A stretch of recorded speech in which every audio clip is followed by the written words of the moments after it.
All right, we should be good. We should be back in the building on this Monday morning. How's everybody doing? How y'all feeling? We're looking all crispy and clean on the screen. Y'all see it. Welcome, y'all. Welcome back to another YouTube live stream and another episode of the ClassE Morning Show. I am your host, ClassE, of patreon.com/ClassEbeats. By the way, make sure you check it out. The link is in the description as well as in the pinned comment in the chat. And today we are going to get back into the Karen Reed trial. We've got day 18 up next. I cannot believe it's been 18 days, 18 business days, by the way, which means we've been doing this for almost a month, which is absolutely crazy, but I'm looking forward to it. Should have some more expert testimony today. Should be somewhat interesting. I know things are going to start to move quick too. I want to know when we're going to get the ACA people in here, but we'll talk about that here in a second. Before I get into it, I've got to say what's up to the people in the building, man. We got everybody up in here. We've got my awesome, amazing Amy is in the building. Shout out to Amy up in here, bright and early, first thing in the morning. As always, Les Cleaver's in the building too. Jay Buckmaster, A Fitz, Mr. Tesla's up in here. Good to see you. Shout out to you. We've also got Taco Tuesdays in the building, a day early. Julie is in here. Tatum, Libby22SC girl, Danny in real life, Slim Life New Jersey's in the building in blue. Good to see you. Good morning, good morning, good morning to everyone that's in here as well. I'll be saying hey to a couple more of y'all as we go throughout the show. If you could do me a major favor, I don't ask for much on the show, but I do ask every single show multiple times throughout the show that you guys like the video on your way in. Not only is it free, not only does it take less than 1 second to do, but it really does help the channel continue to grow and lets the algorithm know you guys are enjoying the show, and it shares the video and the channel out with more people. So if you could take 1 second and do that, I would appreciate it. Shout out to all 263 of y'all that have already liked the video so far. I appreciate it. It really does mean a lot as well. I also will be reading super chats as we go throughout the show. So let me go ahead and get to a couple of those before we get started. I think my computer is all set. So let me get this. Let me see. Who do we have up in here first? I want to make sure I didn't miss anybody because y'all know sometimes we be struggling up in here. There we go. Shout out to CPE this morning with the 5 bomb. Says good Monday morning, everyone. As Plato once said, a grateful mind is a great mind, which eventually attracts to itself great things. Wow. That is a great quote. Great one to start the day. I'm actually going to steal that. CPE, I might tweet that for real. Thank you for being here. Thank you for continuing to support. And that is a great message for today. It's going to be a great day. We're going to see some great things. Hopefully by the end of this, Karen Reed will have a great outcome. We'll have to wait and see. Also, Slim Life New Jersey is in here with the 5 bomb. Says good morning to 2 of my favorite people, ClassE and Amy.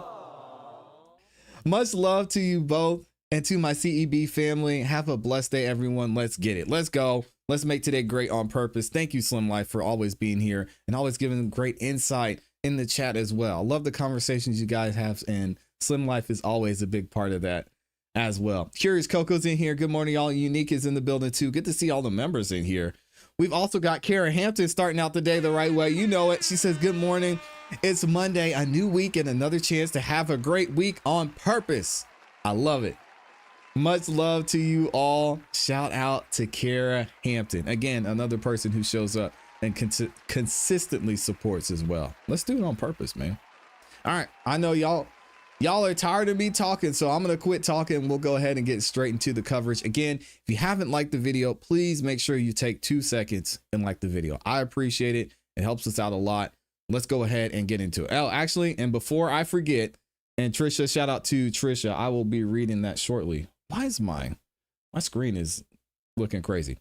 Let me go ahead and put the poll in the chat before we get started, because, you know, lately Judge Bev has been starting the day with the side bar, so we got to start this early. So how many side bars will we have today? What are y'all thinking? Let me know in the chat as I'm putting this together. I highly doubt 0, so let's just say 1. We'll say 1 to 6, and then we'll go 7 to 10. Are y'all thinking 11 to 14, or Are we having 15 plus today? That would be insane. Whoa, and I'm going crazy with the sound effects. So y'all let me know what you think, how many sidebars. We've also got someone in here being extremely generous. Shout out to Trisha in here, has been a member for 5 months. Says happy Monday, ClassE, Amy, and CEB family. Everyone have an amazing day. Thank you for that. And thank you for being a member in here, Trisha. I appreciate it. Good morning. Good morning. Minnie Perkins is in here, says Grand Rising, ClassE Beats, and Amy. I appreciate you. Have everyone thank the Almighty God for another day in life. Amen. May each of you and everyone have a blessed and peaceful day. Much love to you all. Much love to you as well. Okay, I think I got everybody in there. Let's go ahead and get to the coverage. And oh my goodness, I just realized I forgot to update the banner for y'all. I'm a professional, y'all. I promise. All right, boom. I got it in there. Let's go ahead and get into it. Y'all know we got to start the day with the BS. We got to start the day with the cap.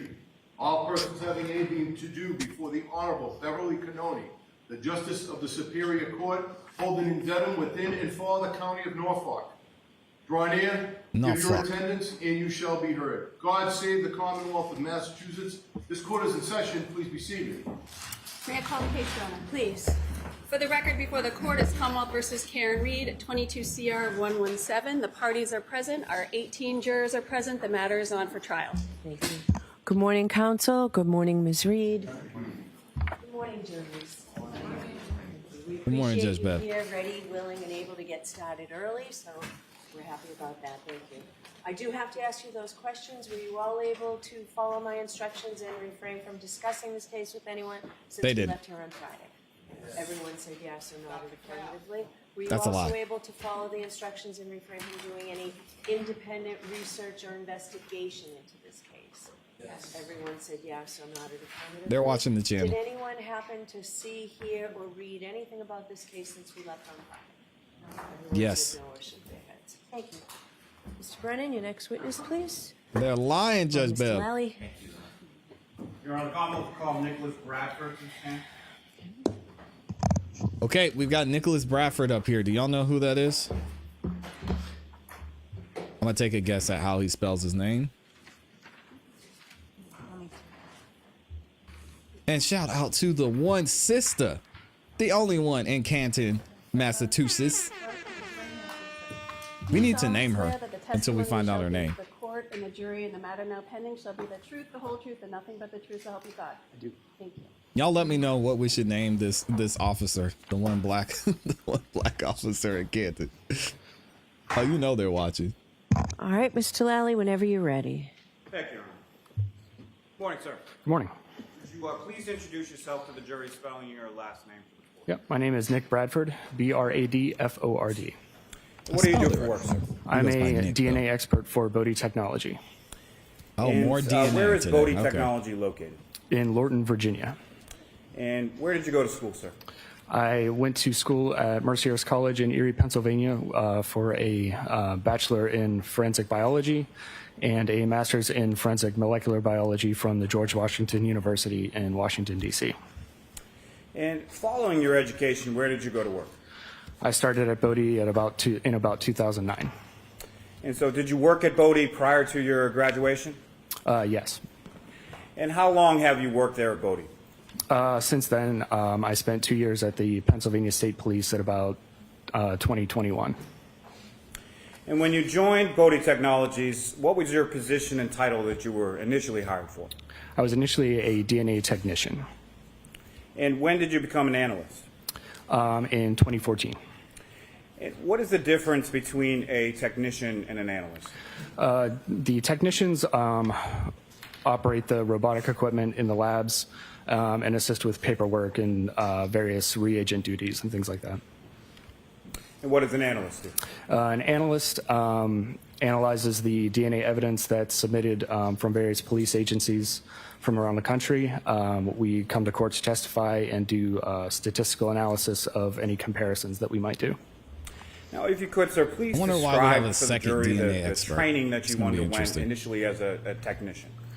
As a technician, it was probably a few, maybe 2 or 3 month training process that involved various reading of the manuals for the robotics and various written and verbal exams. Now, is there a continuing educational component at Bodie? Yes, for DNA analysts, we have proficiency testing twice a year. We have to do a certain number of hours of continuing education, so that would be things like conferences, things like that. And we have to do scientific literature reviews, so we have to keep up with scientific articles 4 times a year. Now, if you could just expound a little as far as what exactly does that continuing educational component consist of, as far as the conferences and scientific literature review? What specific areas are you reviewing and going to conferences on? Yes, so that would be areas specific to forensic DNA testing. Now, how many analysts work at Bodie? Somewhere between 60 and 75, maybe. If you could, please describe for the jury what kind of lab Bodie is. So Bodie is a private DNA lab, and we take casework from various police agencies across the country, and we also have groups that work on international cases and things like that. Now, you mentioned some of your work, bless you, is submitted from law enforcement agencies around the country. Is that the entirety of the work, or where does some of the other pieces come from? Yeah, so like I said, some of it is international, and then we also do some research work as well. Now, what type of analysis do you currently perform at Bodie? So I am part of the customized casework group. So we take generally one-off cases or smaller, more complex cases, and then we work through those. Now, specifically with reference to DNA analysis, can you explain to the jury, first in sort of general terms, how is that analysis performed? Yes, so for DNA analysis, what we're trying to do is obtain a DNA profile from a piece of evidence and then potentially compare that with a reference sample from a known individual. Now, is the Bodie lab accredited? Yes. And by whom is it accredited? Through the National Institute of Standards. Now, within the Bodie lab, are there certain steps that are taken to prevent against contamination? Yes. So at every step of the testing process, we have positive and negative controls. The evidence room is a secure room, so only a handful of people have access to that room. And then everything that we would need to test, we would sign out, and that would be recorded on the chain of custody. The building let's not talk itself about chain is of secure, custody, so please. you need to swipe your badge to sign in. We wear protective equipment through all parts of the process, so we have gloves, goggles, lab coat, hair nets, masks, and during after we write the reports, all of our results are reviewed prior to being reported. Now, to that point, sir, is there a review process that your work and any analyst work undergoes at the Bodie labs? Yes, so the final step would be a technical and an administrative review. Now, can you describe that process as far as the technical review and review in general at Bodie? Yes, so we submit the case file with a report and all of our conclusions, and then another analyst goes through everything and makes sure that they agree with everything that we submitted. I think you made reference to this a little earlier in your testimony, but as part of the accreditation process, do you undergo proficiency testing? Yes, twice a year.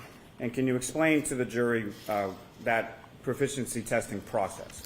Yes, so twice a year we get what's essentially a mock case submitted from an outside vendor that we treat as if it were an actual case. We go through and do all the testing that we would normally do, and then submit that back to the vendor, and they compare the results to the known results of what they should be. Now, what areas have you specifically undergone proficiency testing in? So everything that I am trained and signed off in. In DNA specifically, is that correct? Yes. I'm trained in everything that I'm trained in, And have he you successfully says. completed each of those proficiency tests that you've taken? Yes. Now, you made reference to this a little earlier, but can you explain to the jury what are positive and negative controls? Right. So positive controls we use to make sure that the various testing steps that we're performing are working as we expect. So if we have a positive control, we would expect to see the DNA profile that we intend to see in that positive sample. Negative samples we use to make sure that there aren't any sources of contamination along the way. The chemicals that we're using aren't potentially contaminated, or that maybe samples were switched or something along the way. Now, when you were assigned work within the DNA container unit at Bodie Technologies, where do you retrieve that item, or where do you retrieve those items physically from? Yes, so those would be delivered to our secure evidence room, and then any testing performed, we would need to sign that out, and that would be recorded on the chain of custody. Now, the secure evidence room, is that temperature controlled at all? Yes, we have just basic climate control as well as freezers and refrigerators. And the freezers, refrigerators are commonly referred to as cold storage. Is that correct? Correct. Now, why is items of evidence stored in cold storage? Certain items of evidence are stored cold because things like heat, UV light, and moisture can cause microbial activity or degrade the DNA, so we would not get the highest quality results that we would want. Now, when you retrieve items from the cold storage or from the secured evidence room, how are those items packaged when you receive them for DNA testing? So they're usually, however, they're packed from, like, for example, the police agency that sends it to us.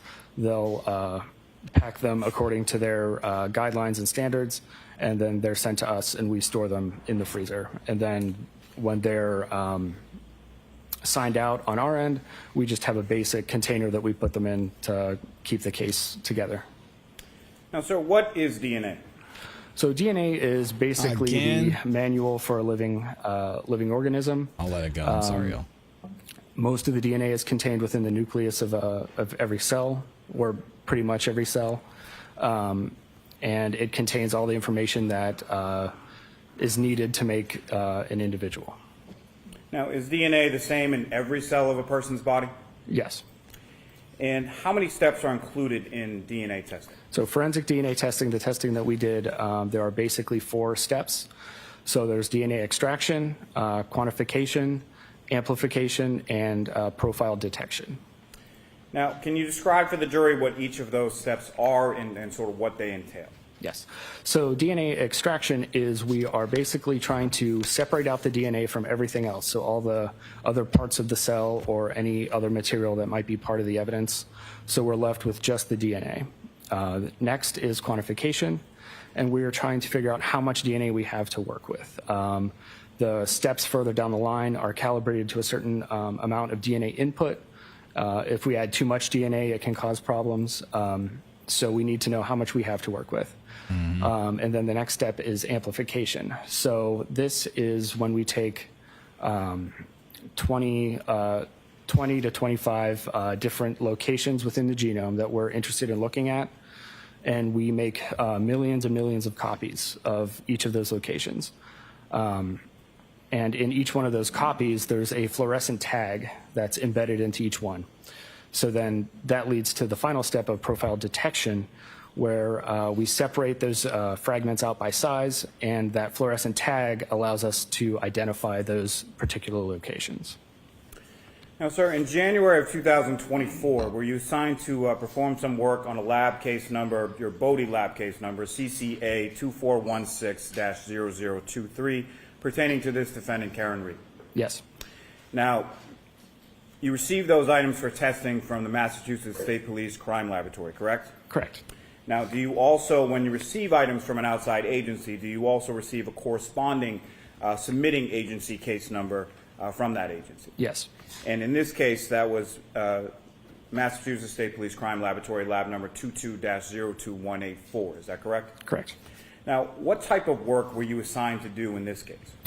So in this case, I was assigned to look at an extract that was submitted from the Massachusetts State Police Crime Lab, as well as a hair, and then 2 reference samples that were also submitted. Now, Could you When were explain to the those jury the submitted? process That's what I that you wanna know. used to analyze, in general terms, evidence in this case?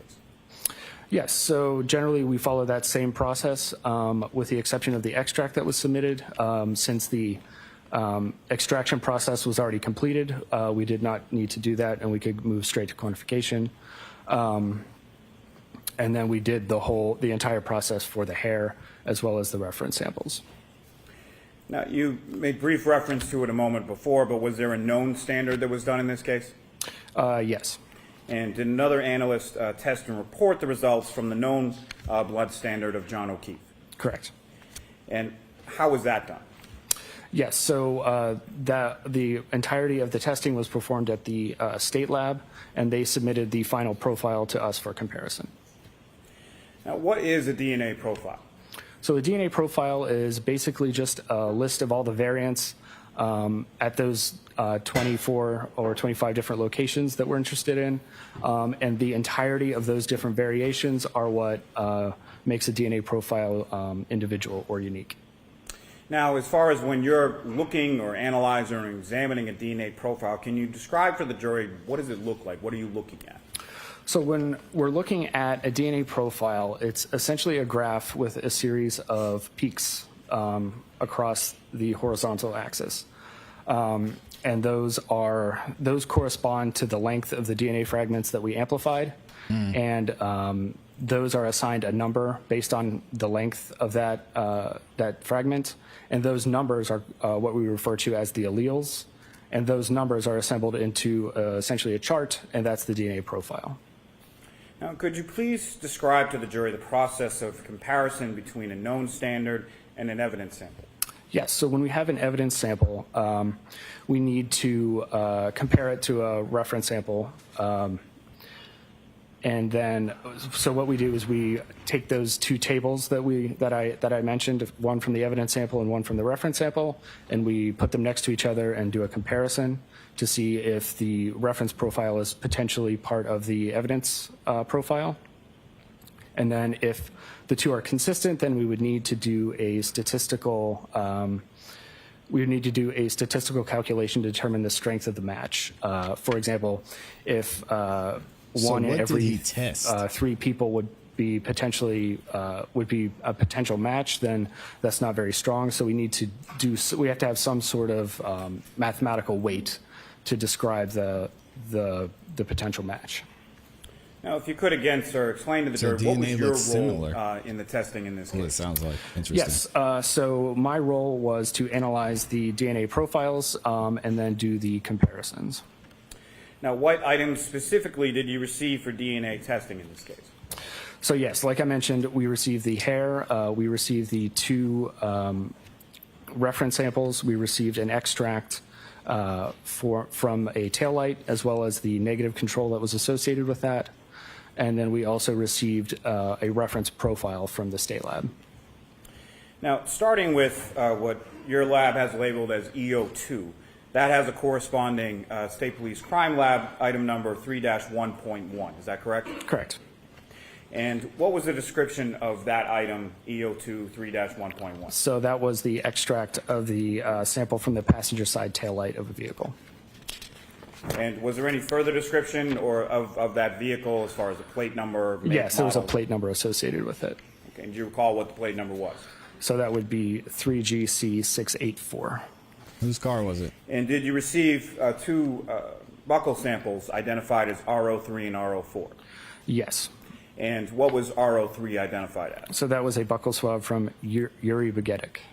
And what was RO4 identified as? So that was a buccal swab from Michael Proctor. And then that extract portion, that was the part that was labeled as EO2, is that correct? Correct. And can you please explain to the jury what an extract is?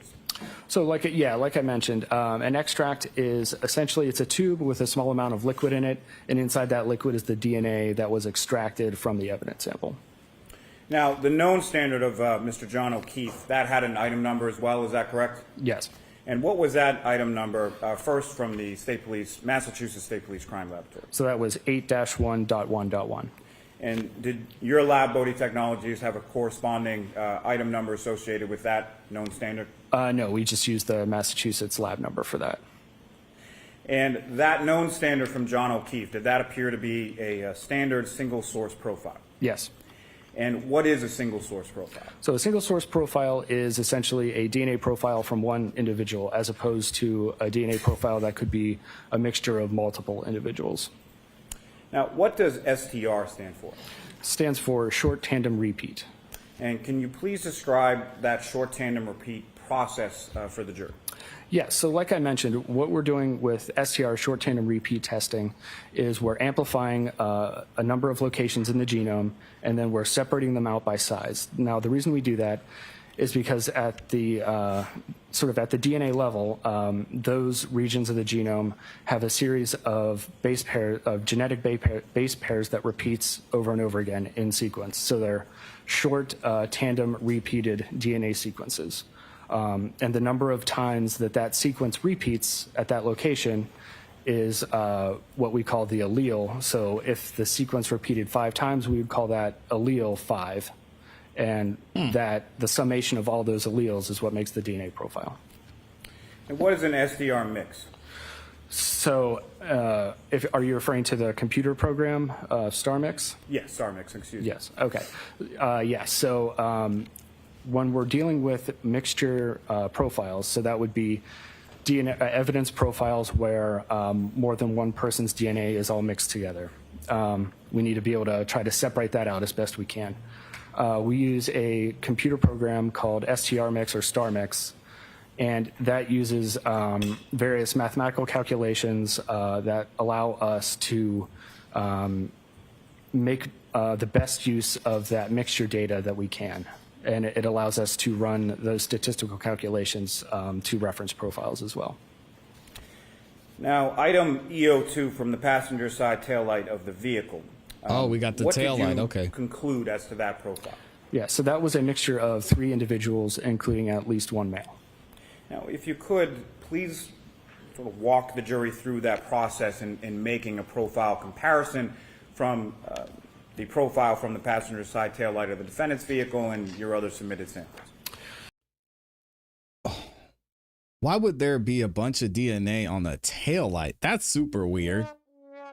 First of all, what do y'all think about that? That's what odd. Did you conclude as to that profile? Unless it's from the police so that officers. was a mixture of 3 individuals, including at least 1 male. Now, if you could, please sort of walk the jury through that process in making a profile comparison from the profile from the passenger side taillight of the defendant's vehicle and your other submitted samples. Yes, so when we're using StarMix and we're doing a comparison, we have the StarMix output, and essentially what that's doing is we input, based on the DNA profile that we observe, the number of contributors that we would expect to be there. So in this case, we would say there were 3 individuals. So the StarMix software will break out those 3 different components and give probabilities to each different allele combination. So we would take the reference profile and then compare that to the output from the StarMix program to see if there's a potential inclusion. Now, you mentioned a little bit about statistical calculations. How are those statistical calculations done? Yes, so once we determine that there's a potential inclusion in the mixture, we will run what's called a likelihood ratio. So essentially what we're doing there is we're doing a likelihood ratio is we're comparing 2 different explanations for the evidence profile that we obtained. So one of those explanations would be that, in this case, the DNA profile is a mixture of one of those reference samples that we're comparing and 2 unknown unrelated individuals. The other explanation would be that it was 3 unknown unrelated individuals. So we compare those 2 and we determine the ratio of which one is more likely. And where do those statistical numbers or calculations, where do they come from? So they're all based in the fact that we know how common the different alleles at each location are within the population.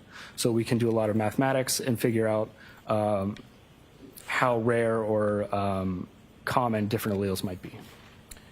Now, sir, in your comparison analysis between the taillight sample and the known standard from John O'Keefe, What conclusions did you make from your analysis, or comparative analysis between those two?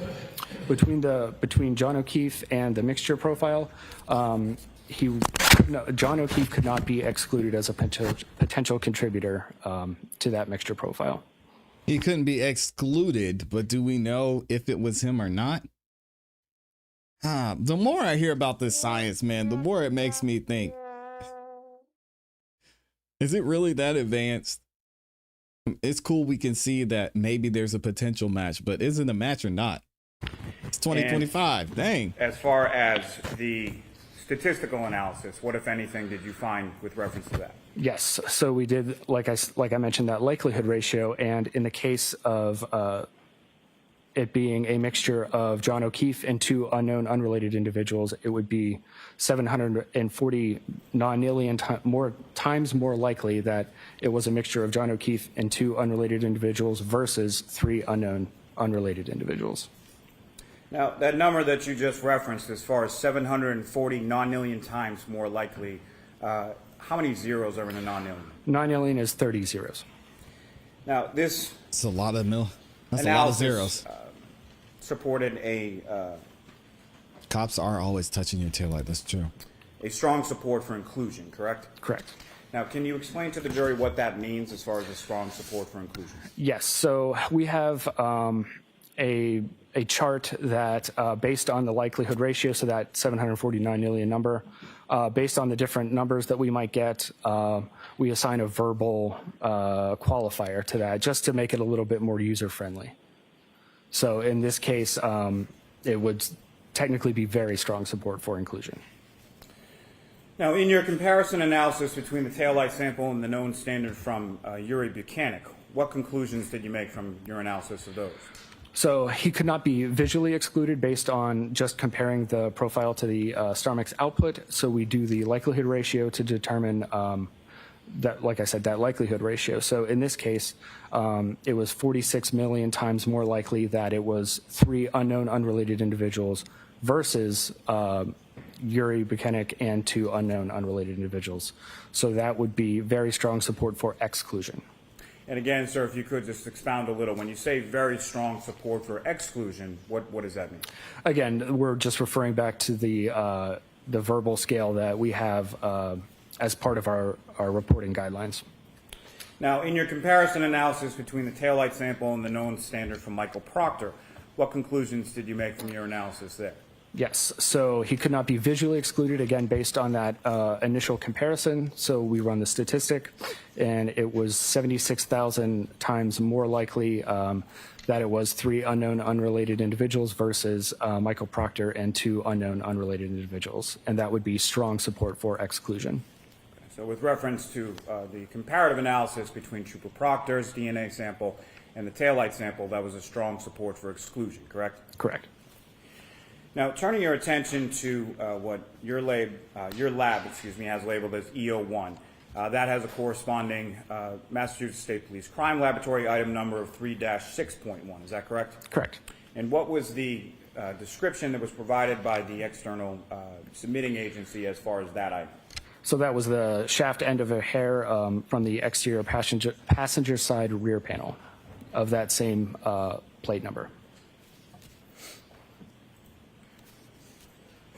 Now, as far as that, and I understand that your lab didn't do it, but you're familiar with the process as far as extracting a DNA profile from a hair, correct? Yes. Can you explain that process to the jury?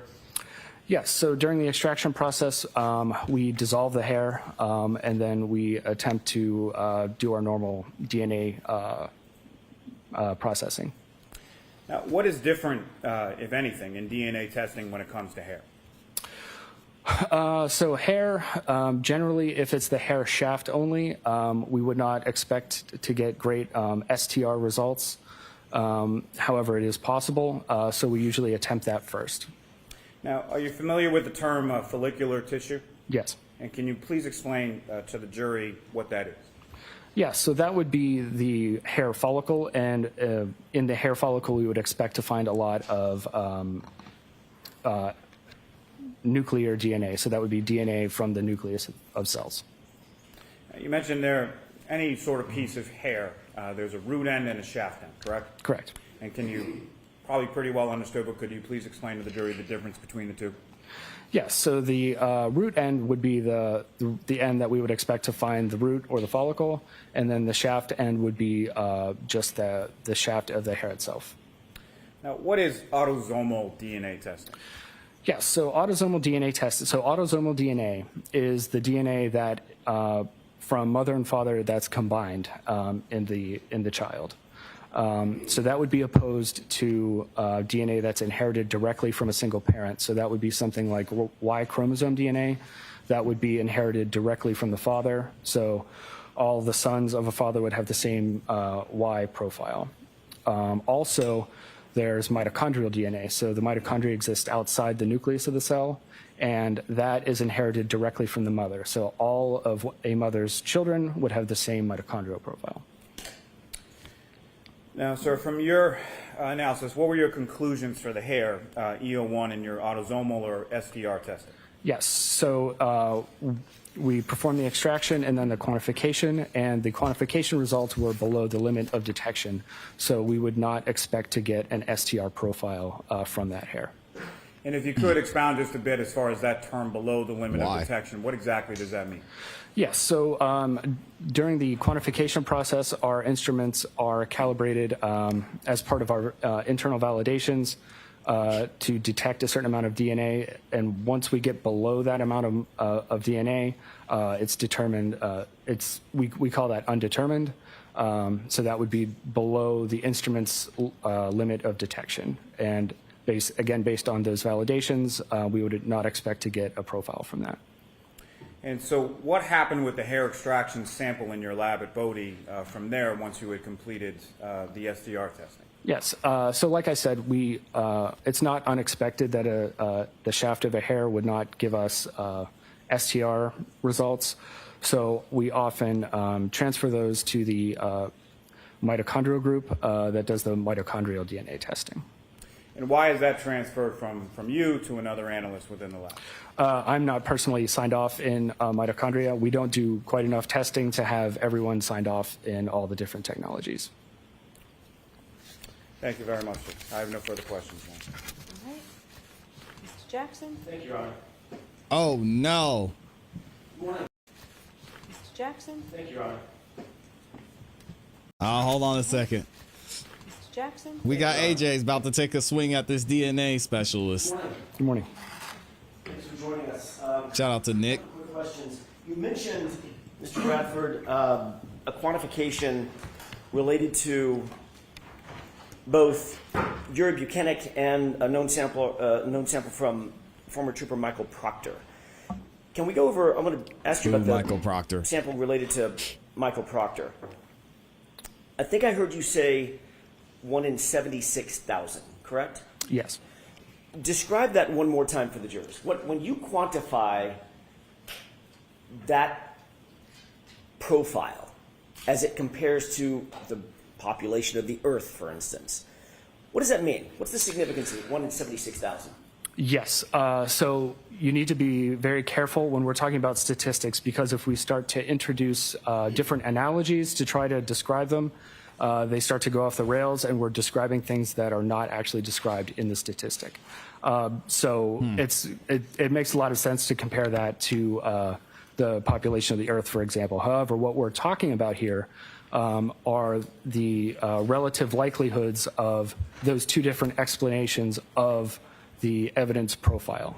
So, like I said, in this case, it's 76,000 times more likely that we would observe that evidence profile if it were 3 unknown, unrelated individuals, as opposed to Michael Proctor and then 2 unknown, unrelated individuals.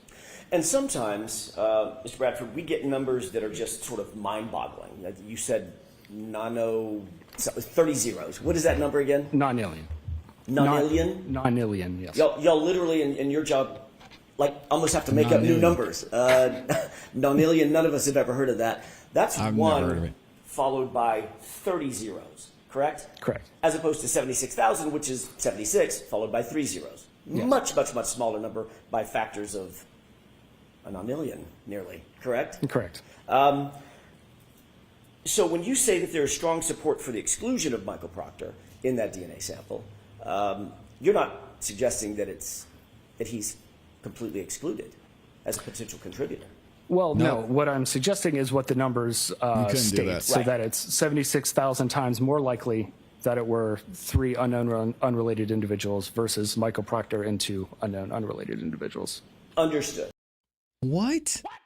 How? If Michael Proctor most likely came in contact with the vehicle, that doesn't make any sense. So that it's 76,000 times more likely that it were 3 unknown unrelated individuals versus Michael Proctor and 2 unknown unrelated individuals. Understood. So you're not excluding him. You're simply saying statistically there's strong support for exclusion, but he's not excluded as a contributor. Is that right? I am saying that there is strong support for exclusion, yes. Understood. So what he's saying is it's a billion times likely that it's not my DNA. But because we don't know for sure, it's maybe 76,000%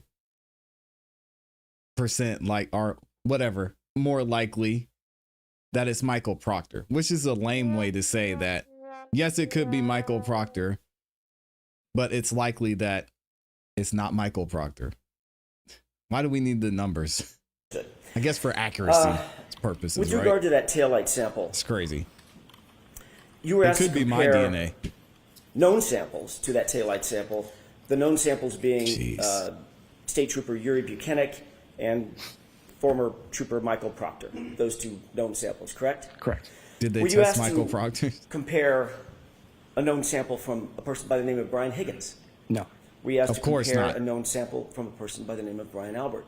No. Were you asked to compare a known sample Michael Proctor. from a person named Kevin Albert? No.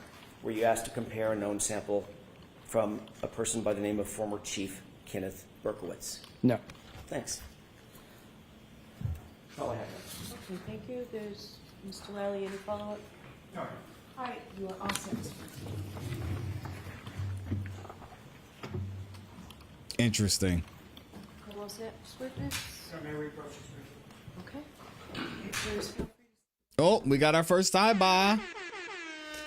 You know they didn't test him. Why not? Because, right? Insane. Why that wasn't a basic thought that they would have to test the people that were there makes no sense. Let's see who we have up next. Lally, your next witness, please. Yes, Your Honor. Call Carl Miyasako to the stand. I'm definitely not going to spell his last name wrong. Right. Carl Miyasako.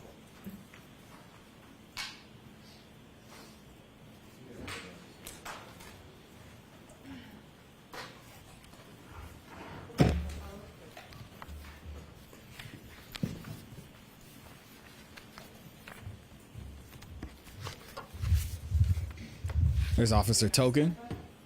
Do you solemnly swear that the testimony you shall give to the court and the All right, here we go, matter Carl. now pending shall be the truth, the whole truth, and nothing but the truth, so help you God? I do. Good morning. He speaks soft. Tell him to move up to that Go mic, ahead, Judge Mr. Bell. Lally. Thank you, Your Honor. Good morning, sir. Good morning. Could you please introduce yourself to the jury, spelling your last name for the court?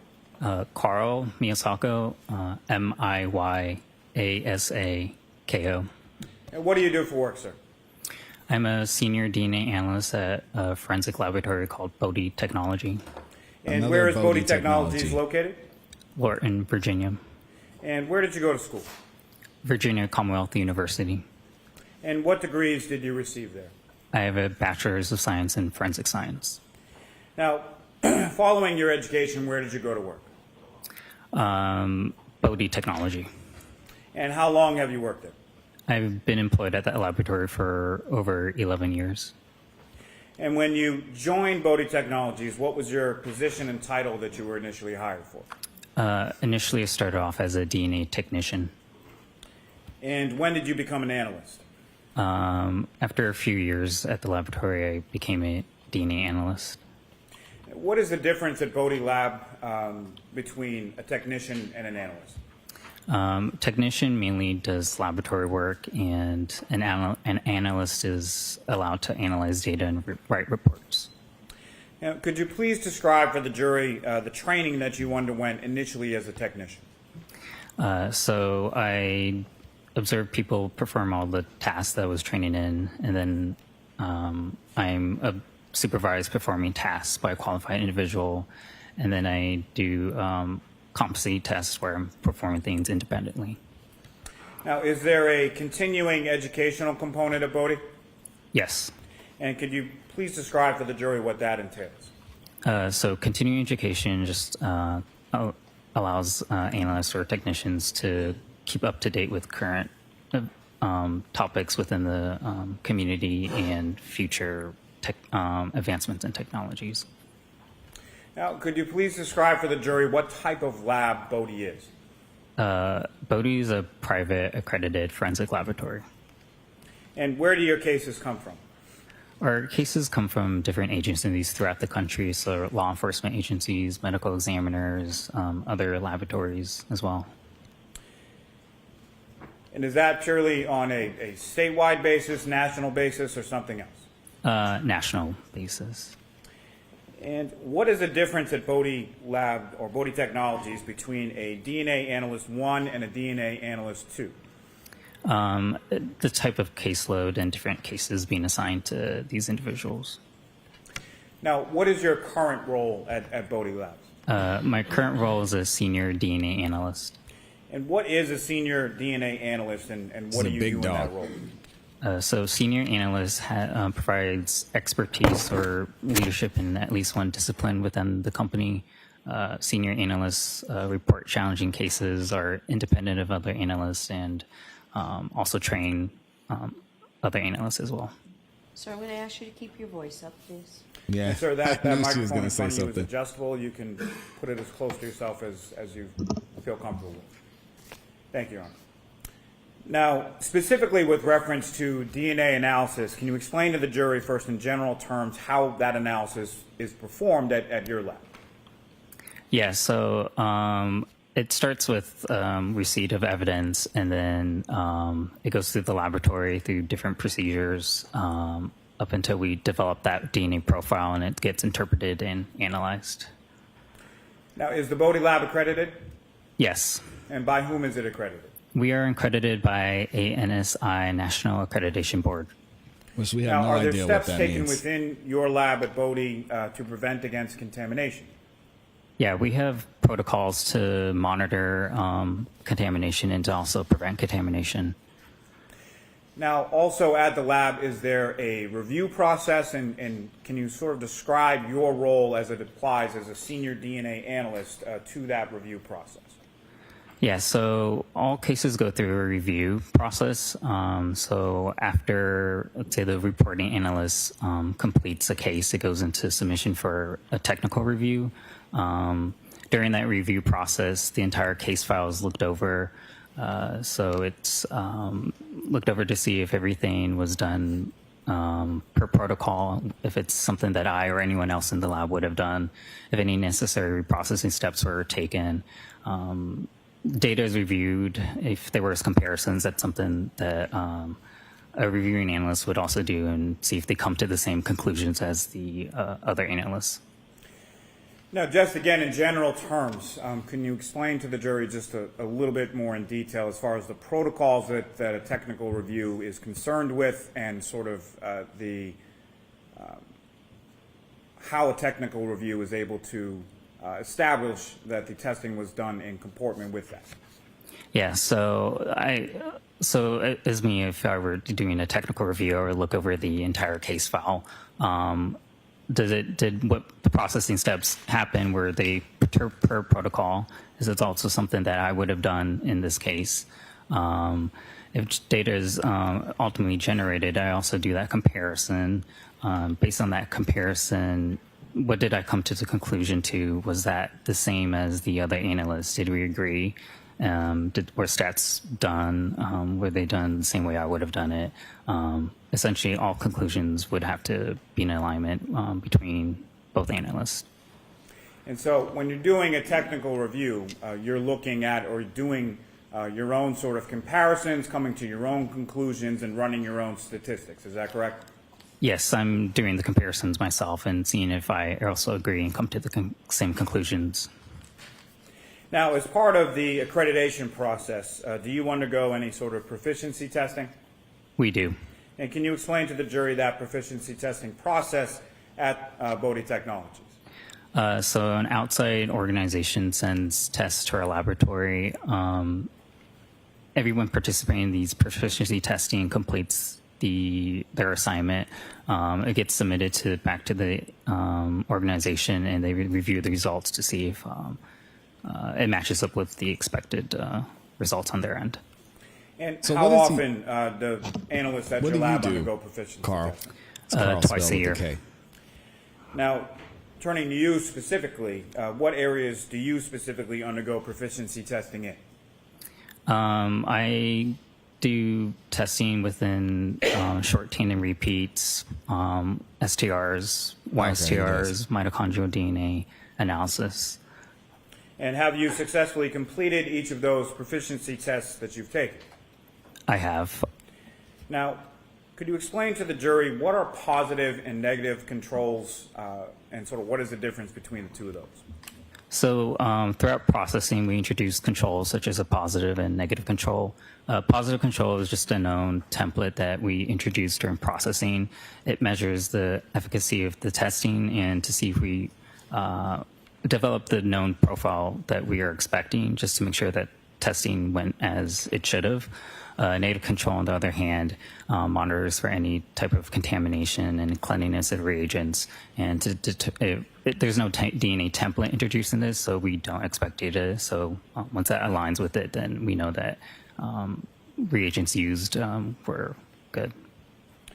Now, sir, are you familiar with some mitochondrial DNA testing that was performed at Bodie on lab case number CCA 2416-0023 pertaining to this defendant, Karen Reed? Yes.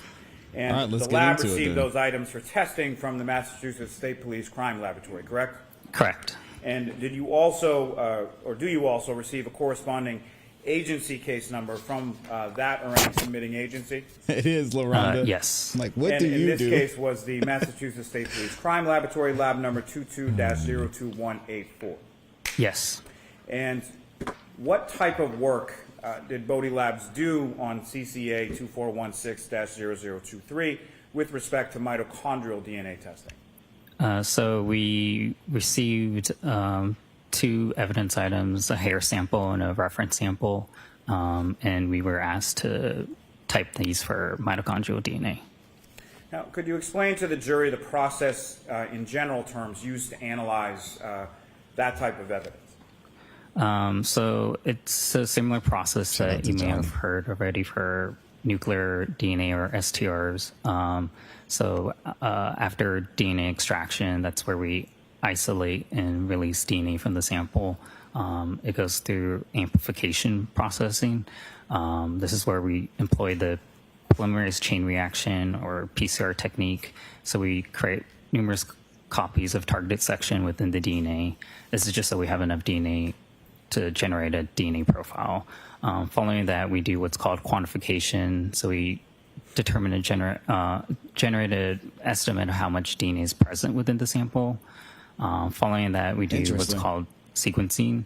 So we used a technique called Sanger sequencing. Sequencing is super cool. Bases within the look into sample, the order bases are determined, and bases are essentially building blocks of the DNA. So everyone has 4 bases in their DNA, and we refer to these bases to the letters A, G, T, and C.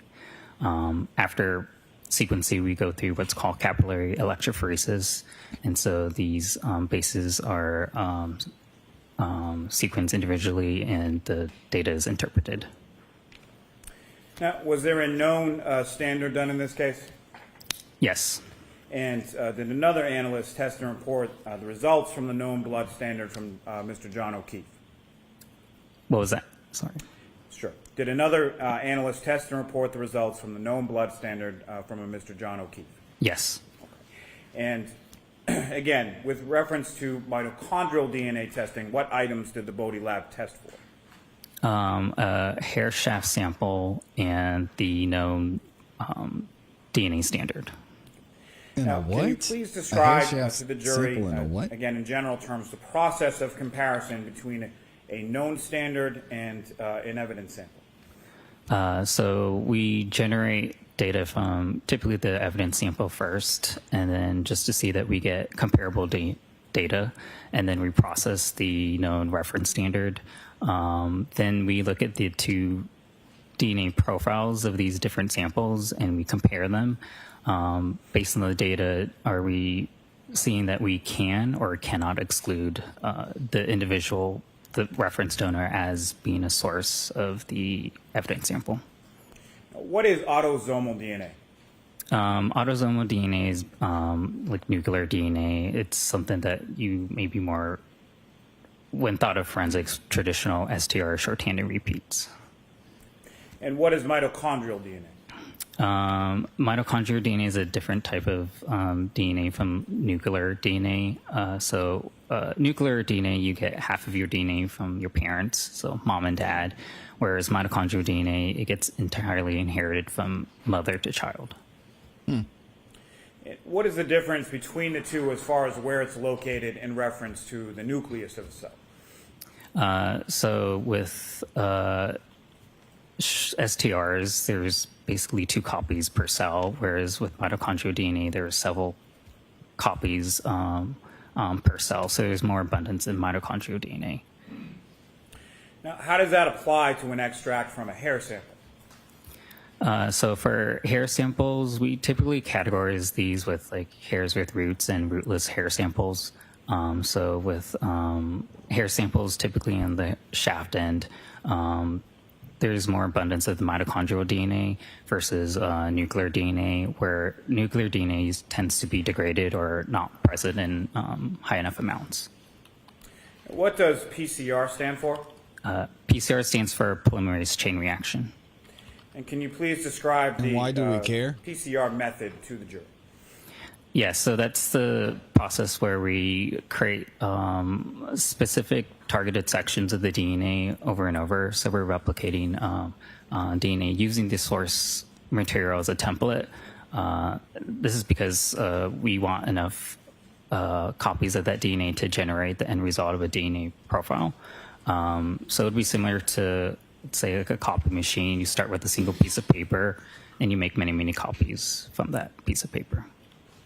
Now, sir, you alluded to it, I believe, earlier in your testimony, but just specifically as to this topic, what is DNA sequencing? DNA sequencing is where we determine the order of bases within that sample. And how is DNA sequencing used specifically in mitochondrial DNA testing? So we use that to generate the sequence specific to that sample so that when we get the end result data, we compare it to a known standard or a common reference standard, and any differences from that common standard gets reported as that individual's mitochondrial profile. Now, how is the testing different between autosomal versus mitochondrial DNA testing? A lot of it does have some similarities, but the difference comes with STRs being more of a length fragment testing, and mitochondrial DNA is more of a base nucleotide DNA testing. Now, as far as the running of the DNA, how is that sort of physically done, or what kind of tools are you using specific to mitochondrial DNA testing? Yeah, so we use different instrumentation, such as like a thermocycler to do the PCR step, and then we also use what's called like a genetic analyzer at the end step of capillary electrophoresis. Is there a certain type of gel that's used as far as visualization of that profile? Yeah, so during the quantification step, we use what's called a yield gel, and we get a visual presentation of how much DNA is present within that sample. When you say a visual presentation, visual, like what type of instruments are you using to get that visualization? So we use a gel and UV light and a camera to capture essentially what we refer to as a band. And what does that band look like? It's generally if there is presence of mitochondrial DNA within that sample, it emits a bright band on this gel. If there isn't anything, then we don't observe that band.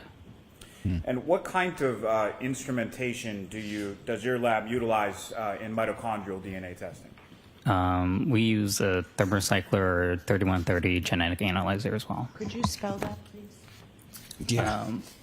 The thermocycler, or THERMALCYCLER. And then what were the digits after it? And then the genetic analyzer is a 3130 3130.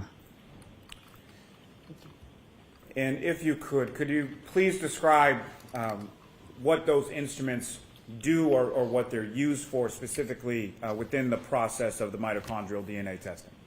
Yeah, so instruments is common within laboratories for automation purposes, so that thermocycler helps with the PCR stages, and then the genetic analyzer helps with the separation of the individual bases and then generating that end result data where the analyst will interpret the data.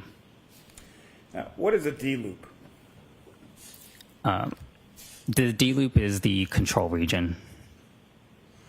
And how does that D-loop factor into this type of analysis? So with mitochondrial DNA analysis, we analyze certain regions within the D loop or the control region, and we refer to these as hyper variable regions. So All HV1 right, come and on HV2. now, Carl. And We're just what a does the regular D-loop old jury, have to do Carl. with Dang. certain variabilities within the human population? So this region is a non-coding region within the mitochondria, so it can allow for mutations because it wouldn't affect the mitochondria functions. Because That's of this interesting. highly variable difference within this region, it's useful for determining different maternal populations. Now, did the Bodie lab also perform mitochondrial DNA testing on the known standard from John O'Keefe? Yes. And is that mitochondrial DNA testing the same for the known standard of John O'Keefe as it is, as you've been describing with reference to the evidence sample? Yes. And what is then done generally in the comparison of those two profiles? So once we develop the profiles from these two separate sources, a comparison is done to each other, and we look at it to see if the profiles consistent, essentially matching with each other, and seeing if an exclusion or inclusion can be made. And did you then perform your own comparative analysis of those two mitochondrial DNA profiles from the hair extracts from the rear panel of the defendant's vehicle and that of the known standard of Mr. O'Keefe? I did. And what is your opinion or conclusions that you arrived at from that comparative analysis? Sustained. Hold Hold on. Ask it differently, Mr. Muller. What conclusions did you come to from that comparative analysis between those two standards? That John O'Keefe could not be excluded as being a source of the hair sample. Now, can you expound a little as far as your conclusion is concerned? What does that mean? Yeah, if I may refer to my report. Yes.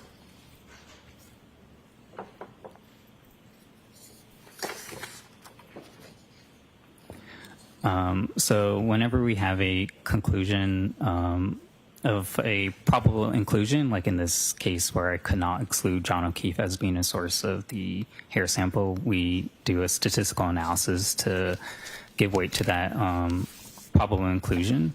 So in this case, using a database and with 95% confidence, at least 90% can be excluded. Not me, being a guys. source It's of the that, feed.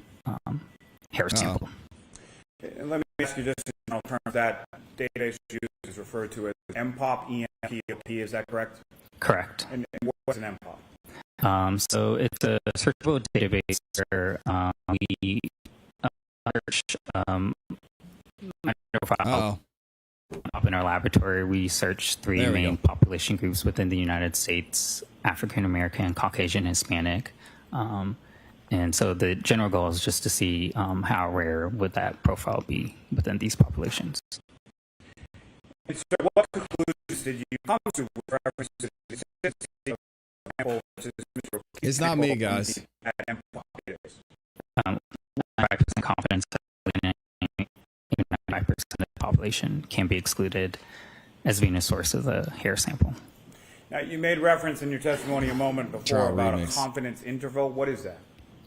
Yeah, so whenever we obtain statistical data, we use a confidence interval or upper limit frequency. This is just like a range where the true value of said profile is, but we generally want to report like a conservative end to avoid any false inclusions. So it's at least 99.895% that the majority of the population can be excluded, but it could be higher, but at the lower end, it would be at least 99.895%. And what confidence interval in your conclusion does this consistency between the hair sample profile from the rear quarter panel of the defendant's vehicle So he's have to 95% Mr. O'Keefe's boring. mitochondrial DNA profile? So it's the 95% confidence, 99.985% of the population. So the majority of the population could be excluded. However, with John O'Keefe and his maternal relatives, they could not. Thank you, sir. I have nothing further on. Thank goodness. Jackson?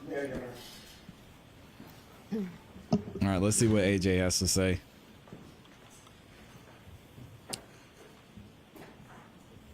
Y'all thought I was remixing the Good trial. morning, Mr. Miyasaka. Good morning. Couple of quick questions. Mitochondrial DNA, as you've explained, is different than autosomal DNA in pretty significant ways, correct? Correct. What we think of as traditional nuclear DNA, that's autosomal DNA. That's the DNA that we derive from mom and dad, comes down to the child, correct? Correct. Mitochondrial DNA, by contrast, is simply the maternal line, excluding the dads, correct? Correct.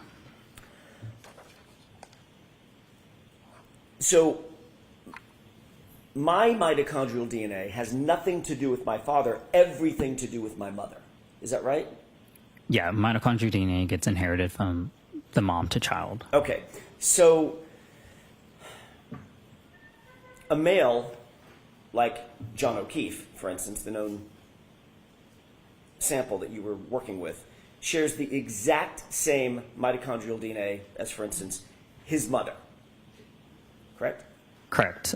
His mom and any other maternally related individuals. You just took the words right out of my mouth, and that's my next question. Stop being smarter than me. It's going to be a tough task. It's also the exact same mitochondrial DNA for his grandmother, right? Correct. And let's move the lineage off the tree trunk and move it onto branches. For instance, if his mother had 2 children, John and a sister, his sister would also have the exact same mitochondrial DNA, correct? Correct. And now, staying on that branch of the tree, going out to a leaf, if his sister had children, those children would have the exact same mitochondrial DNA. Correct. So another way of saying that, his maternal niece, his maternal nephew, would have the identical mitochondrial DNA as John O'Keefe, correct? Correct. Okay. When you indicated that John O'Keefe is included in the population of those who match that profile, that does not mean that you're determining that the hair that you analyzed came from John O'Keefe, does it? No, with mitochondrial DNA analysis, it's not unique to Stop being individual. smart, man. Compared to traditional STRs or short-chain repeat, that could be unique to individual. But with mitochondrial DNA, it's not unique to individual, but more so a maternal lineage. All right, so, Mr. Miyasako, very importantly, you're not sitting here saying that that hair belonged to John O'Keefe. I'm saying that the hair sample on John O'Keefe cannot be excluded, as well as his maternal relatives. So we're speaking in negatives. I want to speak in a positive. You are not saying that John O'Keefe, that hair Not is a belongs to positive. John O'Keefe, are you? Yes or no? Sustained. Are you suggesting to these jurors that the hair that you analyzed belonged to John O'Keefe? Sustained. How is Are this you telling the sustained? jurors, to a reasonable degree of scientific certainty, that the hair that you analyzed belonged to John O'Keefe? I'll see you at sidebar. Sure. Why? Come on. Why can't he ask that question? The hair belonged to. We're gonna figure it out. Hold on. Let's rewind a little bit. Sidebar number 2. May I inquire? Yes. Thank you. Mr. Miyasako, going back to my question, you're not saying that the hair Look at Peggy. belonged to John O'Keefe, correct? That's not what you're saying. What I'm saying is, based on the genetic data obtained from the hair sample and the genetic data obtained from the known reference sample of John my O'Keefe, gosh. I could not exclude John O'Keefe as being a possible source of the hair sample. Look In at Karen addition, all shaking her head. maternally related individuals could not be excluded as being a source of the hair sample. Another way of saying that, Mr. Miyasako, is to a reasonable degree of scientific certainty, you cannot say For that certain. hair belonged to John O'Keefe specifically, can you? Yes or no? No, with mitochondrial DNA, you can't Okay. say that it is per There it se an is. individual person, so it's more so the maternal line. Because the hair could have come from his mom, it could have come from his maternal nephew, or anybody in his maternal line, correct? Correct. If Okay. they also had access to that stuff, then yeah.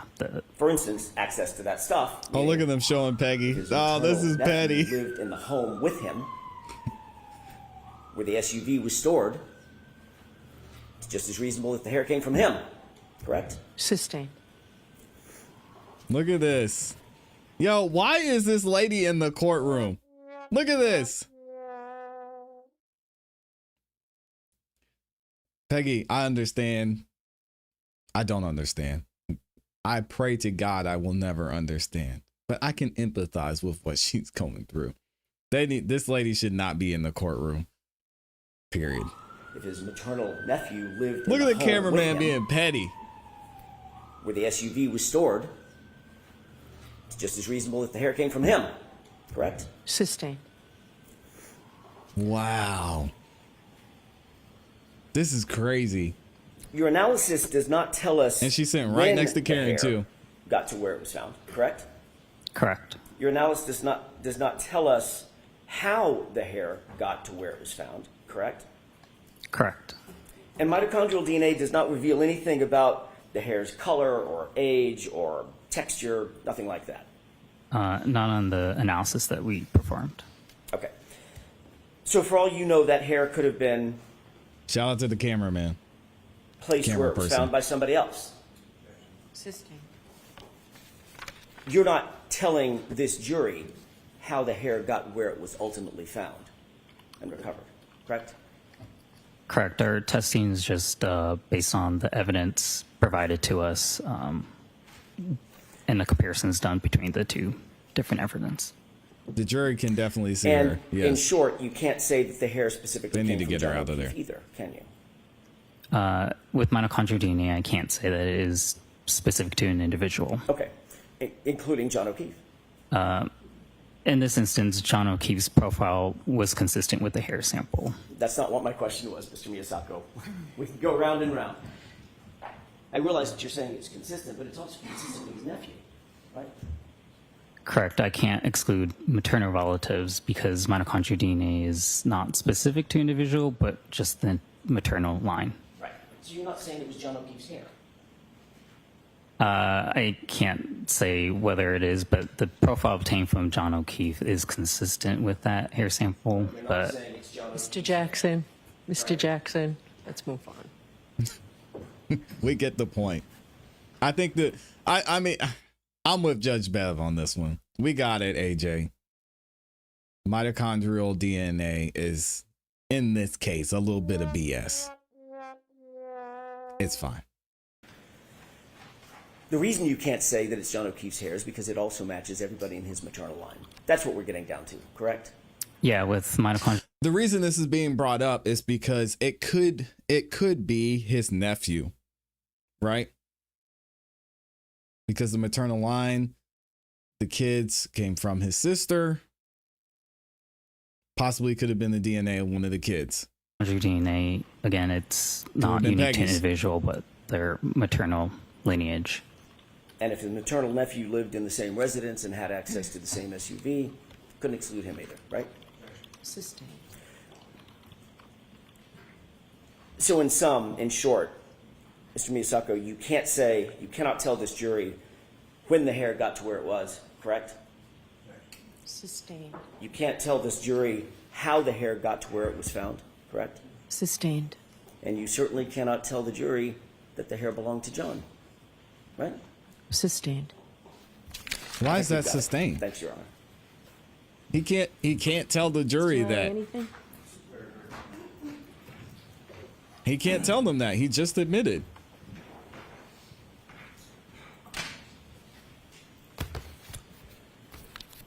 So, Mr. Miyasako, including the MPOP, the statistics, and the confidence interval, what is your conclusion in reference to the comparative analysis from mitochondrial profiles from the hair sample from the rear quarter panel of the defendant's vehicle and the known standard of John O'Keefe? Based on the genetic data obtained for the two different samples, I could not exclude John O'Keefe's known standards profile being consistent with the hair samples profile, and with 95% confidence, at least 99.895% of the population can be excluded as a source of the evidence. Thank you, sir. Nothing further. One final question, Your Honor.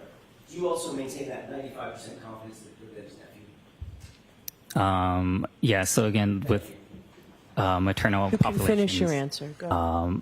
With maternal populations, I can't exclude anybody maternally related to John O'Keefe as well. Yep, and there you go. And shout out to AJ. Great line of questioning. And Kel Bell said it. Why are these sustained? Asked and answered, maybe? I haven't been listening closely. That's the only thing I could think of.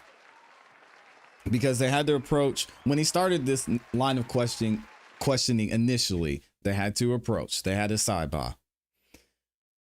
And then whatever the conversation took place, AJ was allowed to go down this line of questioning, asking about his certainty of whether the hair belonged to John. He did already answer no. AJ was able to get there, and then he wanted to double down and say, okay, so you're not saying that, or you're saying that you don't know how this hair got there. At that point, it's just time to move on.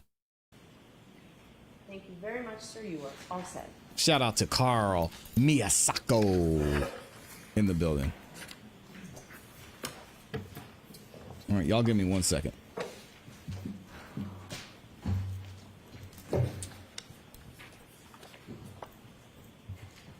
Who is the Commonwealth's next witness? Commonwealth's next witness is Shanon Burgess. Okay.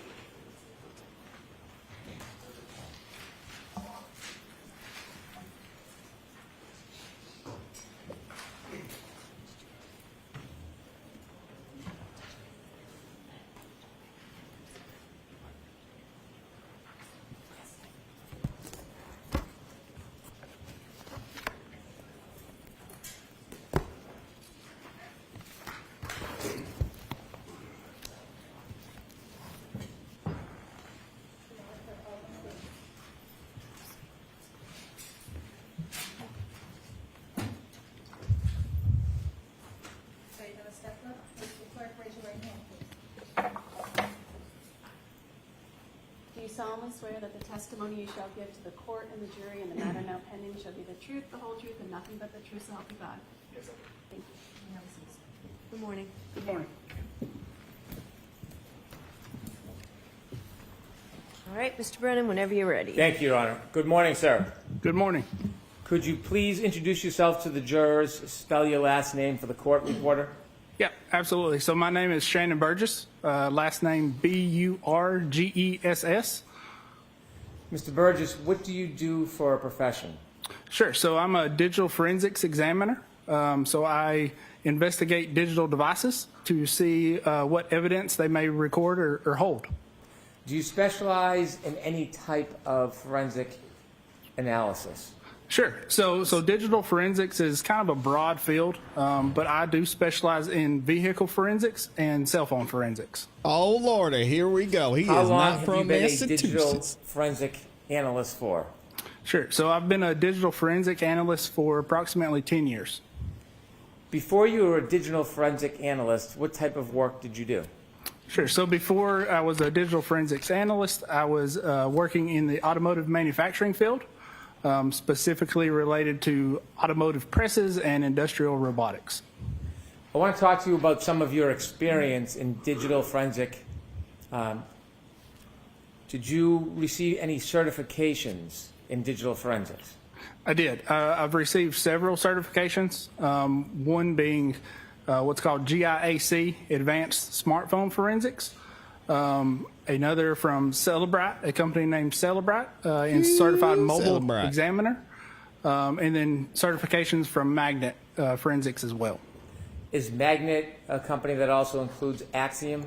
Yes, Magnet is a company that produces the software known as Axiom. In addition to your certifications, how many hours of specialized training approximately have you had in digital forensics? Sure. So approximately, over the last 10 years, I've had around 700 hours of training, including courses and conference attendance in digital forensics. In addition to your training and your study, do you have experience over the 10 years? Have you involved yourself in many cases regarding forensics found from a motor vehicle? Yes, I have. Can you give a general estimate of how many cases you've worked on?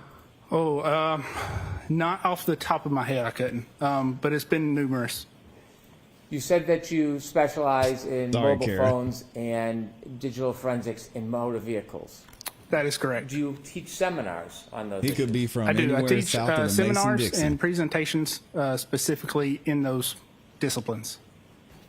Who are some of the audiences that you teach to? Sure. So it ranges from attorneys to engineers that specialize in accident reconstruction to police agencies such as Interpol, which is a global police organization.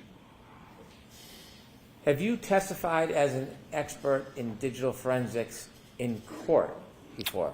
Yes, I have. Have you ever testified as an expert regarding digital forensics in state courts?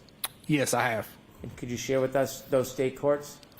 Sure. So those state courts would be Oregon, Texas, Arkansas, New Mexico, and those would be the ones in the last 4 years that I can recall off the top of my head. Have you testified as an expert in digital forensics in federal courts before? No, just in state courts. Have you testified in state courts in civil cases? Yes, I have. Have you testified for plaintiffs in civil cases? I have testified for plaintiffs and defense in civil cases. And have you testified in criminal cases before? I have testified in criminal cases as well. Have you testified for the prosecution before? I have testified for the prosecution as well as the defense. Does the data change regardless of who you testify for? No, it does not. Where are you presently employed, Mr. Burgess? Sure. So I'm presently employed with a company known as Aperture, and I'm located in their Dallas office. Is Aperture a company that has offices outside of Texas? Sure. So Aperture is a company across the country. So they've got a number of locations and offices, and they offer a number of service lines specifically related to forensics. Do you ever work on different cases or scenarios with people in the Texas office? Yes, I do. Sure. Go ahead. Do you ever work with other employees of Aperture outside of the Texas office? Yes. So I do occasionally corroborate with other experts in the Texas offices as well as the other offices across the country. In this case, was there another professional who worked with Aperture that was related to this case that you talked to? There was. And who was that? That would be Dr. Judson Welcher. Is Dr. Welcher's profession and job the same as yours? No, it is not. What's the difference between what you do and what Dr. Judd Welcher does? Sure. So what I do is investigate digital devices that can range from cell phones to vehicle modules to computer systems. What Dr. Welcher does is specifically related to accident reconstruction and biomechanics. So you are not an accident reconstruction engineer? I am not. You are focused on the data? I am focused on the data. Did you ever publish any writings or papers regarding the area of your expertise? Sure. So I have published 2 papers, specifically one related to damaged devices, and that is referencing event data recorders, which is your black box or your airbag control module, and specifically related to developing proof of concepts, because a lot of times these modules will store data in different places on the module. Proof of concepts are ways to verify and validate where that data is stored, so you're not missing data. So the first article that you wrote about damaged modules, was that peer-reviewed? It was. And was it accepted? It was accepted. Could you tell us briefly what peer-reviewed means? Sure. So peer review is a process of your peers or colleagues reviewing your work and determining that it's valid. Is peer-reviewed articles often relied upon by other experts in the field? Yes, they are. You said that the first article you mentioned had to do with damaged modules. Is that one of the areas specifically that you're going to talk to us about in this case? Sure. So it is specifically one of the areas I'm going to talk about in this case. And to kind of go back a little bit, the idea of proof of concept applies not only to damaged modules, but also other vehicle modules, such as infotainment and telematics modules. I don't think we're at infotainment and telematics yet, so if we can just understand a little better, very basically, what is proof of concept in action? What does that mean? Sure. So proof of concept is taking a vehicle module, for example. This is typically an unidentified vehicle module that other individuals have not looked at or verified what is recorded and where it is stored. So a proof of concept is taking exemplar modules and doing tests on those modules. So creating events that are recorded within the modules. A lot of times when those modules are damaged in vehicle crashes or if they're just unsupported by your forensic tools, you will have to go to what's called chip off or chip swap forensics. That is specifically taking the chips off of the circuit board. So think of the hard drives from your computer. Oh, wow. Moving those hard drives to another module, a working module, to recover the data and validating that you've recovered all the data that you would expect to see. Are there times in cases or studies where you need to recover data because it's not available to you through the traditional methods? Yes, many times. Let me ask you, you said there was a second article. What was that second peer review article about? Sure. So that second peer-reviewed article was specifically related to mobile forensics, specifically iPhones, and how they track your device interactions as well as speed and location data and validating how accurate that data was. In addition to talking to us about damaged modules, as you're going to do in this case, are you also going to talk to us about the timing information from mobile phones? Yes, I am. When did you first become involved in the study of this case? So I first became involved in this case around October of 2024. When you became involved in October of 2024, were you in receipt of any information or reports or documents to look at? Yes. So I did receive some raw data as well as some photographs from the vehicle in this case. When you say raw data from the vehicle, what does that mean specifically? Sure. So again, when you take these chips or hard drives off of these modules, you can read those chips individually and recover any type of data that is recorded on those chips. So when I reference raw data, that is looking at that data in hexadecimal format, which is as close to binary data, which is what computers use to store data in, as you would want to get when reviewing this type of data. When you receive data, does that presume it's already been downloaded by somebody? Yes, that is correct. In addition to looking at the data, you receive photographs. Do you know where those photographs came from? I do not know specifically who those photographs came from, but I do know those photographs came from an initial download attempt on those modules. You said there was an initial download attempt. When you looked at the information you received, did you learn whether or not there was an attempt prior to your involvement in October 2024 to obtain data from the modules or the so-called black box in the Lexus vehicle? Yes, so there was an attempt to download data from the modules in the vehicle. Did you understand whether or not there was a chip-off process, whether anybody attempted to take the computer chips off the computer boards and learn or download the data? Yes, there was an attempt to remove various chips off of the boards and read those chips individually. Did you have an opportunity to read any reports submitted regarding that earlier process that occurred before you even got involved? Not before I got involved. Well, It does sorry. sound like yes, Georgia I to me. was able to read a report from a individual known as AG Speak about that process, that initial process. Did you learn who conducted, the name of the person that actually conducted the original process before you were involved in this case? Yes, I understand that person to be Miss Maggie Gaffney. Do you know generally when Ms. Gaffney engaged in trying to download information from the computer boards of the defendant's car? Yeah, if I can recall correctly, that was around December of 2023. And in your review of materials and study of materials, did you receive additional materials?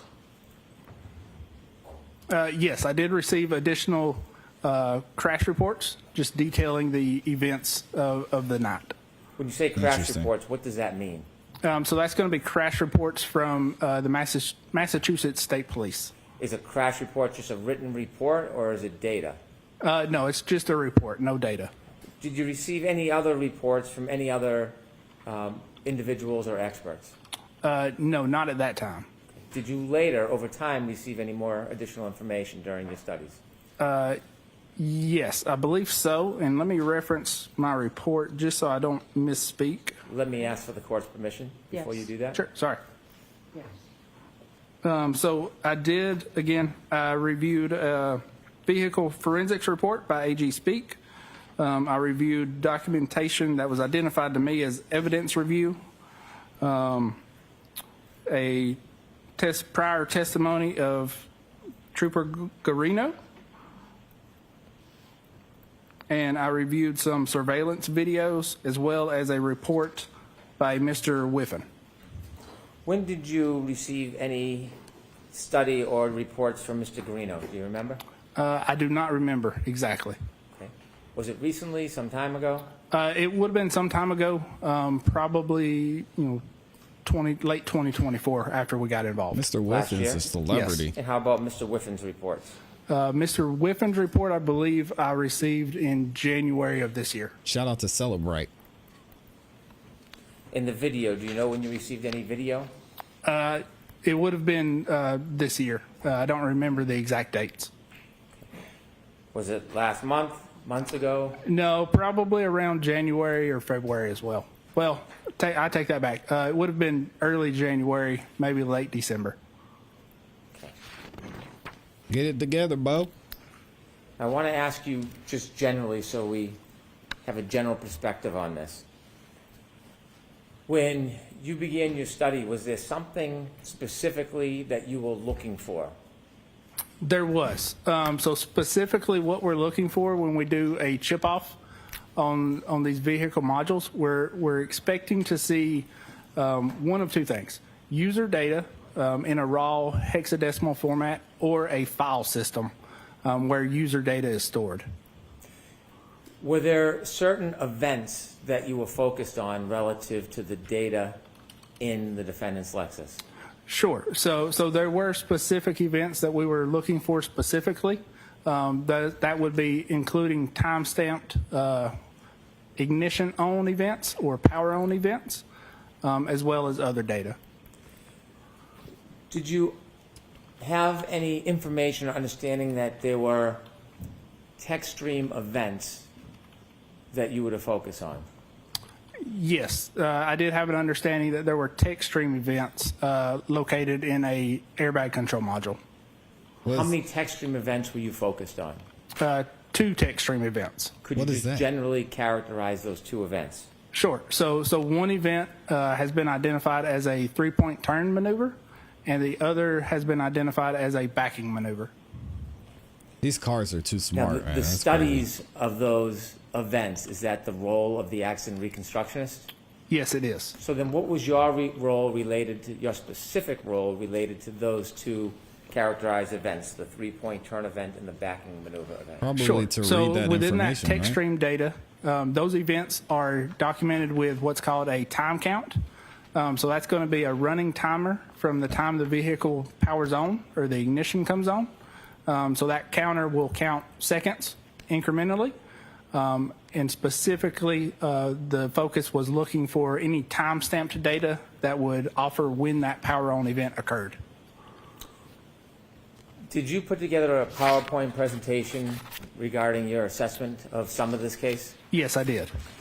May I approach? Yes. Oh, do we get to see it? Is it PowerPoint time? We get a slideshow?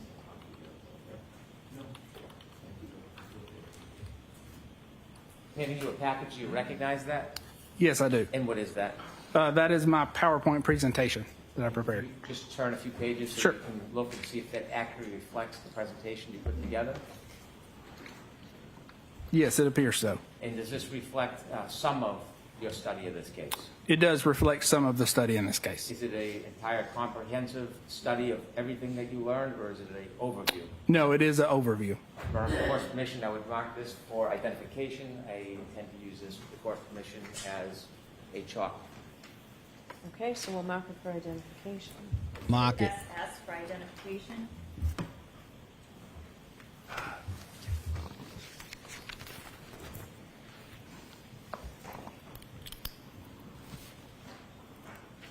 May I proceed, Your Honor? Yes.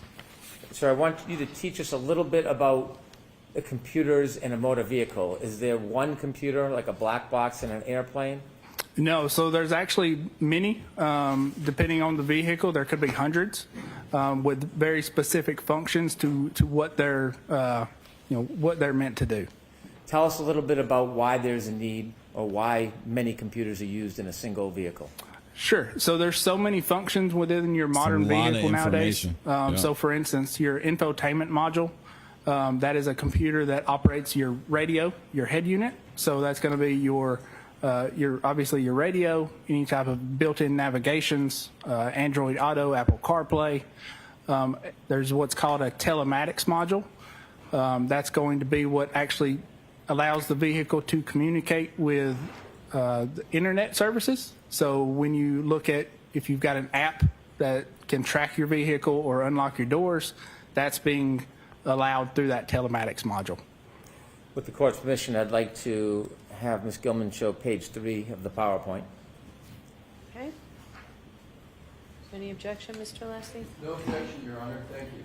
Oh, this is good. Hold on a Sir, on second. your PowerPoint page 3, you have a chart or diagram. All right, so let me run this back. This is going to be good stuff. We Any got objection, Mr. Alessi? No to check this out. So we're going to see a PowerPoint of what happened in the vehicle. Sir, on your PowerPoint page good. 3, you have a chart or diagram of a car.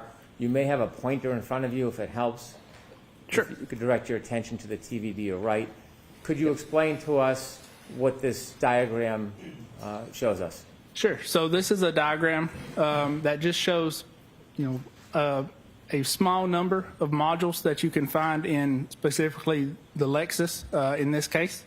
Again, what we're focused on and looking at is the infotainment module and the telematics module in orange. For example, there are other modules known as the body control module and the airbag control module, the engine control module, which runs your vehicle. In addition to that, there are other modules that operate your door locks and unlocks, your windows, and various other functions. When you use the word module, is that the same thing as a separate computer, or is it different somehow? Yeah, so that using parlance, module would be referring to a separate computer within the vehicle. Do all of these separate computers in the vehicle connect with each other? They do. So all of these modules are connected to one another, and they do communicate with each other. The information that would be commonly referred to as black box, or information that captures some of an event, where would that be in this diagram? Sure. So the black box would be in the airbag control module. And then as far as the radio system, you shared with us that's the infotainment module? Yes. So the radio system is going to be, that data is going to be stored within the infotainment module. In the telematics module, specifically, what are we looking for there? Sure. So the telematics module, again, is a module that allows communication with internet services. So if you've got an app on your phone that you can unlock or lock your doors, that's the telematics module is allowing that function to occur. Do all make and model cars have the same setup as this diagram? No, they do not. It will vary. Does it vary from car maker to car maker? It does. It varies from car maker to car maker. It varies from trim level as well. Could two different cars from the same manufacturer, same style, could they have different components in those cars? They could, yes. Why is that? Sure. So during the manufacturing phase, depending on cost and other things, manufacturers will source these modules from different third-party manufacturers. So one vehicle may have a module from, for instance, LG Electronics. One may have a module from Denso. Yeah, that's Brendan that's and talking. depending on how those individual manufacturers implement that software and hardware, they may record and store different types of data. So from your experience, you've reviewed or you studied a 2022 Lexus, and then you see another Lexus, whether it's 2022, 2023, would you be able to say you've seen it, you've already done it, or do you have to individually look at each car? Sure. So you would typically look at, and to correct, it's a 2021 Lexus. But if you want to understand what may be stored in a subject module, you would look at, take an exemplar vehicle and conduct some testing to determine what is being recorded and how that data is being recorded. What do you mean by that? You mentioned that you were looking for time information or power on information regarding two events. Correct. Can we characterize those events as tech stream events? Yes, we can. Do people sometimes refer to them as triggering events? Objection, Your Honor. Sustained. Are they often or sometimes referred to as something else other than a tech stream event? They can be referred to as other things besides tech stream events. Can you give us an example of what else they may be referred to as? Sure. So that would be triggering events. Why is it called a triggering event? Sure. So the event is actually created when there's a trigger, and those trigger thresholds will vary and could be for a number of different reasons. When a tech stream event happens, or a so-called triggering event, what happens in the data? Sure. So when a tech stream event happens, there is, when that trigger is met, there is certain data parameters or data types that are recorded for a specific time frame. In this case, how many of those events were you looking at? Just one. When you mentioned time, I want to have you explain to us a little bit about time. You said there's a running clock. Can you explain that in a little more detail and simply what that means? Sure. So in what's recorded within the tech stream events, I'll refer to as a running clock. Essentially what it is when the vehicle is powered on, this clock starts to run and it counts seconds from power on. So when you press the ignition on, this clock starts, and when there is a tech stream event that occurs within that cycle or within that ignition on, that is recorded as the time that trigger occurred.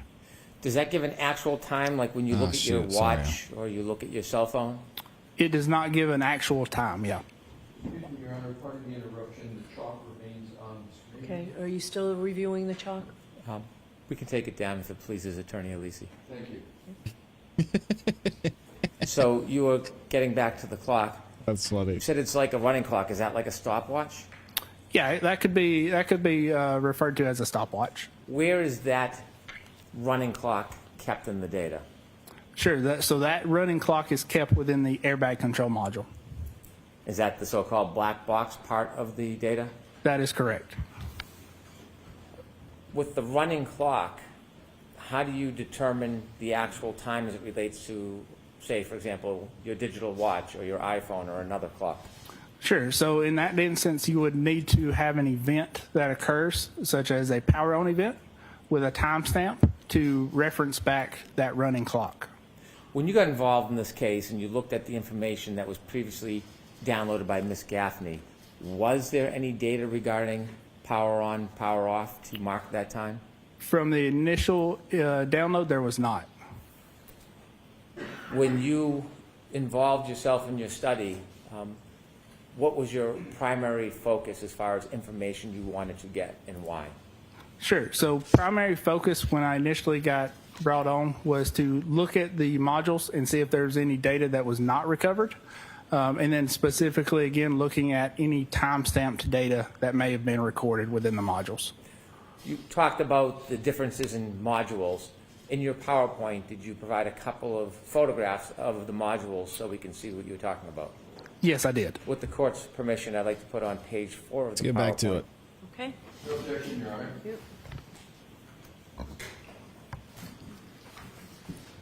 Could you explain to us the photograph on the left and then the photograph on the right? Sure. So the photograph on the left is kind of a top-down view of the infotainment module from the Lexus. Photograph on the right is a top-down view of the telematics module from the Lexus. Are these modules from this specific car, or is this a general photograph of a car and how it works? These modules are from this specific vehicle. From the car you studied? Correct.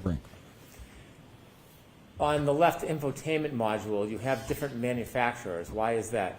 Sure. So again, these modules are not manufactured by Lexus or Toyota themselves. They are manufactured by third parties that are providing these modules to the car manufacturer. And these are just some examples of what we have seen within these specific vehicles and what type of manufacturers provide modules for these vehicles. If we could turn to page 5, please.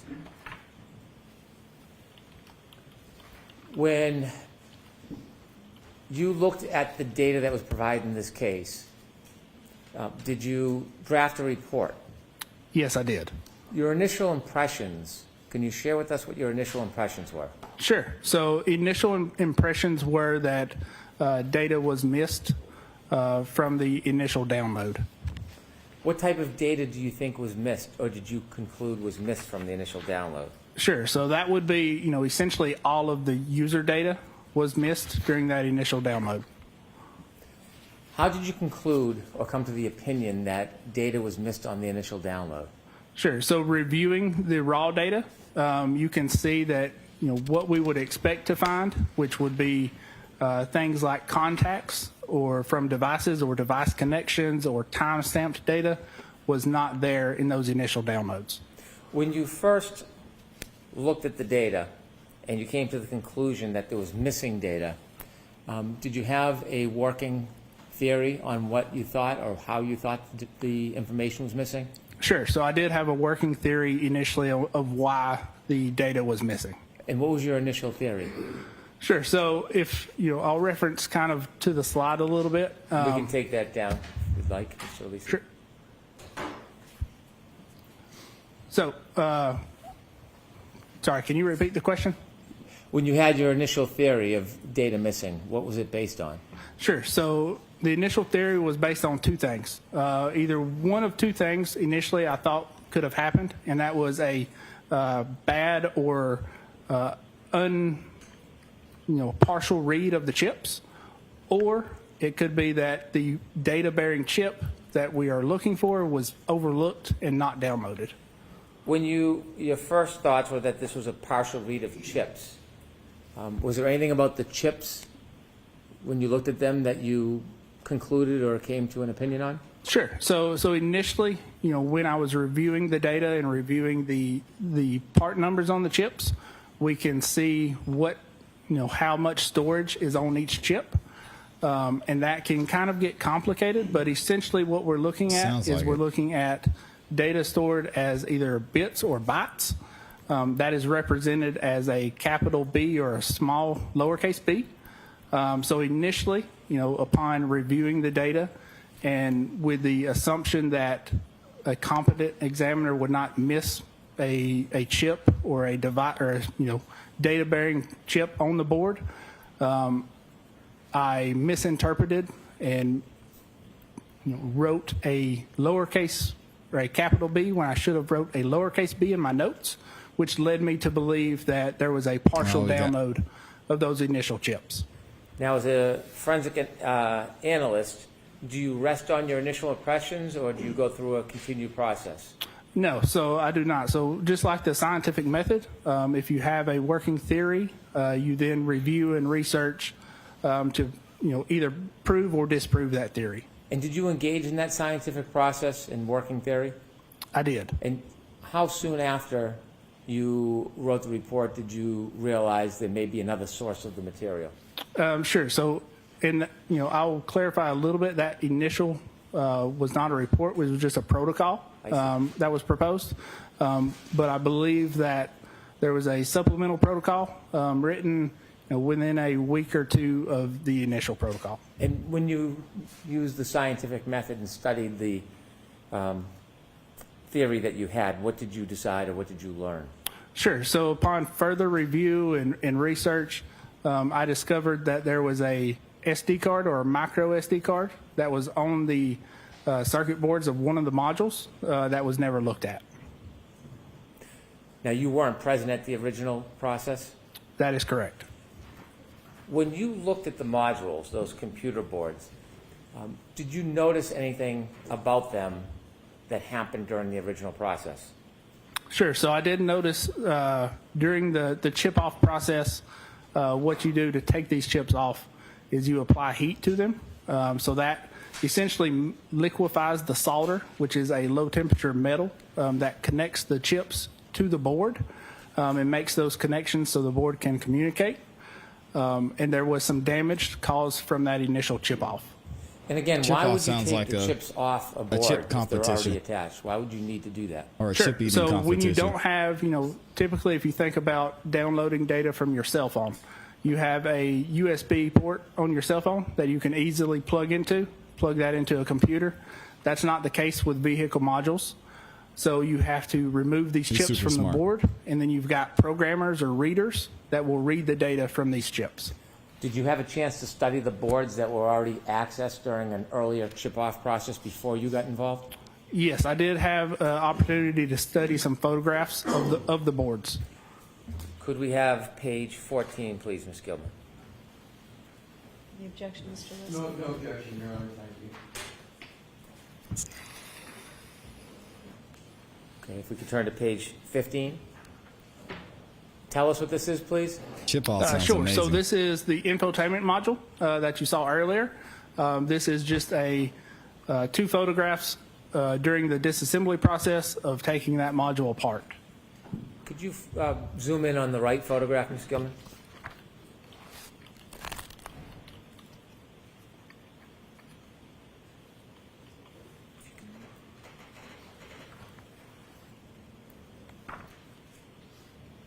Okay, if that's the best we can do, that's fine right there. Could you share with us a little bit about what this is? Sure. So this is how I received the modules when we took a secondary look at them. Essentially, this is if you see from the right photographs, there's many boards that are contained within this infotainment module. This specific board that we're looking at here on the right is the board where they removed chips from. What we're looking at is the circuit board itself, as well as two components that were previously removed during that initial download attempt. So if you can't read the chips on the board, if you remove them, is there a tool that you can use to actually read the individual chips in isolation? Yes, so there is tools, various tools that you can use to read those chips and read the data from those chips. If we could have 16, please.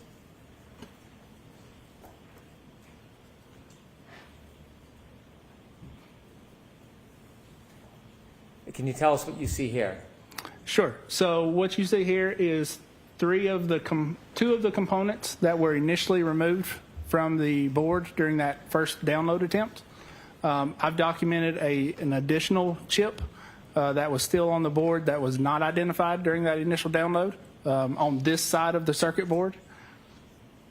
And then I've got photographs matching the chip and where its placement was initially on the circuit board. Could we have page 17, please? And what do we see there? Sure. So this is some of the damage that occurred to the circuit board itself during the initial chip-off download attempt. Do you have a pointer on the stand? I do, yes. Could you show us with the left photograph, point out what you mean by damage? Sure. So right here on the left part, you've got these two highlighted blocks. So what this is if you remember back to the last slide, the larger chip that we were looking at, this is directly underneath that. So when you're removing that larger chip, what you're doing is you're applying heat to it. If you apply too much heat during that chip off process, the underside of the board will actually heat up, and you'll have chips fall off of the underside of the board. So that's what's occurred here on the left side. On the right side, as you heat up these chips, if you're not careful as you pick them up off the board, you can displace other components, and that is what you see right here in this highlighted box here is a small passive component that has been displaced where it should be parallel. What is the risk of damaging components when they're taking off the board during a chip-off? Sure. So the risk of that is causing damage that could be internally that we can't see. And if you want to put the chips back on the board and assemble everything back together, it may not work appropriately. In addition to seeing the damage with your eyes on these photographs, do you look at data when you engage in the analysis whether or not you think data is missing? Yes, I do. Could we have page 6, please?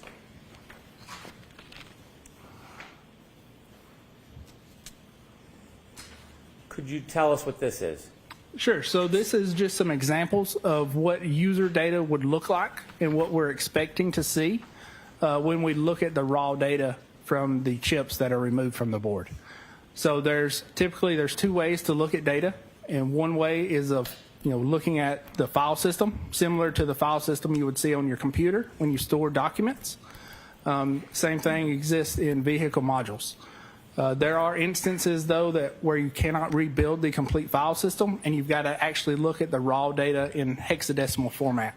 So that hex data, the bottom photograph or screenshot, is what that would look like in hexadecimal format. When you looked at the data that was provided during the original chip-off or process and was produced by Ms. Gaffney, were you able to, at this point, identify any date and time or power on or off information that you were looking for? No, I was not. You mentioned that you went beyond the original data from the testing and you discovered something on the board? Yes, that's correct. Could we have page 18, please?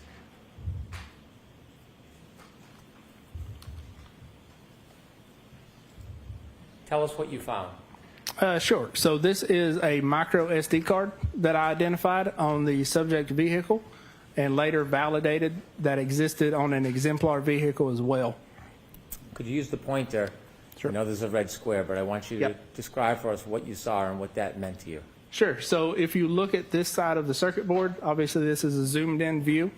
But what you see is this kind of underneath the SD card is a silver casing. That is the slot that the SD card would go into, similar to the slot you would have on your computer. And again, what we're looking at is the SD card, just both sides, top and bottom. You had mentioned earlier that when you looked at the data, you believed that there was data missing. When you found this SD card and discovered this, what did you conclude? Sure. So at that point, I concluded that the data that we were missing was most likely stored on this SD card. Did it appear whether or not this SD card had ever been removed from the board? No, it did not.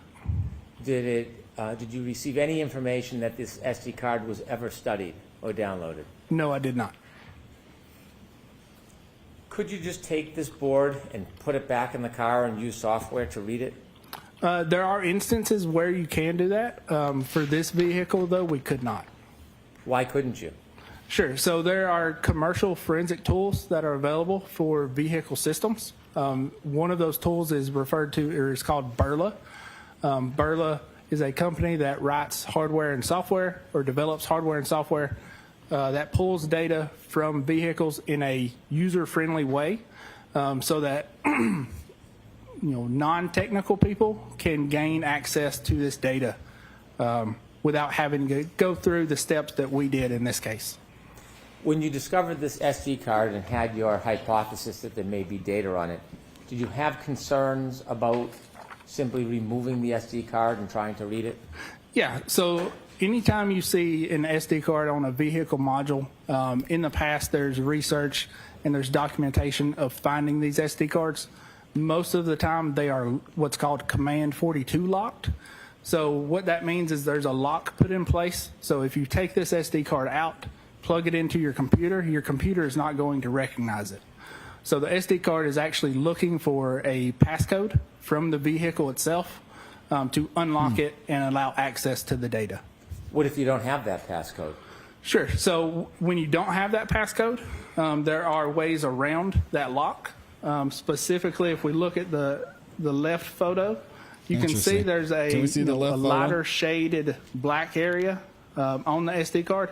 What that is it's a protective covering that is covering some what's known as technological pads, and those pads allow access to reading the data and bypassing that lock. Is gaining access to an SD card on a board like this a simple process? It is not a simple process. Are there a lot of advanced studies on it?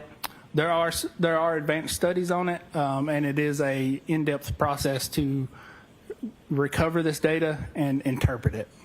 Are there any concerns that you had about spoiling or destroying the data if you tried to access the SD card without a passcode?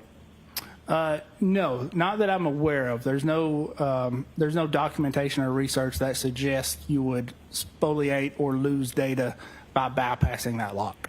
Were you concerned at all in trying to get the information from the SD card about the process of it? Yes, I was. Why?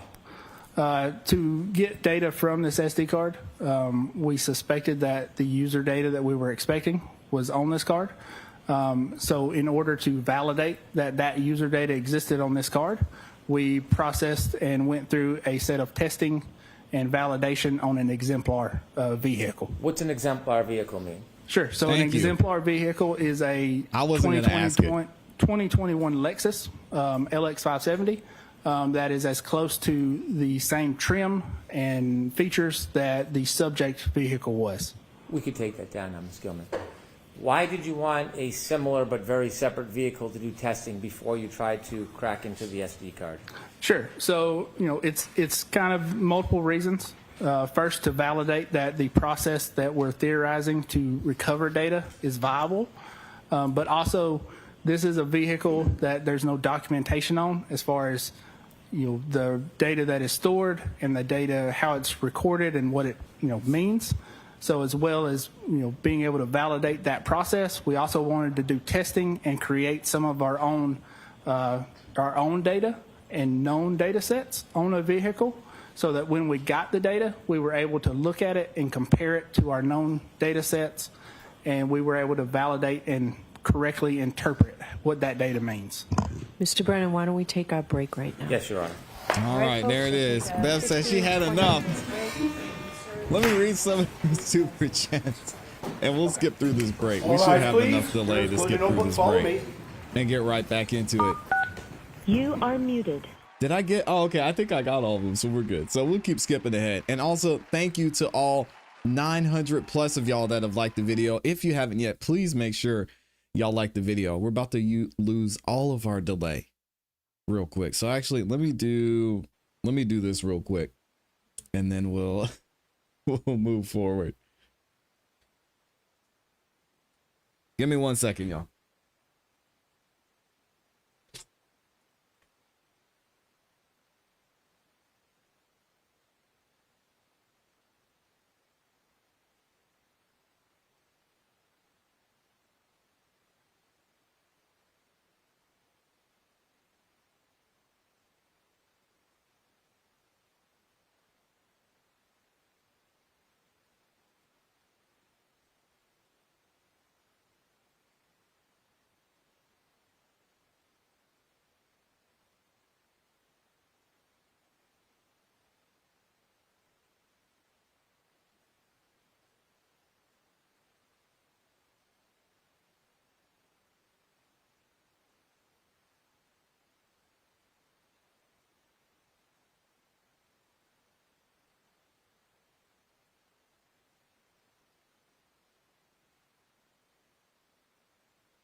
All right, here we go.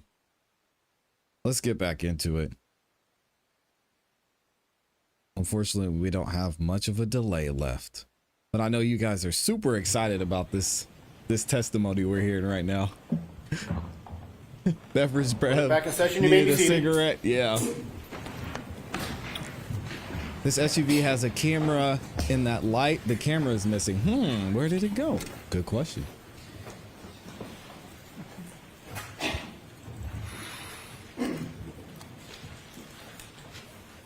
All right, whenever you're ready, Mr. Brennan.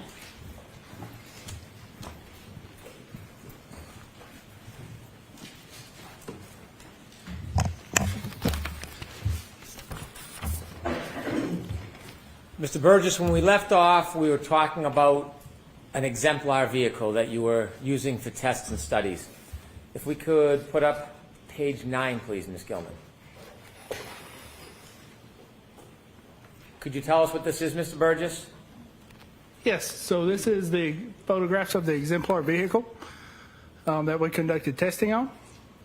So again, it's a 2021 Lexus LX 570. And the reasoning that we did this testing was, again, to validate that the user data that we were expecting to see was stored on that SD card.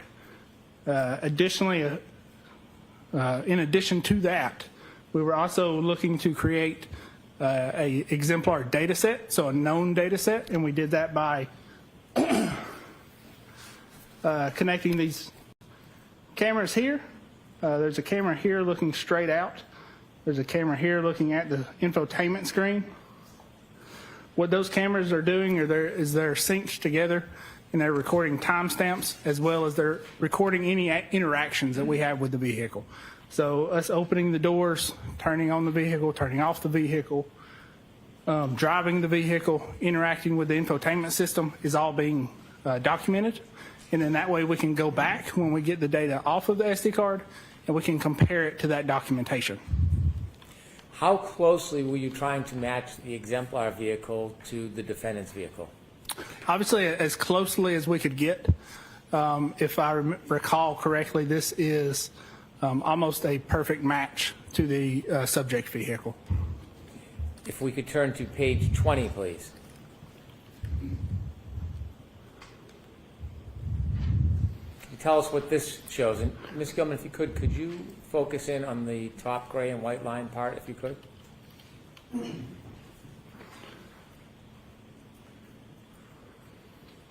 A little further out, if you could.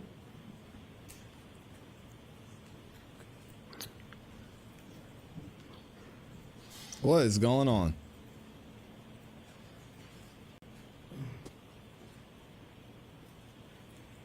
We'd like to see all 3 rows if possible. And if not, we'll do it from a further view. Okay. Could you share with us what this slide represents, Mr. Sure. Burgess? So this slide represents a comparison between the exemplar data and the data from the subject Lexus. In this comparison, we're looking at navigation system software. So that's going to be the infotainment system software. There's a number of different softwares running on this infotainment system for various functions. So you can see here there's a firmware version for the Wi-Fi functionality as well as the OS version, the audio, the DVD function, and I believe there's a section for the CD or disc version. So what we're looking at is we're looking at the software versions that are running on the exemplar. We're comparing that to the software versions that are running on the subject, and those match. So we would expect to see the user data to be stored in the same way. Is it common that an exemplar vehicle will match the Focus vehicle exactly like this? Yeah, so, I wouldn't say it's common or uncommon. I have seen it in the past.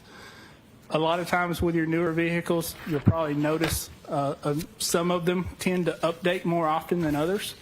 For this one, it looks like the Lexus doesn't update quite as often. So we are able to see that the software versions are the same. If we could take that down, please. And if you could remind us before we go into your findings in that SD card that was left behind. what was the most important thing you were looking for as far as data on that SD card? Sure. So the most important thing we're looking for is time-stamped data, specifically related to power on or ignition on events. If you were to find time-stamped data for power on, power off ignition events, how would you use that? What would you use that in unison or comparison with the information that you already had? Sure. So we would use that in comparison with provided surveillance videos to compare and see how accurate those timestamps are and how consistent they are, specifically on the night of January or the morning of January 29th. When you analyzed the SD card, did you get viable information? Yes, we did. What information did you get? So we've got a couple different data types. We got contact lists from some of the connected devices, as well as serial numbers and phone numbers associated with the connected devices, call logs, and then power on and power off events. Was your focus on one particular aspect of that data? Primarily, the focus was on the power on and off events. And did you find information regarding power and power off events that could date and time those? Yes, we did. If we could have number 29, please. 30. Can you share with us what you found? Sure. So this is some screenshots from our exemplar testing. So again, these are from those cameras that I pointed out earlier.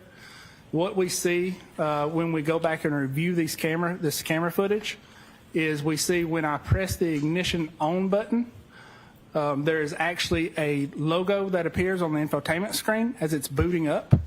That time that logo appears on the screen is associated with a time that we see in the raw data, and that's in the hexadecimal data that is very small, so it's kind of hard to see.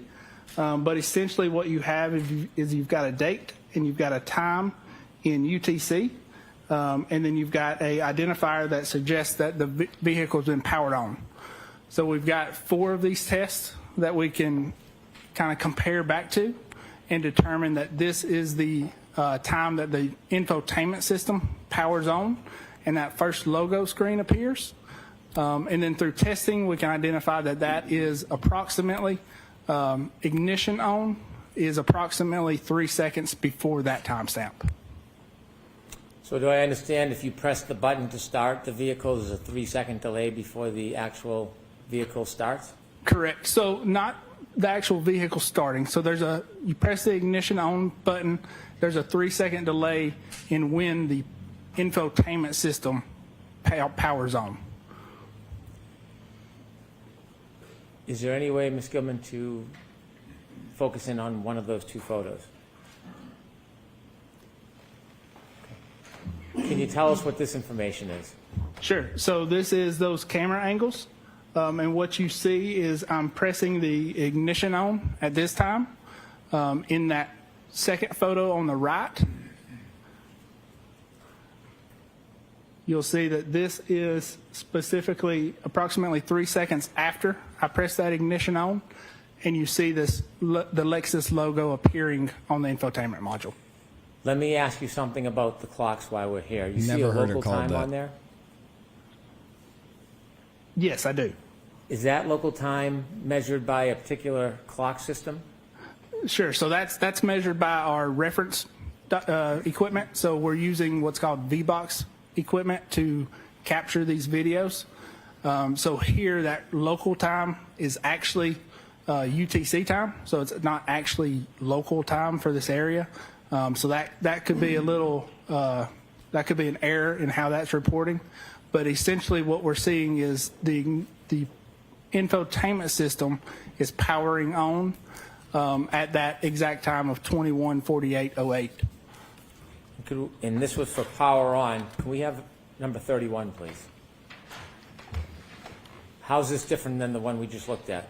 Sure. So this is power off. So this is myself pressing the ignition to power off the vehicle. And what we see at this exact time when you power off and press the ignition button, the screen on the infotainment system becomes blank, and associated with that, it powers off and you see a log within the raw data that indicates that. Cool. You mentioned that you found power on, power off information. Can you explain what that means? Sure. So through this testing, what we were able to do is see that there are time-stamped power on and off events for when the infotainment system is recording a power on and power off. And then we validated that with the exemplar testing. Ultimately, were you able to use that power on, power off timestamp information to identify the times of the later two events, the tech stream events, the three-point turn and the backing maneuver? Yes, in combination with other data, we were able to determine that. Did you test the power on, power off data? Yes, we did. Could we have number 32, please?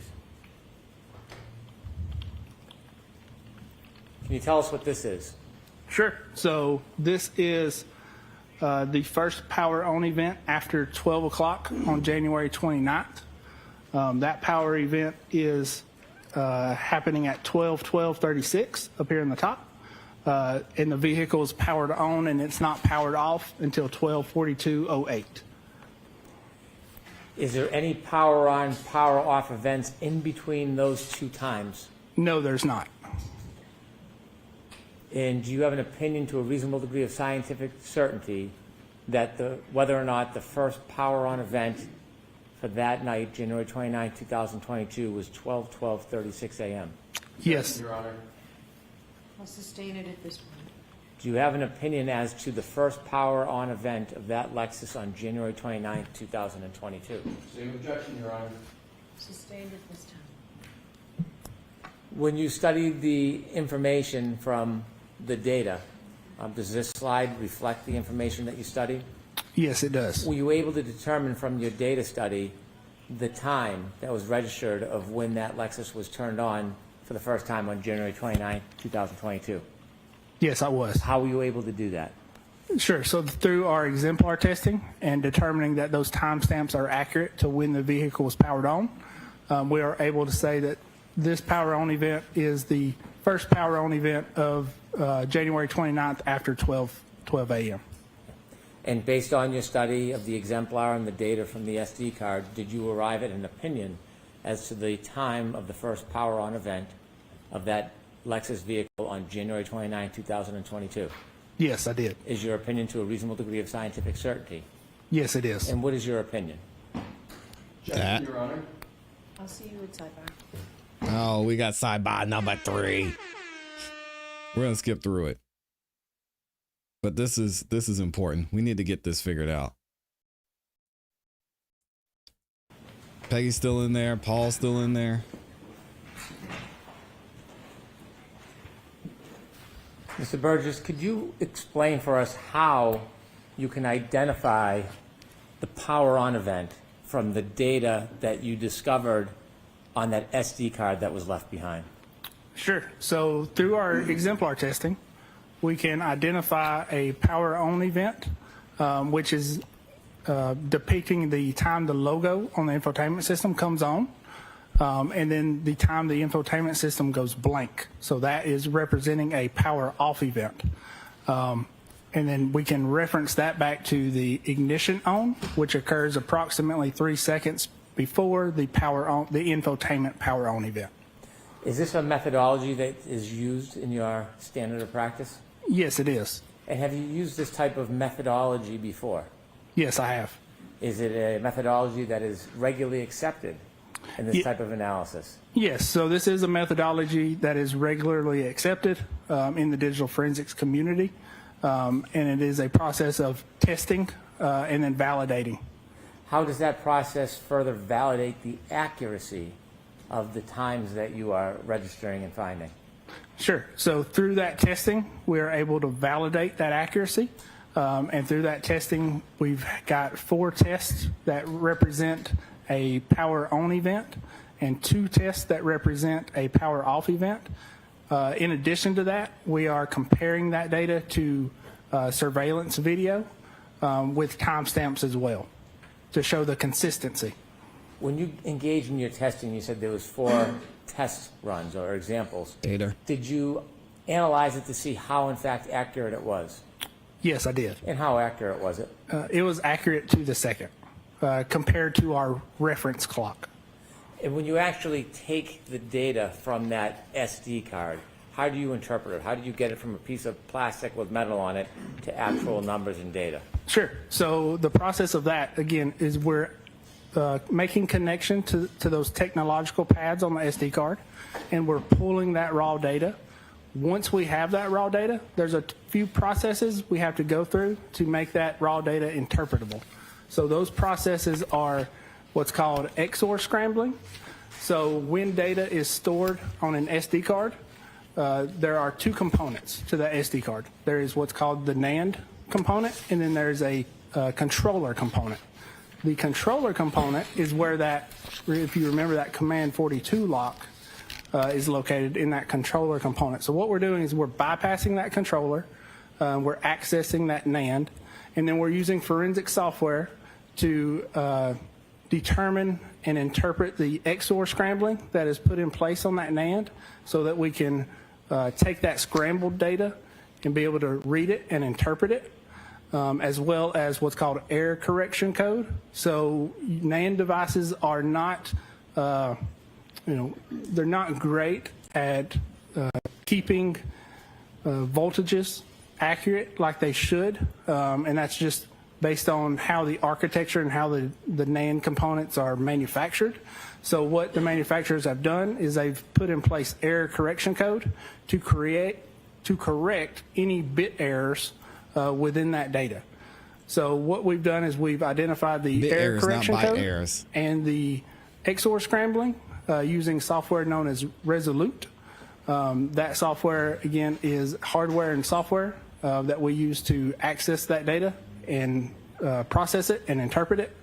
From there, we can take that data and we can review it in that hexadecimal format. And based on that methodology and that process and that study, were you able to extract the data from the SD card and identify the first power-on event of the defendant's Lexus on January 29th, 2022 to a reasonable degree of scientific certainty? Yes, I was. And do you have an opinion about what time that Lexus, the defendant's Lexus, was powered on December 29th, 2022 for the first time? Yes, that would be approximately 12/12/36. Is that to a reasonable degree of scientific certainty? Yes, it is. On your chalk, Reasonable degree on of the scientific screen. certainty. Okay. Does the power out event, is that the same as your interpretation? Yes, it is. The 12/12/36 a.m. time, what time clock is that based on?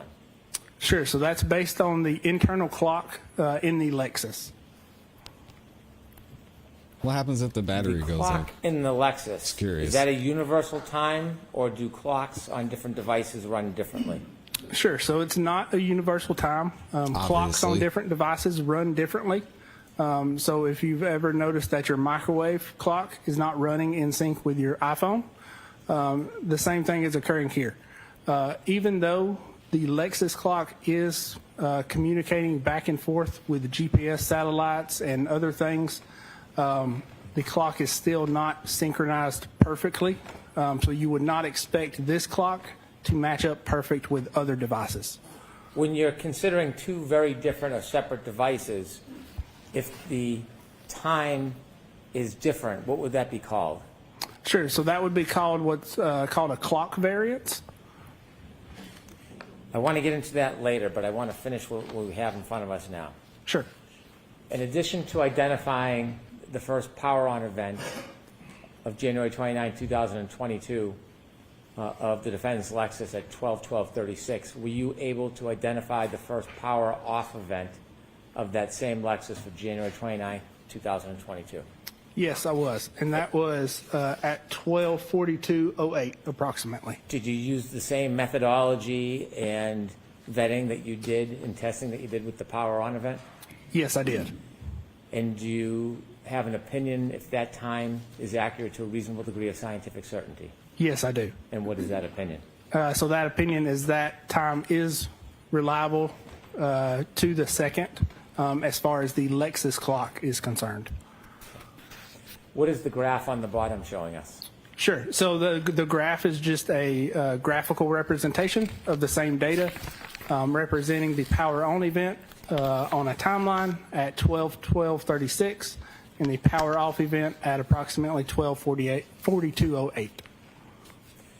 When you're looking at times, power on and power off events to date and time it, are you obtaining that information independent of other outside information? Yes, I am. Is the data simply the data, or does something affect it? Sure. So no, the data is simply the data. So when we get the data, we can compare it to outside sources or external sources to verify that it's consistent with other sources. But the data does not depend on any outside sources. Do you oftentimes use outside sources to vet or test the data, even though it's totally separate concept? Yes, I do. After this power on, power off event, when you studied the data from the SD card using the same methodology and technique, did you find any other subsequent power on and power off events for the defendant's Lexus on January 29, 2022 after this event? Yes, I did. Could we have slide 33, please? Mr. Burgess, can you tell us what the next event is that you found in the data? Sure. So the next power on event occurs at 5:07:46. That's this top timestamp here. The infotainment system records a power off event after that at 5:46:20.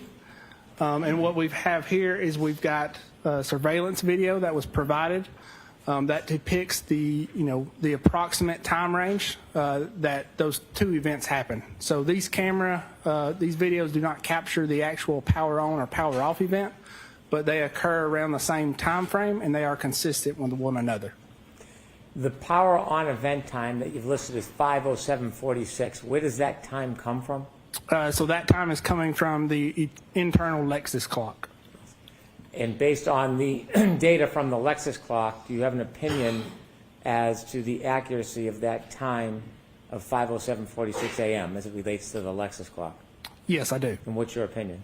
So compared to the Lexus clock, that time is accurate to the second. The videos you have, are those timed from the same Lexus clock or a different source? No, so those timestamps of the videos are coming from external sources. In the example of these videos, I believe that is a Ring camera. Why would you try to vet the time stamp that you've identified to the second from the Lexus clock with another item, including a video that uses a different clock? Sure. So that further validates that those timestamps are accurate and they're consistent with timestamps we're seeing from other devices. Can there be a variance with other devices? There can be a variance. If there's a variance, could that still corroborate or support the original timestamp from the Lexus clock? Yes. So even with a variance, those timestamps can still be consistent with one another. And on the two photographs, are those videos or photographs? Those are videos. What is the purpose of including a video? Sure. So the purpose of including the video is just to depict that the video does not actually capture the power on or power off event. But again, it is around the same time frame that the power on and power off event occur. Ms. Gilman, are you able to play the video to the left?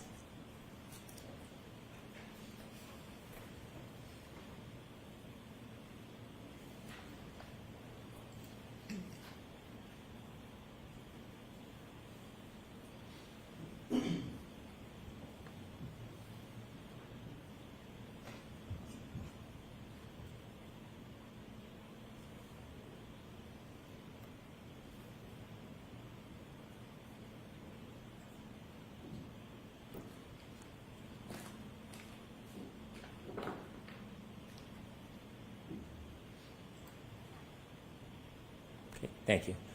What about that video vets or corroborates the 5:07:46 Lexus time on the power on event? Objection, Your Honor. A little bit more before you get to that, Mr. Brown. Yeah, you gotta build some type of foundation. Did you can't use just the say video that we matches. just saw in an attempt to vet or corroborate the timestamp for the power on event on the Lexus? Objection. Yes, I did. How did you do that? Sure. So looking at the start timestamp on the video, we can see that the video starts at approximately 5:07:58. Nah, we all know that these Ring camera videos are not accurate all the time. How is the time set on the Ring camera? Could that have been an issue as well? I don't know, man. Well, I'll let the Keeping attorneys in do their mind thing. this timestamp is coming I'm sure from that's the gonna be brought camera up by or Alessi. the Ring video, the Ring camera itself. And when we look at the power on event, we see that it occurs at 5:07:46. So although we don't see the actual time of the power on event, that is consistent with what we would expect. What does the video on the right help us do? So video on the right helps us do the same thing. So when we look at the power off event, that occurs at 5:46:20. Again, when we look at the Ring video on the right, that start timestamp of that video is 5:46:29. So again, we missed the power off portion of when that occurs, but that is consistent, again, with what we would expect. Could we play the video on the right? If you can enlarge, that would be helpful. If not, And y'all are saying it in the chat. Let's see where she backed into the car.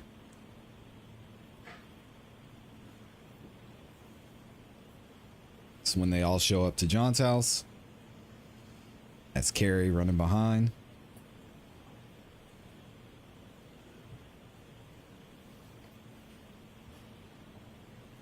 if you could stop the video, please. Mr. Burgess, you see the lights are on that vehicle? Yes, I do. Okay. Can you tell if the vehicle's on or off at that point? Sure. So I cannot tell if the vehicle is on or off at that point. Typically, when you power off a Lexus or a modern vehicle, the lights will stay on for some portion of time afterwards. But again, that is consistent with the timestamp from the power off event. And do you have an opinion to a reasonable degree of scientific certainty as to the accuracy of the power on and power off events as they pertain to the Lexus clock? Yes, I do. And what is that opinion? And that is that those timestamps are accurate to the second.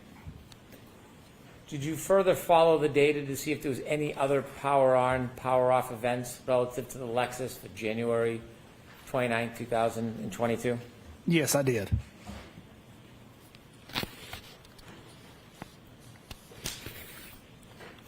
Could you take us to Exhibit 34, please?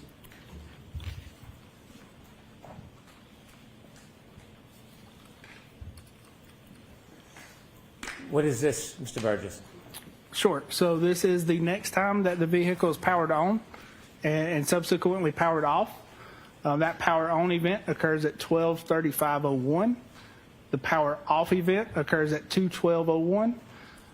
And then this video is a video from alarm.com surveillance that depicts the vehicle pulling into a driveway and shutting off. So when we look at the video and we watch the video, you can actually see at 2:12:01 in the video timestamp that the windshield wipers stop moving and the vehicle's suspension begins to lower, indicating that the ignition button has been pressed. Let's start with the power on event. Was there any video available to show the power on event at 12:35:01? There is no video available that I'm aware of. On the last slide, you had the power off event at 5:46:20 a.m. Correct. Was there any other power on, power off events between 5:46:20 a.m. and this event here? No, there was not. Did you try to obtain any collateral or cooperative video or evidence relative to the power on event of 12:35:01? I did request or make a request to see if there was any video available, and as far as I'm aware, there was not. Regarding the power on event, do you have an opinion to a reasonable degree of scientific certainty as to the accuracy of the power on event as it relates to the Lexus clock on the system? Yes, I do. And what is that opinion? That is that power on event is accurate to the second in reference to the Lexus clock.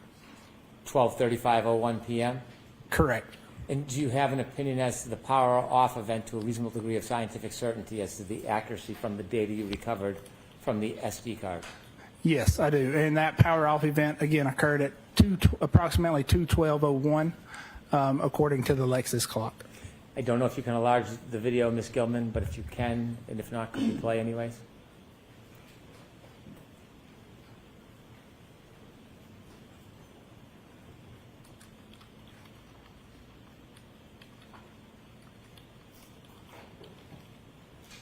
Look at all that snow. Dang, I cannot believe that.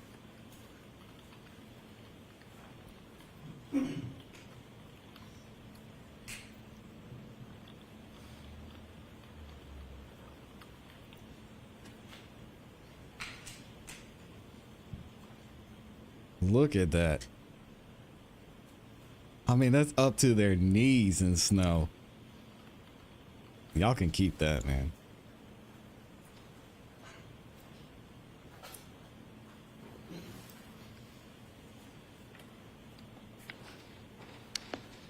Thank you. And could you explain for us the graph on the bottom of that exhibit? Or, Sure. Pardon me, of that diagram?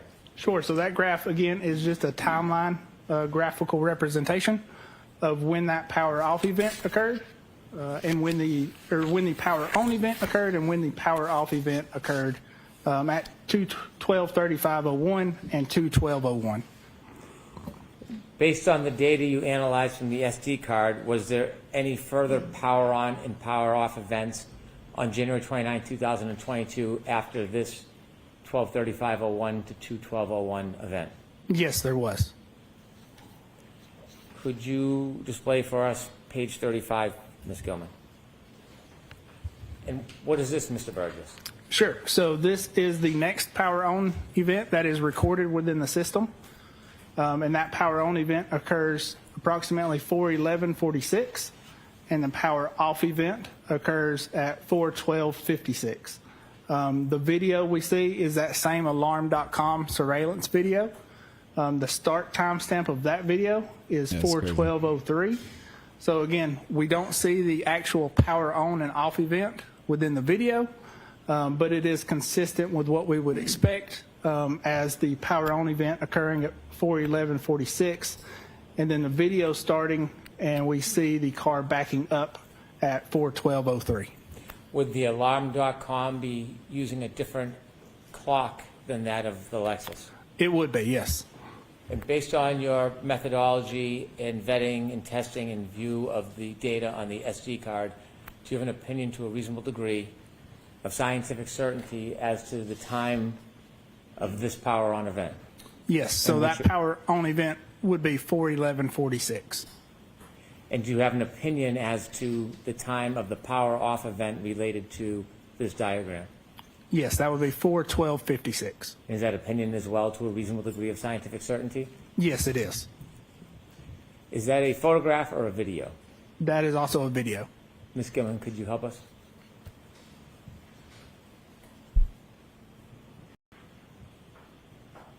Seven feet of snow? Oh no.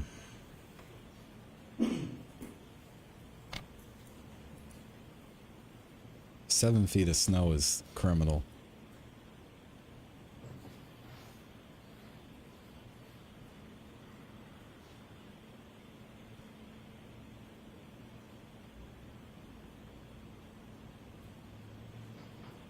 I can't imagine. I don't even know what that would look like.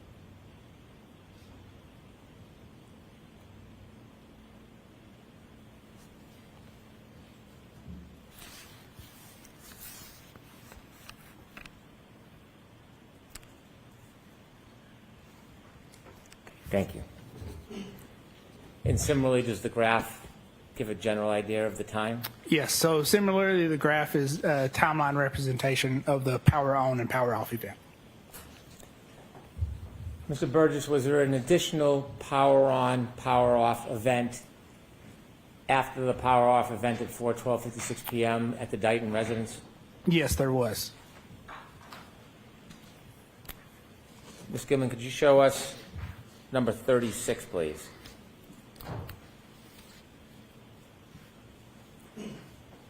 Mr. Burgess, could you take us through this one? Sure. So this is the next power off or power on event that occurs, and that power on event occurs at 5:34:51 p.m. The power off event occurs at 5:36:42. Again, the video that is associated with this does not show the power on or the power off event, but it shows the time just before the vehicle is arriving to this location on a tow truck, and that would be consistent with the vehicle then being powered off and backed off of the tow truck at that time. And based on your analysis of the data, do you have an opinion to a reasonable degree of scientific certainty what time this power on event took place? Yes, and that time would be 5:34:51. And that's according to the internal Lexus clock? Yes, it is. Do you have an opinion to a reasonable degree of scientific certainty when January this vehicle was 29th. then powered off? Yes, and that would be 5:36:42. Again, pursuant to the Lexus clock. Correct. After this event at 5:34:51 p.m. to 5:36:42 p.m., when you studied the data, were there any other power on or power off events for this Lexus vehicle on January 29, 2022? Not that I studied after this event.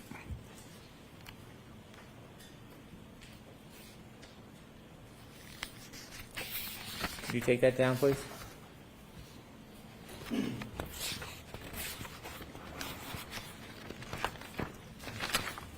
Now, we touched on an issue earlier. I want you to give your opinions and explain to the jury. You mentioned the word variance between different items. I don't think you used the word items. You said something else.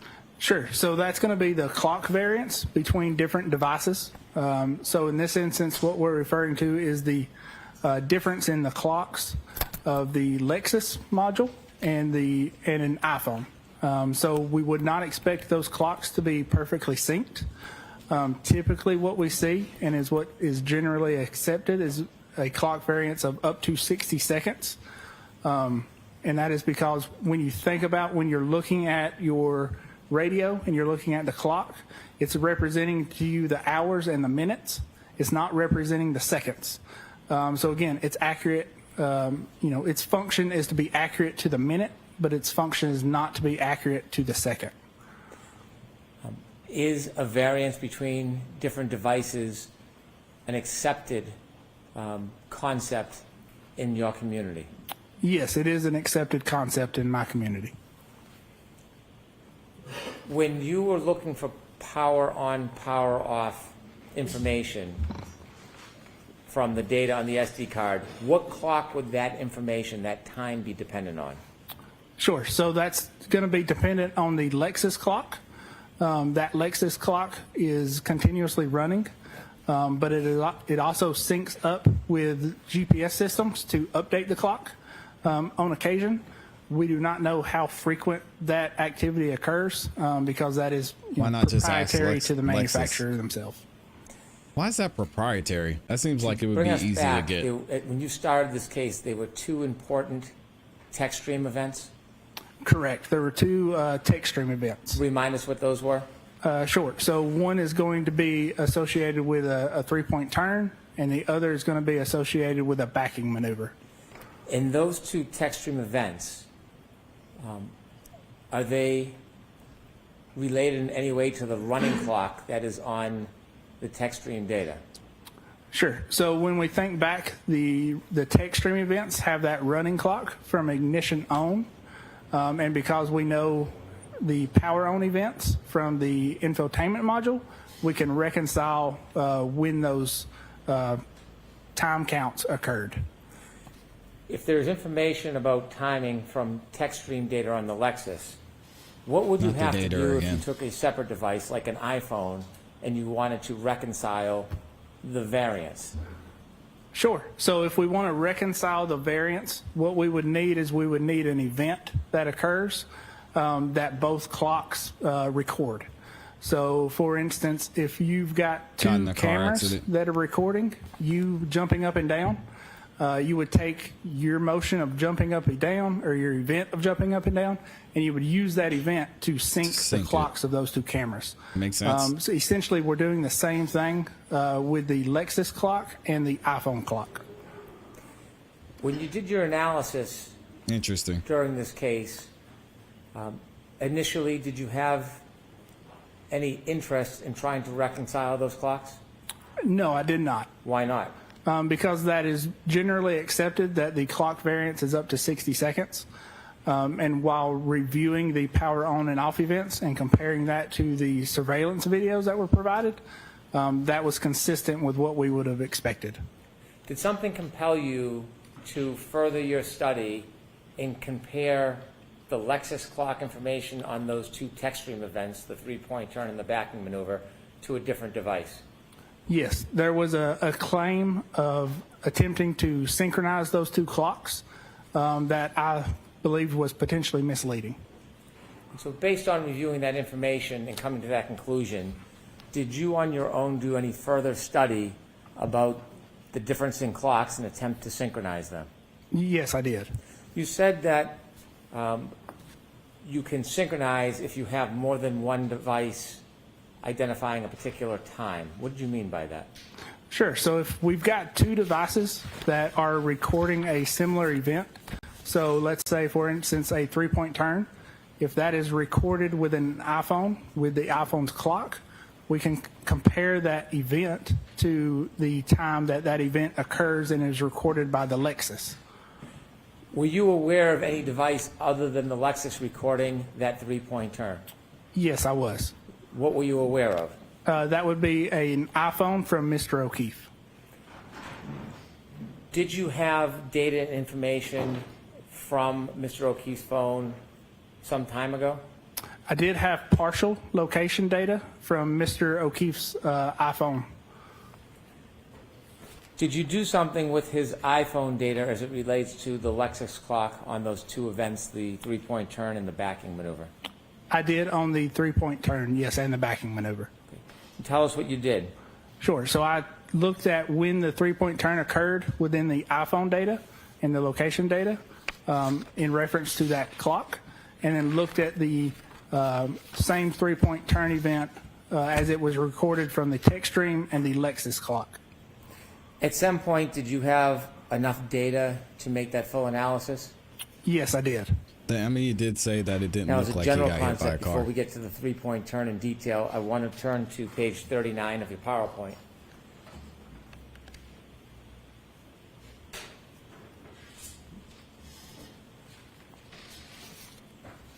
I'm sorry, if you could turn to page 38, please. Okay. Can you explain to us the concept of synchronizing clocks? Sure. So this is kind of a graphical representation of how to synchronize a clock. So essentially, like I said, we're taking a event that occurs. In this instance, it's a 3-point turn. We have data where that 3-point turn is recorded within an iPhone, and we have data where that 3-point turn is recorded within the Lexus. Those events have clocks associated with them. So in order to reconcile the difference in those clocks, we are comparing the clock times for the event from each device and moving or adjusting the clock for one compared to the other. In addition to specializing in data and computers and cars, you also mentioned that you specialize in mobile phones? Yes, I do. He is Did versatile. you use your experience in your training and your education to analyze the iPhone data from Mr. O'Keefe's phone as it related to the information from the Lexus vehicle? Objection, Your Honor. Can you answer that, yes or no? Yes. Objection, Your Honor. Yes. You did? I did. Got a different tone today. Did you see what type of information was being stored on Mr. O'Keefe's cell phone as far as location data? Objection, Your Honor. I'll allow that. Objection, Your Honor. Yes, I did. In reference to location data, Mr. O'Keefe's iPhone is recording timestamps, GPS position, speed, and heading. So heading is going to be the direction that the iPhone is facing. Was there any particular application that you were aware of that he was using? Can you put it upside down? Yes. As far as I'm aware, he was using the Waze app for navigation. Could we have number 39, please? Could you tell us what this shows, Mr. Burgess? Sure. So specifically what we're looking at within the location Y'all be data nice to him. is a 2-minute window. So that 2-minute window we see here graphically plotted on a map. And we see, it's hard to tell, but you can see a white dot, which is the center of a radius for a GPS position. The orange circles are the horizontal accuracy for each one of those positions. And then down here you can see a black line that is coming off of each GPS position that represents the heading or the direction that the iPhone is facing. You mentioned you had some materials from Mr. Whiffen. Did you ever see any materials from Mr. Whiffen regarding location data that was acquired through the application Waze? Yes, I did see a report by Mr. Whiffen. Did you rely on his report, or did you independently, on your own, test the location information? Sure. So I independently, on my own, looked at the location data from Mr. O'Keefe's phone. This diagram that we see with all the points on it, is this developed from your own independent view and review of Mr. O'Keefe's location data? It is. To the top left is a round circle. What does that indicate? Sure. So top left. So yeah. So that's going to be, again, the GPS coordinate beginning for this 2-minute interval that we're looking at. The orange circle is going to be the horizontal accuracy for that GPS point. And then bring us down and up to the left. There seems to be a bigger circle on the top. Sure. So as we come down, believe what is Cedar Crest and go up Cedar Crest, we have a position where the course heading of the iPhone changes, the speed lowers, and we have a lot more GPS points in a centralized location. So that's why you see that overlapping circles in that location. When you're following and analyzing Mr. O'Keefe's location information, does this in any way relate to the first of those two tech stream events that you originally were focused on? It does relate to the first tech stream event, which identifies a 3-point turn. And again, although you're not an accident reconstructionist, do you know if there's data that was captured regarding this 3-point turn as far as an event? Yes, I'm aware of data that was captured during that 3-point turn event. If we could turn to page 40, please. I want you to explain to us how this chart works. What does a point mean? Sure. So when we were initially provided the location data, again, we were provided a partial view or a partial data set of that location data. And within that Excel spreadsheet that data was provided in, it was identified as GPS points. So what we've got here is we've got the partial data along with the full data set that I was provided later on. So we've got a couple columns here. So we've got point, which is GPS point from that partial initial data set that I was provided. We've got timestamps. So these timestamps are every second. With every second, there is a latitude and a longitude recorded, as well as a horizontal accuracy, a speed, and again, a course heading. When you looked at data point 154, is there a time ascribed to that? There is a time described to that as 12:23:58. Before you did this more in-depth analysis, were you relying on anything beyond point 154, that one line? No, so that was the only thing that was being relied on at that time. Why? Because, again, we were initially provided a partial data set of the location. And why didn't you seek earlier on to break this down with more specificity? Again, because the generally accepted clock variance is up to 60 seconds, and that data was consistent with everything else we were seeing, so there was no need to look any further. And what compelled you again to look further? A claim of misinterpreting and a misleading calculation trying to adjust these clocks. Were you given a report? I was not given a report. I was giving a PowerPoint presentation. I see. When you decided to delve deeper into this, was that on your own initiative or were you requested to do it? That was on my own initiative.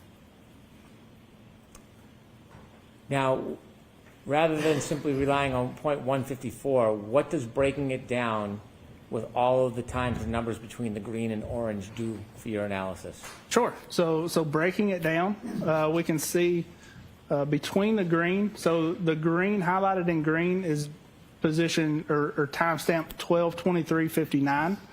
What we see happening before that time is the speed is pretty consistent between 15 and 8 miles per hour. The speed starts to drop at that point. And if we look at the course heading, we can see that the course heading before that time is pretty consistent as well, between 339 and 348. So that is, at position or at time 12:23:59, the speed drops and the course heading changes from, approximately 360, so straight north, to 284, which is in a northwesterly direction. After that time of 12:23:59, the speed recorded is 0. The course heading is 352. And at time 12:24:07, you see the speed pick back up, and the course heading is around 179 degrees. So it's going to be in a southern direction. So based on this information, we can tell that the vehicle between 12:23:59 and 12:24:07 made a 3-point turn maneuver, changing from the northern direction of heading to the southern direction. Is this data generated from Mr. O'Keefe's phone or from the Lexus? Sure. So this data is generated from Mr. O'Keefe's phone.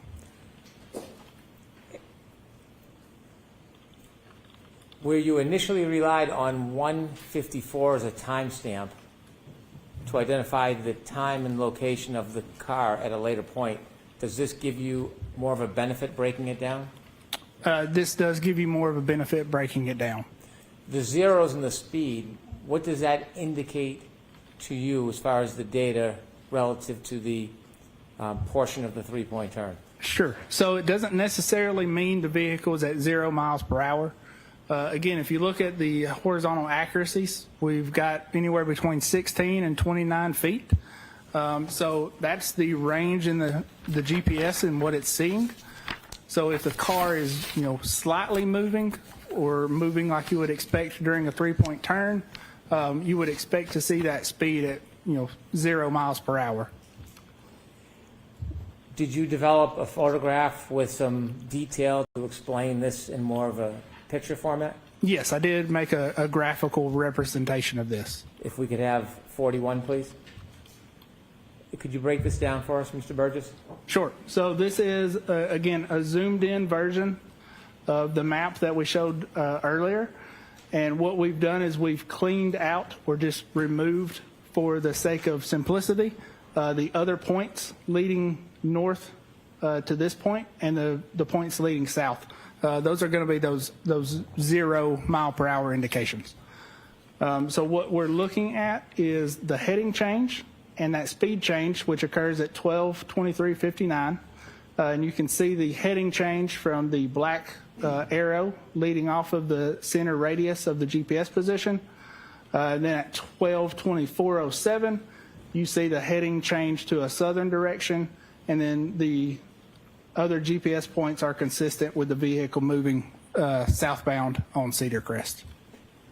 So the claim that you analyzed, did that actually compel you to analyze and identify a more accurate variance than you originally had?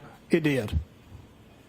And do you have an opinion to a reasonable degree of scientific certainty what the variance is between the clock on the defendant's Lexus on January 29, 2022 and Mr. O'Keefe's cell phone on January 29, 2022? Yes, I do. And to a reasonable degree of scientific certainty, what is that variance? Objection, Your Honor. Sustained. Need a little more, Mr. Brennan. Okay. Sounds like someone who was driving drunk to me. After you studied timestamp 154, what did that help you do? What did you learn from that? Sure. So after studying timestamp GPS point 154 and these further GPS positions, we're able to identify the approximate, time that the 3-point turn occurred according to Mr. O'Keefe's iPhone data. So now we've got that event of when that 3-point turn occurred. Now we can compare that to the 3-point turn from the tech stream data and that running clock.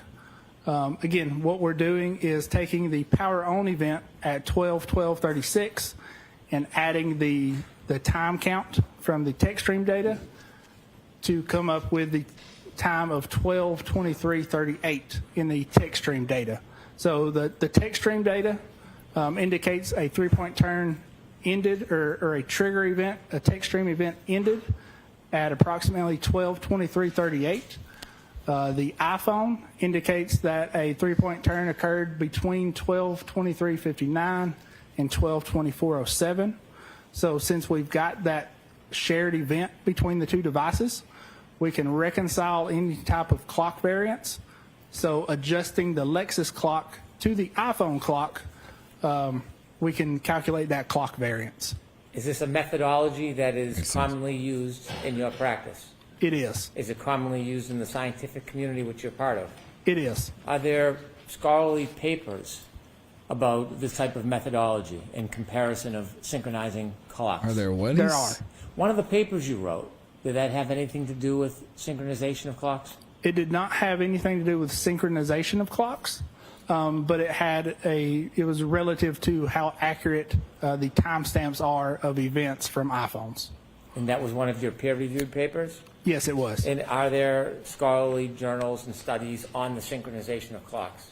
There are, yes. Did you use that methodology in your analysis to come to arrive at an opinion about the time variance between the defendant's Lexus and Mr. O'Keefe's phone?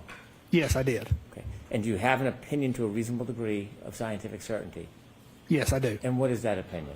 The clock variance is between 21 and 29 seconds. If we could have number 42, please. What is this, Mr. Burgess? Sure. So this is, if we think back to the last slide, we've identified the 3-point turn event in both the data sets. So now if we want to adjust one clock to the other, we can do that. And doing that, we've identified that the variance is between 21 and 29 seconds. So we would need to adjust the Lexus clock forward by 21 to 29 seconds to synchronize it with the iPhone data. So in doing that, the end of tech stream event 1162.1 goes from 12:23:38 to 12:23, between 12:23:59 and 12:24:07. These two clocks, one on the left being the Lexus clock that reads 12:23:38 a.m., and the other clock on Mr. O'Keefe's iPhone has a different time, 12:23:59 to 12:24:07. Do you have an opinion to a reasonable degree of scientific certainty if these two clocks pertain to an event that's happening at the same time or a different time? Yes. So these two clocks are, we are synchronizing these clocks to an event that is happening at the same time. This is relative to the first tech stream event, the 3-point turn. You said there was a second tech stream event that you were analyzing. Correct. There is a second tech stream event. And what is that second tech stream event? That second tech stream event is a backing up maneuver. Are you familiar with the time frame on the Lexus clock relative to that second text stream event? Yes, I am. And what is that time frame? So it is approximately 19 minutes from the ignition on. And do you know what time that is on the Lexus clock? Yes, I do. With the court's permission? Yes.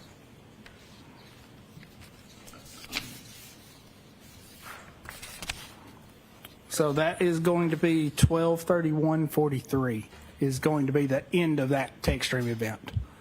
That text stream event, by the way, when it captures data, how long, what window of data does it capture when there's a text stream event or a triggering event? Sure. So when the trigger occurs, it captures data 5 seconds before and 5 seconds after the trigger. What if the event is less than 10 seconds? So if it's less than 10 seconds, it would capture the entire event. If it's more than 10 seconds, it would only capture a partial snapshot of that event. And so when you talk about the data for the backing event, is that the 10-second window you're speaking of? Yes, that is that 10-second window. Does that have anything to do with defining the length of the actual event? No, it does not. Okay. When you looked at the time from the Lexus clock regarding that backing event, did you do an analysis of John O'Keefe's phone considering the variance that you identified? Yes, I did. So I applied the same variance to that second text stream event. When you apply that variance between the Lexus clock and Mr. O'Keefe's phone,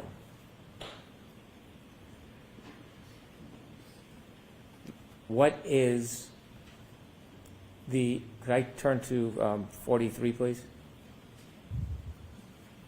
What is the time of that event if we're referring to Mr. O'Keefe's phone? Sure. So that the time of that event with the clock variance adjusted is 12:32:04 to between 12:32:04 and 12:32:12. And do you have an opinion to a reasonable degree of scientific certainty as to the accuracy of that time from Mr. O'Keefe's phone considering the variance? Yes, I do. And what is your opinion? And that the opinion is that the second text stream event ends between 12:32:04 and 12:32:12. When you say text stream event, that's the 10-second window? Correct. That's the 10-second window. Does that necessarily include the entire event? No, it does not. The graph on the bottom, what does that show us? It looks a little bit 10-second window, overwritten. interesting.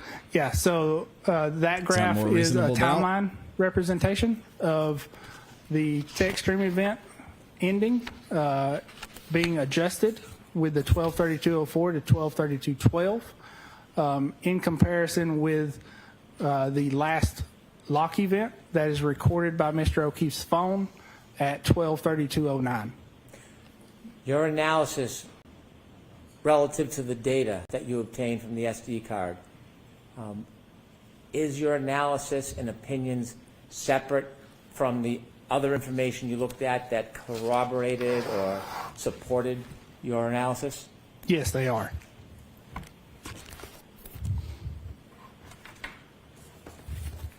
I have no further questions.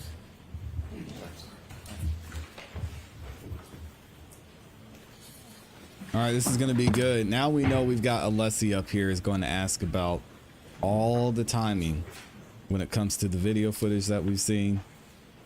This is going to be interesting. Look at him. He's charging up.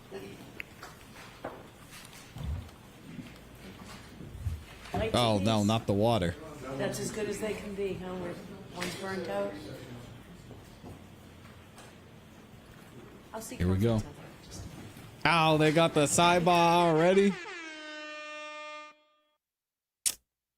Wow. All right, let's see if we can skip through this.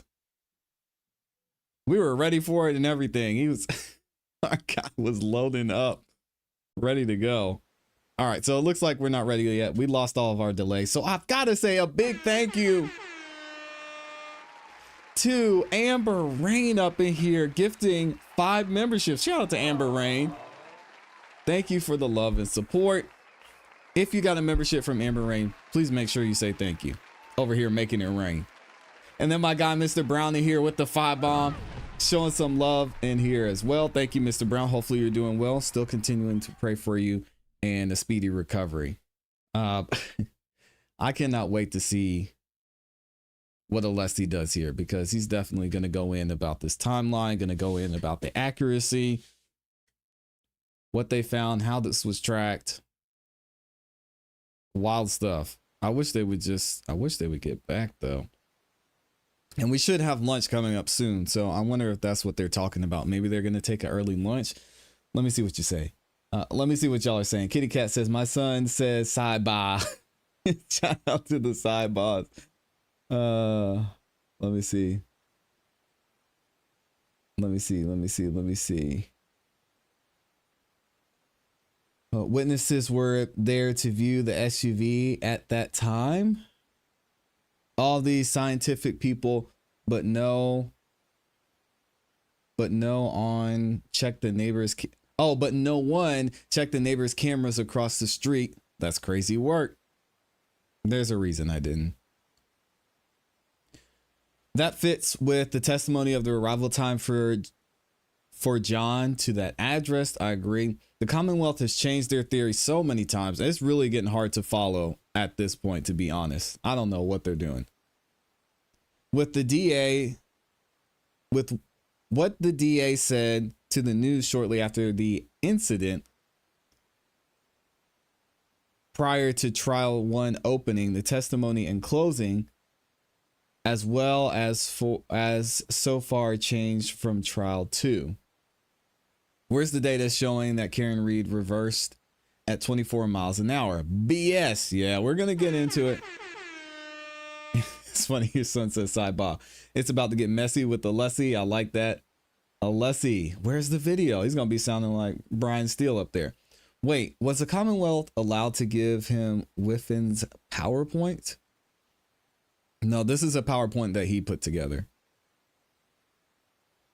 That's a lie. It captures 12 seconds before up until when you call for it to stop.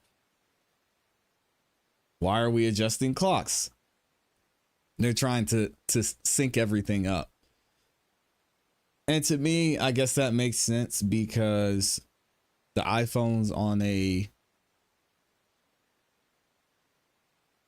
don't even want to say like a universal. That's not the right phrase, but basically it's synced so that it's consistent across the board, where your car, it's not going to be keeping time in the same way.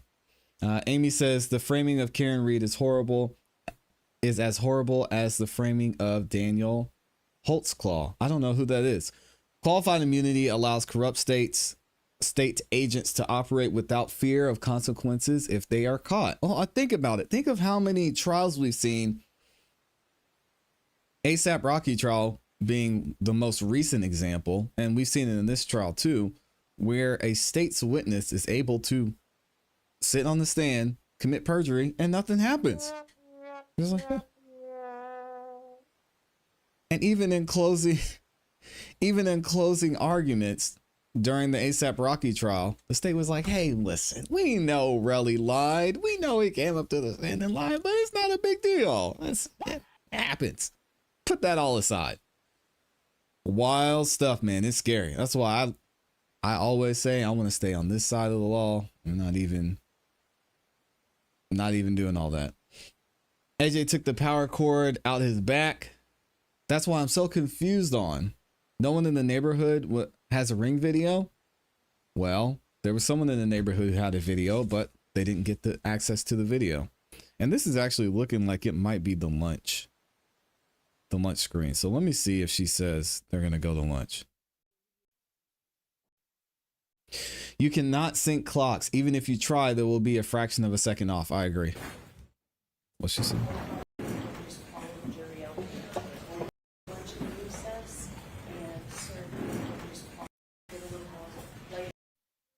Hold on a second. Let me see what she said. Lunch isn't here, so this seems like a good thing, so we'll get a little more light in here for a bit. You folks are all set. We'll take a 45-minute lunch and recess, Okay, so they are going to lunch. I'm glad I checked. All rise for the court, please. So we're all rising for the court. We are going to switch gears here. And let me see how many of y'all were in here. Oh, shout out to almost the 1,100 of y'all who are in the building. 1,200 plus of you have liked the video. Thank y'all, thank y'all, thank y'all for liking the video. It's free. It helps out a lot. I appreciate it. Okay, so we are going to lunchtime, which means we're going to switch gears. Y'all know we have been at certain points covering what's going on with this Sean Diddy Combs trial. And thankfully, we've got a new visual sponsored by Law and Crime. So we're going to go ahead and get into this. Actually, I'm just going to copy their title. We're going to get into this coverage from Law and Crime. Let me update this and change this picture. So we get to hear how the defense is going to argue their case. We've already seen some of it if we're going with us going into day, what is that? 5 should be coming up now. And I'm going to be covering it a lot as we go throughout this week. Some of the text messages and things that were said by Cassie, the communication between Diddy and Cassie, the testimony Cassie has had while she's been on the stand. She was asked about Diddy and her feelings towards him. Do you still love him? Her answer wasn't no. Her answer wasn't, I absolutely disgust that man. Her answer was something to the effect of, the love I have for him in the past is in the past. I don't know. I don't know what that means, but it was a very weird answer. If I were up there, I'd be like, no.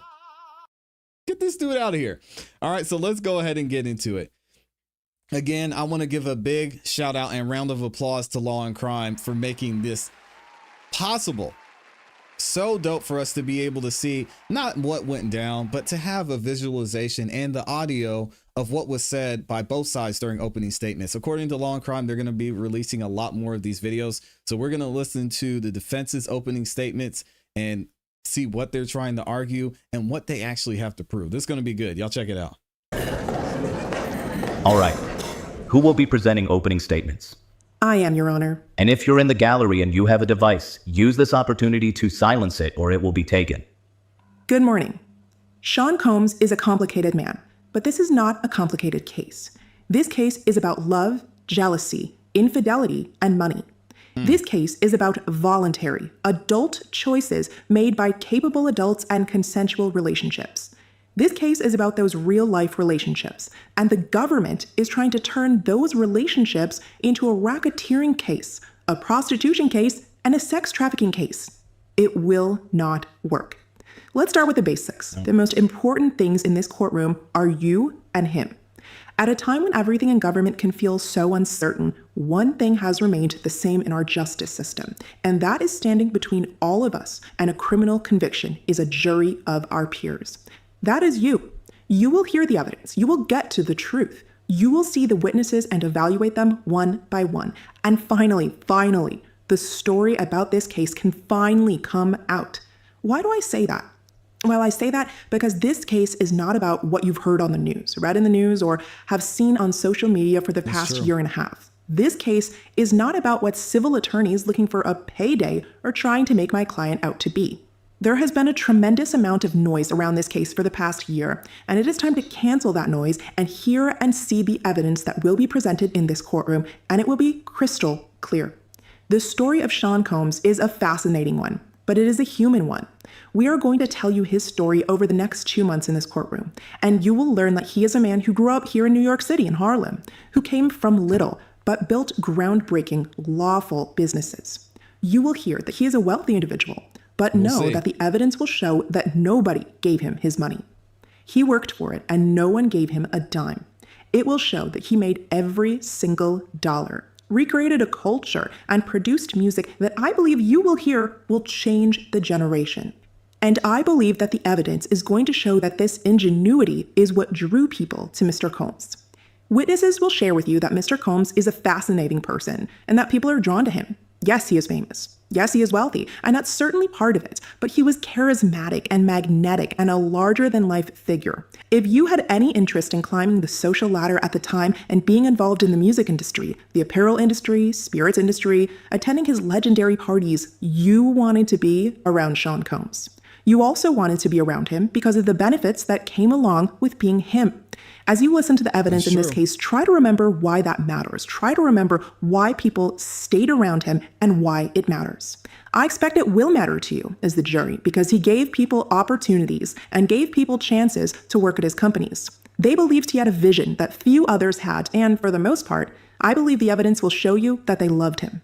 I don't think that the witnesses will tell you they always liked what he did or how he behaved, but the real-time text messages that you will review in this case show that people really loved him. And they believed that by being with Sean Combs, they were part of something special. So by now, you've heard the government say a lot of things about my client. It's time for me to introduce you to him. His name is Sean Combs.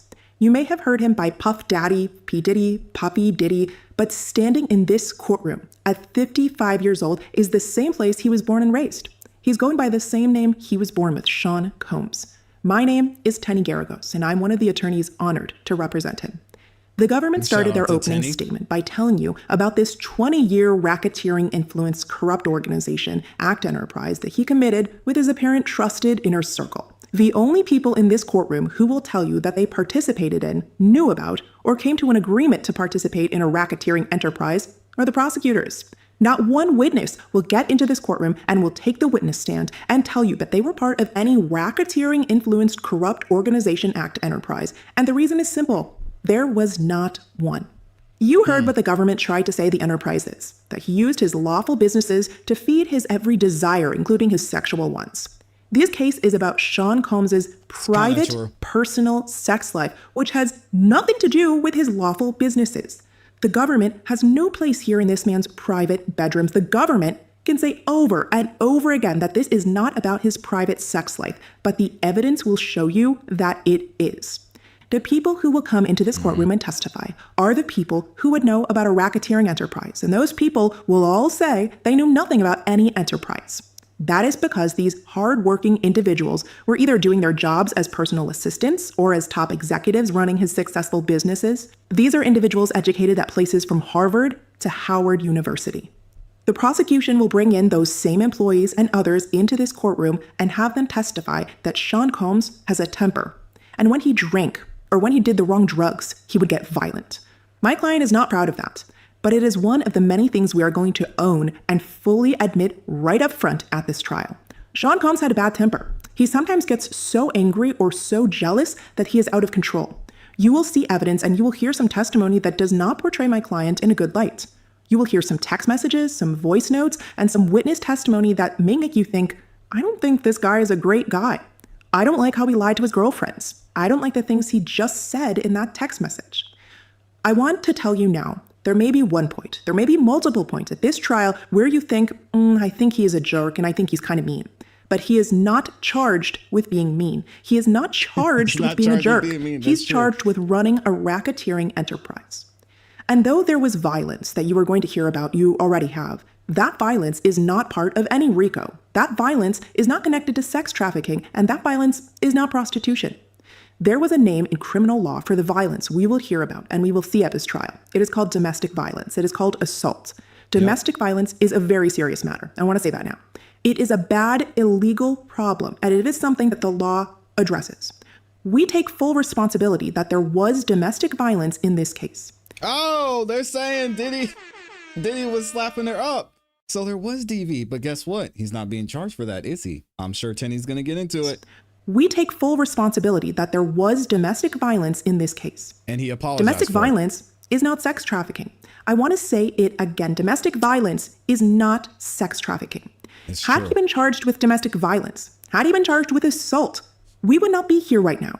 We would not be sitting through an 8-week trial. However, he has been charged with different crimes. Sex trafficking, prostitution, racketeering. These are federal crimes with their different statutes. They charge different elements, and he simply is not guilty of those crimes. One of the central themes of my statements to you will be personal accountability and personal responsibility. As the trial goes on, we will see that with each witness. We are going to take that on ourselves. We will not shy away from the things Mr. Combs did, but we will not deny his personal responsibility or own the things he did not do. We are telling you right now that he is physical, that he is a drug dealer. I'm telling you, he had a bit of a different sex life. For example, you have not heard any evidence in this case, but the prosecutors already told you about lubricant, and you may know of his love of baby oil.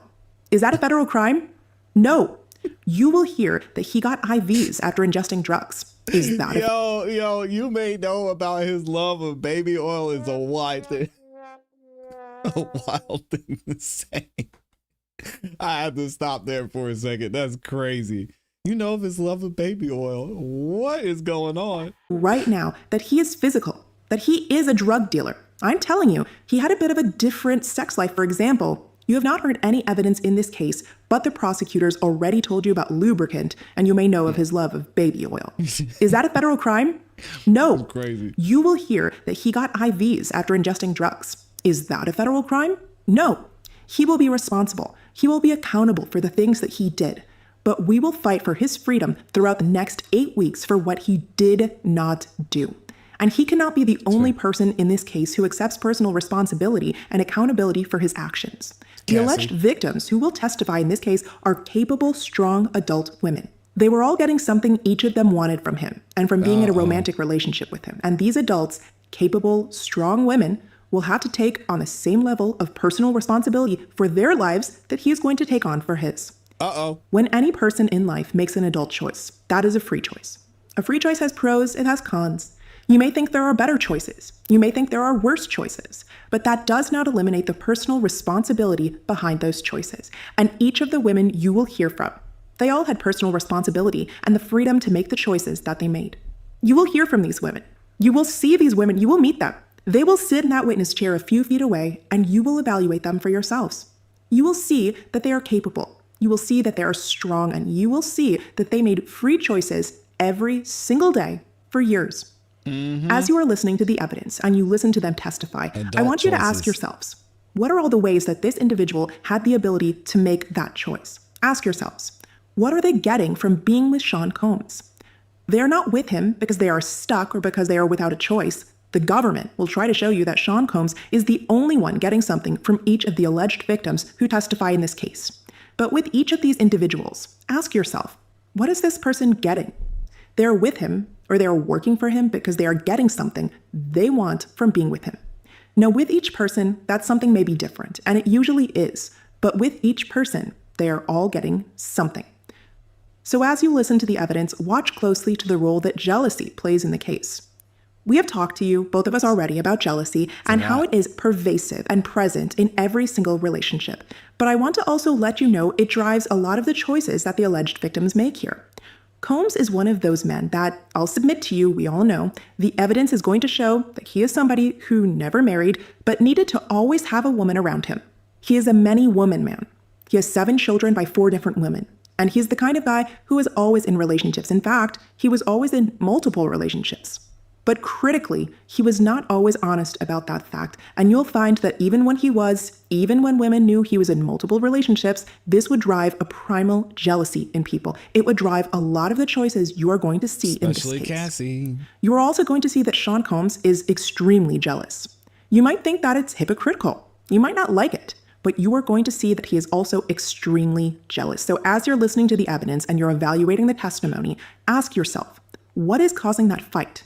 The answer is, without exception, jealousy or drugs. The hitting, the things we are going to take responsibility for. It is typically because of jealousy or drug use. The role of jealousy here is critical and it's pervasive.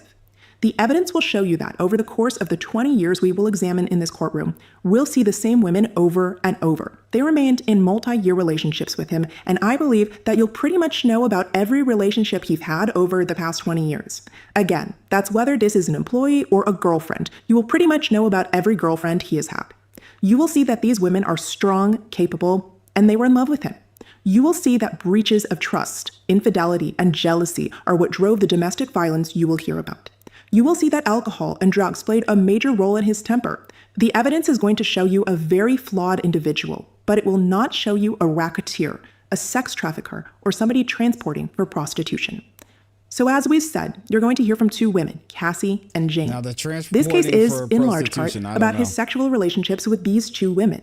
And you're going to hear that they went to private hotel rooms to engage in what I expect some witnesses at this case to call the swingers lifestyle, which is essentially just a fancier terminology for threesomes by adults. Sometimes Combs partook in the sex with his girlfriend and the male escort, and other times he watched while the male escort was having sex with his girlfriend. You heard the government call these freak-offs. I expect you will hear that. I expect you will also hear them called parties and entertainment. You will hear from both Cassie and Jane about these nights. They will testify about their relationships, and you will hear things that should never be heard in a federal courtroom. I think you've heard that already. You've heard things that may make you feel uncomfortable at first, that he liked to watch this. You might hear about his kinky sex or his preferences for sex that may make you uncomfortable and may not be what you like to do in your bedroom.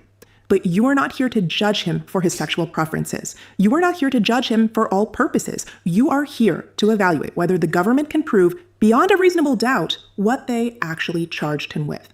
They cannot. You've also heard that in his relationships with both Cassie and Jane, he bought them things. Yes, like every relationship, they got things from their boyfriend. Here, a wealthy rapper paid for their housing. He paid for Cassie's car and he gave them money. These are nice houses that he paid for. It was a nice car that Cassie drove. And there were nice vacations on private planes because he is a wealthy individual. These were vacations that they took together as couples. And as I've said, like in every relationship, there was jealousy and there were flaws. But as you evaluate the evidence in this case, remember that he's not charged with being a flawed individual or having a flawed relationship. They did not stay with him over and over again because of force, fraud, or coercion. The evidence in this case will show you that over and over again, day after day, these women fought to be in a relationship, fought to do what they wanted to do in consensual adult relationships. This case started with Cassie, so I think it's best for me to start there. I expect you will hear from her this week. She will sit in this witness box and she will tell you about her 11-year relationship with Shanon Combs. You heard that they met when she was an up-and-coming artist. What you didn't hear is that she had a boyfriend at the time, and he was in a very public relationship with the mother of 4 of his children, named Kim Porter. After the two fell in love and started dating, she broke up with her producer boyfriend, but Combs, for his part, did not break up with Kim. He remained in a public relationship with her, and that is something that caused extreme jealousy with Cassie. He continued that relationship with Kim Porter until her tragic, untimely death from pneumonia in 2018. This is important because as you look at the evidence and as you evaluate Cassie and Combs' relationship, you will see that their fights, their cheating, their jealousy is typically surrounded his cheating or it surrounded hers. This is something. What do y'all think about Kim Porter, by the way? I know there's been a lot of speculation. We're not going to talk about it in this video. What do y'all feel about Kim Porter mysteriously dying of pneumonia? It's been a lot of and as you evaluate Cassie and Combs' relationship, you will see that their fights, their cheating, their jealousy is typically surrounded his cheating or it surrounded hers. This is something that plagued their relationship until the very last day. The evidence will show you that he was extremely jealous of Cassie's actual or perceived infidelities, and she was uncontrollably jealous of his. This led to a toxic relationship between two people that I expect the evidence will show deeply, deeply loved each other. Perhaps they did not always show love to one another the way you would with your partner, but they were in a relationship, and she was not being trafficked. You will see that over and over again in this decade-long relationship. These two fought about his inability to remain faithful. I expect Cassie to tell you about the jealousy of Kim Porter and another girlfriend that he started dating in 2014 named Gina. This jealousy is something that plagued their relationship, even the day of the Intercontinental video in the elevator bank that much of you told us during jury selection that you saw. That day, unfortunately, jealousy was on full display, and in combination with the bad drugs that I expect Cassie to testify that Combs took, it led to domestic violence in the elevator bank. This has all happened almost 10 years ago, on March 5th of 2016. I expect that we are going to see this video many, many times throughout this trial. You are going to see it later today, and I expect you to see it many more times throughout this week. You're going to see it a lot, but I want to start by saying two things. First, what Combs did to Cassie on this videotape is indefensible. It is horrible. It's dehumanizing. It's violent. It's virtually every bad word you can think of. And while it's dehumanizing and violent and terrible, the second most important thing is that it is not evidence of sex trafficking. It is evidence of domestic violence. You will see that it is also evidence of the central theme in this case, which is jealousy. As you watch it later today, and as you watch it throughout the week, I want you to look for two things. The first part is Cassie walking out of the hotel room, walking down the hallway. She's carrying 2 bags, and you see that she makes it to the elevator, and then Combs comes down wearing only a towel. He And the pulls phone. Cassie by the hoodie, and she falls to the floor. He kicks her in the backside, and he stomps on the back of her leg, and he starts to drag her by her hoodie back to the hotel room. You will see him walk. It's being alleged that she stole something from him too.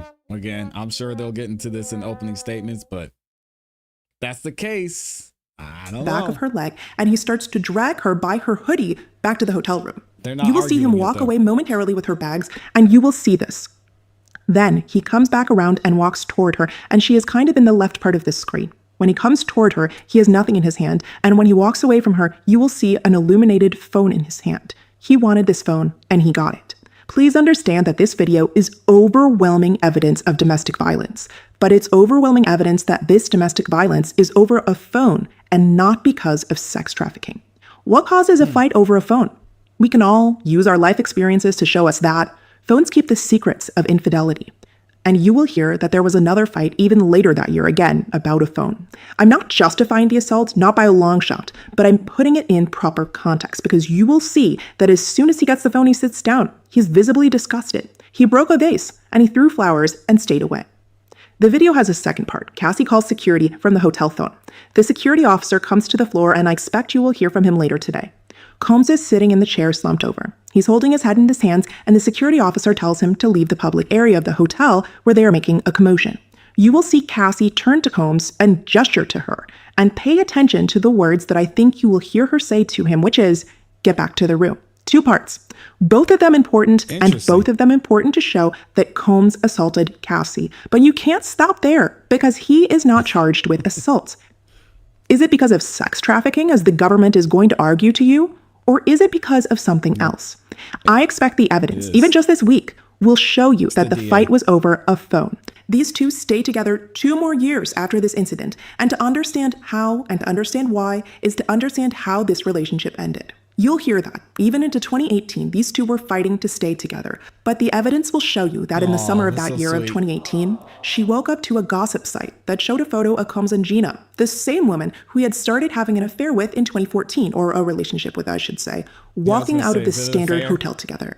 Cassie could not come back from it. She could not give him another chance, and instead, she made the choice, as she often did, when he was caught in public with Gina, to break up with him and date another man. For Cassie, she made a choice every single day for years, a choice to stay with him, a choice to fight for him. Because for 11 years, that was the better choice. That was her preferred choice. And so she made the choice to stay with him until one day she decided she was going to break up with him because that was her preferred choice. So it's important for you to remember as you evaluate the evidence, because she was not coerced to continue to engage in this sex life with Shanon Combs. When she made the decision to leave, there were no repercussions, as the government hinted. She made the choice to leave. She communicated it to him, and she ran into the arms of another man, a physical trainer who Combs had hired to train her. So I will ask you, ladies and gentlemen, pay close attention to the messages, the real-time communications between these two individuals, and the messages surrounding their breakup. Does Combs release the videotapes the government was just talking about? No, he doesn't.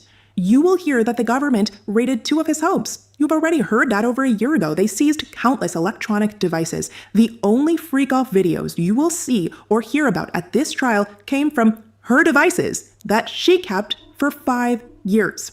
So I think a part of this, though, is they got other videos that they wanted. We're just not going to see it in this trial, right?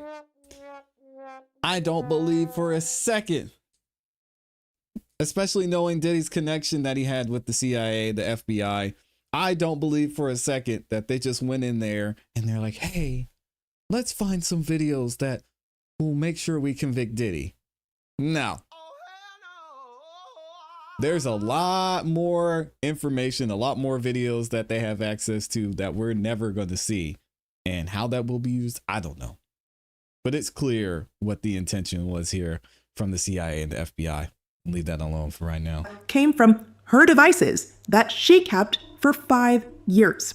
So when the government talks about power and control, who had the power? Who had the control? The government did not find any freak-off videos with Cassie on those devices. And so going back during the time of Cassie and Combs' breakup, Cassie is already dating her now husband. She is with him for months as she is breaking up with Combs, all while telling Combs she still loves him. And then in November of 2018, Kim Porter tragically passes away from pneumonia. Knowing that Combs would be distraught and wanting to be there for him, she did everything she could to be there. She came to memorial service at his home. She flew to Kim's home state of Georgia to be at the funeral. Don't lose sight of the fact that amidst a breakup, all the way at the end of 2018, she flew to a funeral service to be there for him and support him and his family during this trying time of their life. And at the service at their home, Combs, to a group of loved ones, former employees, and others, and to many people on social media who were paying respects, said, and I quote, "Kim was my soulmate." In Cassie's presence for everyone to hear, he said, she was my soulmate. The end of the relationship between Cassie and Combs is important, and I want you to focus on the evidence of how and why it ended. When Combs publicly said Kim Porter was his soulmate to all the people around him who were there, for the first time maybe ever, Cassie realized all the things she would not be. I expect many witnesses at this trial to tell you she wanted to be Combs's wife.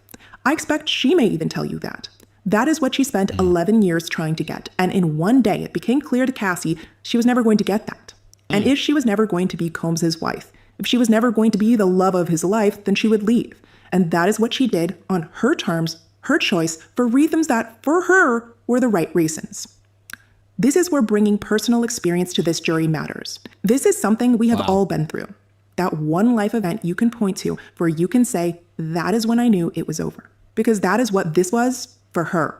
Because this was a relationship, although toxic at times, like every other relationship, it was not based on coercion. It was not based on force. At a certain point, you know you're not going to get what you need from the other person, and you leave. After Kim's funeral, they never saw each other again. The very first time that this former couple will see each other after 6.5 years of a breakup is in this courtroom later today or tomorrow. We are all going to witness their closure, and that is because she moved on with her life and he moved on with his.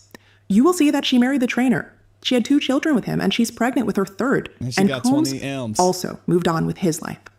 As you listen to her testimony, as you read her messages closely, evaluate what Combs's intent was at the time. Evaluate what he understood, what she wanted during those 11 years that they spent together. What he understood, I expect the messages to show you, was that she was a willing participant in their sex life. That was a voluntary, adult choice by 2 capable adults. What Cassie may testify to this week, 6 years after a breakup, is not a match for the real-time evidence that you will have. The real-time text messages, I urge you to read. Evaluate his intent, which is the only thing that matters here. The government also talked to you a lot about Jane. She is the other woman that the government alleges Combs sex trafficked. She was his girlfriend of 3 years, and she comes into his life several years after the Cassie breakup. He, I think you will find in the evidence, is a little bit different in 2020 and 2021 than he was when dating Cassie. And I think the most important reason you will see is that he was more upfront about his dating life. Rather than saying that he was only dating one person, he was very upfront with Jane. I expect her to tell you that he was dating multiple different women. However, as I started my opening statement, this did not stop the jealousy. Jane's relationship with Combs was plagued by jealousy. Their relationship was not the 11-year public romance that Combs and Cassie had. The problem is that Jane wished it was. The government told you that their relationship was not public. You are going to hear from Jane why that was. There are many different reasons why that was. And so after a period of time, their relationship became primarily sexual. Jane is also old. Yes, also, and keep in mind, this was mentioned in opening statements from the U.S. This Jane Doe, not only did she initiate, or like Cassie, help initiate the freak-offs, she helped plan them.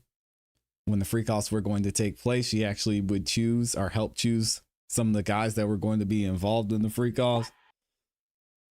So it gets wild. Older than Cassie was when she started dating him, and was living her own life in a different state raising her child. She is a capable, strong adult woman. And you're going to hear, as I expect that you've already heard, that pretty soon after her relationship with Combs started, he brought up the idea of whether she would want to have sex with another man, again, like a consensual threesome. And Combs would watch. That's crazy. She agreed, and they went to a private hotel room away from his employees, away from family. And I expect she will testify that she enjoyed that night. She laid down on the couch after and said to herself, like, wow, I can't believe I just did that. And you will see that Combs really began to love these hotel nights with her. And I expect that she will testify that she began to do everything possible to make these nights incredible for Combs. That includes finding the best male entertainment to join them, to wear the outfits he would find the sexiest, and saying all the things during these nights that would excite him. I expect she will testify she did this because she loved him. She was desperate to spend time with him, to be with him, and ultimately to give him something none of the other girlfriends that he was dating at the time were giving him. She will tell you that she tried many times to change the tenor of the relationship from one of a purely sexual nature to something maybe deeper or more meaningful. I'm not sure exactly how she will put that to you, but she will testify that it always came back to what they would call parties, which were these nights in hotel rooms. And the evidence will show you that she did it over and over again for 3 years because she made the choice. And this became their time together. This became their sex life. And I expect that she will testify that she realized that if she didn't have these hotel nights with Combs, they may not get their alone time together, which is the time she so deeply craved. I will expect she will tell you that she kept coming back over and over again because she did it for the affection. She did it for the love, for the cuddle, because she knew it would make him happy. And she wanted more than anything to make him happy. She was unable to resist him emotionally, and her desire to be with him outweighed all other considerations of hers. The government told you about a phone call they had in November of 2023. I expect the evidence will show you that even after this phone call, she continued. She flew out to see him many more times and continued willingly engaging in these nights. The evidence is going to show you a toxic and dysfunctional relationship between these two individuals, and you may think to yourself, wow, he's a really bad boyfriend. But the evidence is going to show you that she is a capable, strong woman who willingly engaged in their sex life so they could spend time together. That is simply not sex trafficking. I expect her to testify that she was a willing participant, and being a willing participant in your own sex life is not sex trafficking. I expect her to also testify that there were nights she engaged in the sex because she hoped she could turn their relationship from one of a more sexual relationship into something more. And she will testify that if she walked away, she would have lost him. That is not something she was willing to do. And as I said, you will see her jealousy on full display at this trial, and you will see that she was willing to engage in these nights with Combs. And then she would be on social media after, and she would see he was with another one of his girlfriends, either out to dinner or traveling, and she would send messages with regret afterwards. Think it is? These are born out of jealousy, which was the root of their troubles. And regret does not mean that she was coerced. Her jealousy drove her to make the moves that she made. As I said, every single witness in this case had free choice to make the choices that they made. The jealousy of other women in Combs's life was one of hers. Seeing the other women that he would be on social media posts with or otherwise drove her to try to be in first place and made her more desirous of their time together. This was the way to get there, and the evidence will show you that that is simply not a crime. The government also told you about a night a year ago when Jane hit Combs. Once again, as I said, this was a night born out of jealousy. You will hear, as you've already heard, that he also hit her back. But what you didn't hear was the start of the fight. She was overcome by jealousy that night. She slammed his head down on the kitchen counter. This is how the fight started. I do not want to justify that night. I do not want to justify the assault, but I simply am here to tell you that the evidence will show you that it starts because she slams his head on her kitchen counter. Dang. And you are also going to hear that less than a month or approximately a month after this assault, an incident of domestic violence at her home, she flew to Combs' home in Miami. She called an escort and had what I expect her to say was one of her best hotel nights that she was with one of their regular escorts. Now, during the testimony of both Cassie and Jane, I expect the government is going to put in a bunch of videotapes of the so-called freak-offs or hotel nights or wild king nights, however you would like to call them, into evidence. These videotapes depict what we've been telling you about Sean Combs, one of his girlfriends, and a man. These videos, we believe, are powerful evidence that the sexual conduct in this case was consensual and not based on coercion. But I want to say one thing to you now. Some of you may find them hard to watch. Not because they are violent, not because they are non-consensual, but because they were never meant to be seen by people outside of that room. They are, in one word, intimate. And they were always meant to remain that way. I'm sorry. I've served on a jury and I've seen some crazy videos, and sometimes you just gotta look away. You gotta look away. Look back a little bit. Like, oh dang. If I'm on the jury, I'm not watching these. I don't need to see it. Someone explain what happened.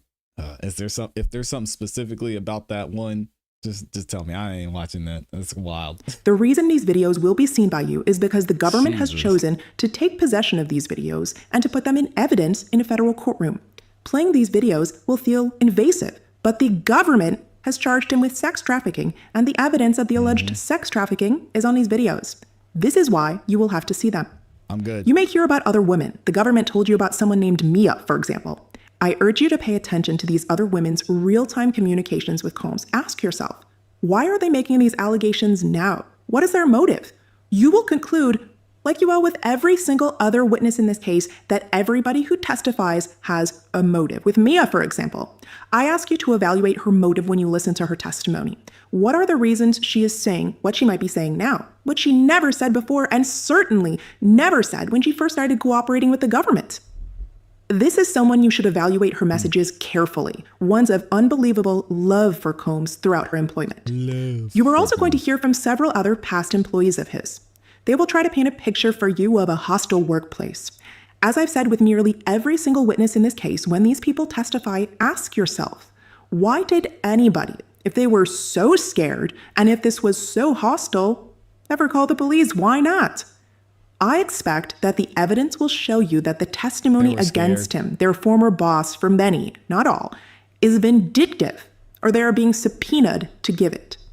Like every other witness, ask yourself, what is the something? What is the reason they stayed? You will find with every single person, they had a something.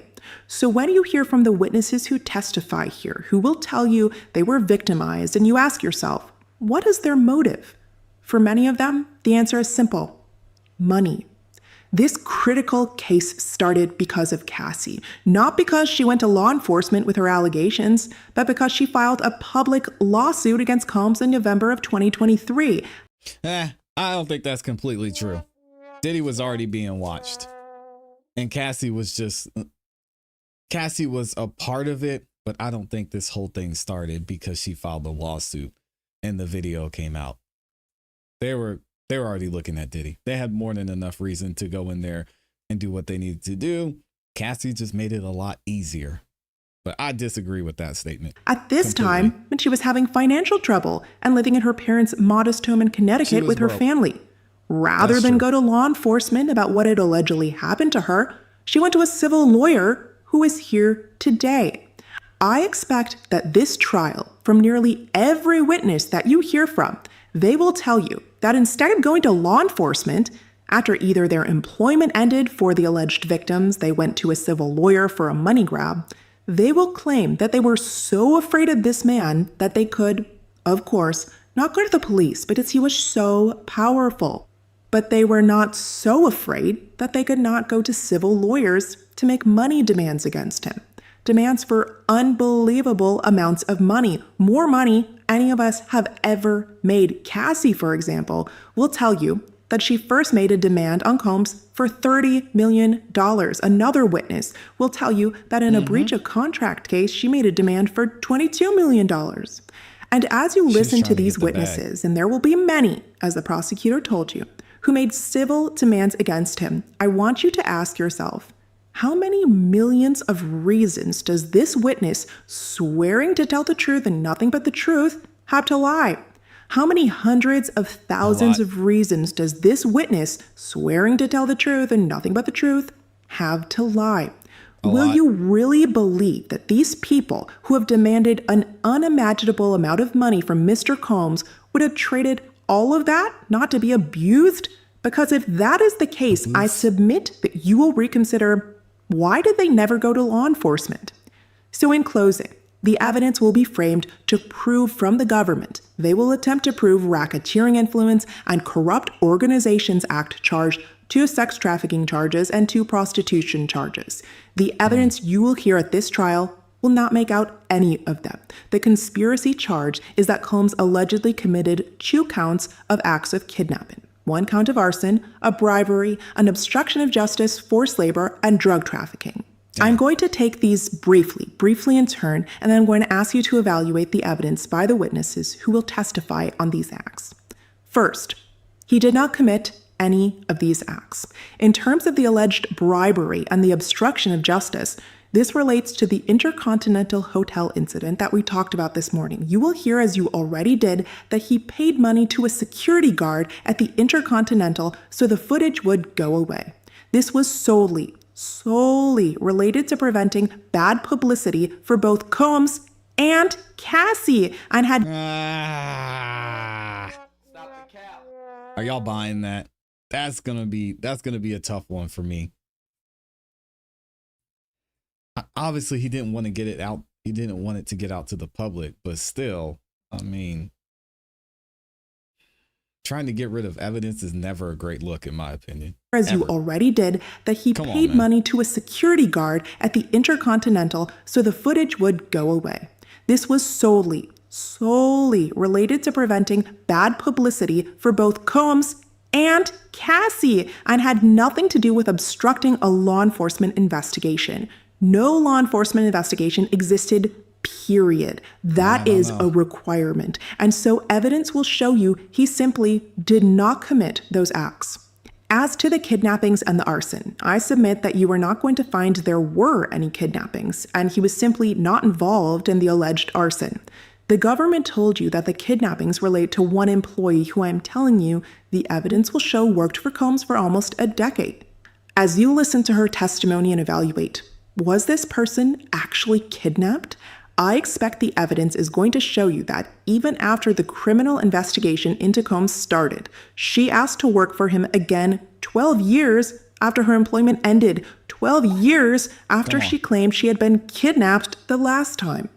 Now, more than a decade after these kidnapping acts, and so the evidence is going to show you that he simply did not commit them. As to the drug trafficking, I submit the evidence is going to show you that the drugs are personal use drugs for him and at times the woman he was with. Those drugs have nothing to do with an enterprise. As to the forced labor, you will see that Combs worked hard. His employees worked hard, but they were there to do something great and novel for his lawful businesses. It was not forced. Being there was an adult, free choice like everything else in this case.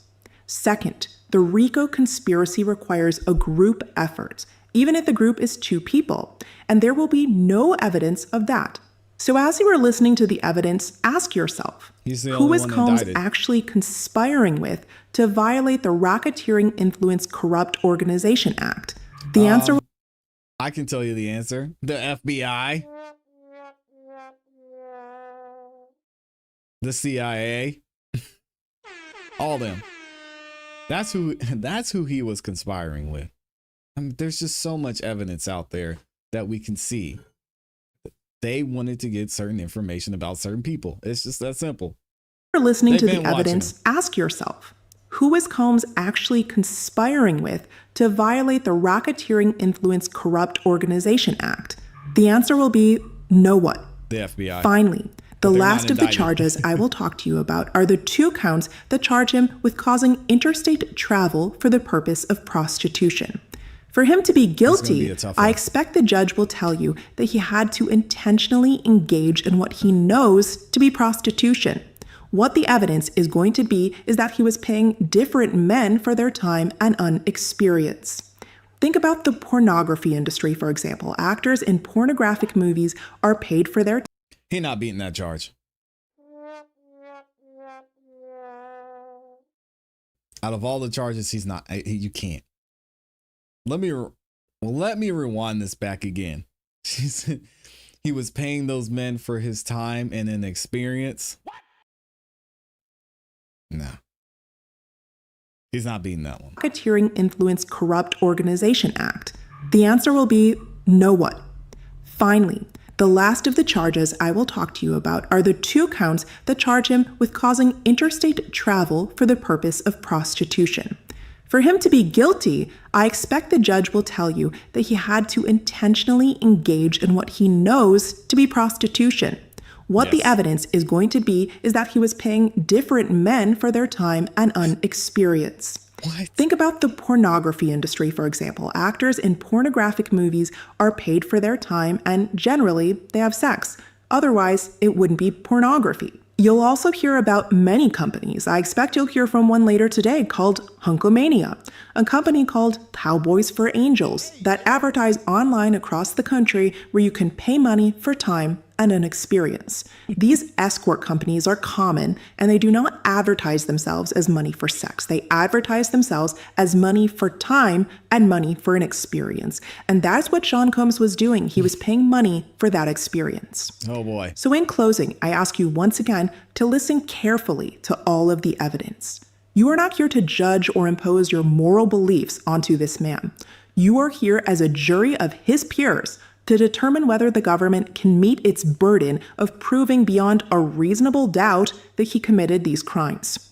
You will hear the evidence. When you go back into the jury room and evaluate the evidence in light of the crimes that are actually charged here, you will return the only verdict that the evidence demands, that he is not guilty of these crimes. There it is, man. Shout out to Law and Crime. Shout out to the defense. They've got an uphill battle, especially with that last charge. Y'all, let me know what you think about this in the comments in the chat. I don't think he's beaten the prostitution charge. Unfortunately, I don't know what he could get or what sentencing he would have for that, but it's not looking good when it comes to that one. The other stuff, I'm not seeing it. Just looking at this simply as a juror from the evidence we've seen so far, and even if you go and look at some of the transcripts, which we're going to cover later from ClassE, I'm not seeing the trafficking. We'll have to wait and see what happens. Let me know what y'all think about this in the comments and in the chat. Wow. Crazy stuff, man. Shout out to y'all. And we're about to be back for the Karen Reed trial. We got a bunch of y'all in here. Looks like we hit over 1,200 likes. So thank y'all for liking the video. Yes, I bet she couldn't wait for the assault by Combs and the rest of his assistants. She was 17. Combs, you need a new lawyer. One who has the power of Dr. Spock. Who was 17? Cassie was not 17. What about the trafficking? Doesn't matter. She's 17. Who was 17? Let me see what else you are saying. It would be a riot if one of the AI people in the background had a coughing fit. Oh my gosh. I don't think he was slanging the dope, the drugs, I believe. I don't think they'll get him on the drugs. Unless there's just clear, definitive evidence that it was excessive. The argument that the other woman coming forward now is sus. It's not a good argument. Sometimes victims don't come forward until others start. That's true. Cassie is irrelevant, but the trafficking is not. He's done. I believe that the girl was 17 and basically assaulted by someone and his colleagues. It was devastating. Okay, y'all are talking about somebody else. I mean, I hate to say it, but she makes a convincing argument. We need the trial to play out. I agree. We need the dirty details. Yeah, I'm with you on that one too. All right, let's see if we're back with Karen Reed yet. Hold on a second. Combination. Does that heighten sort of the analysis that you need to do in the We are. Okay, Alessi's about to be up. Hold on a second. They got flued out. All right, y'all give me 1 second and we'll get into cross-examination from Alessi. Here we go.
All right, here we go. Let's get back into it.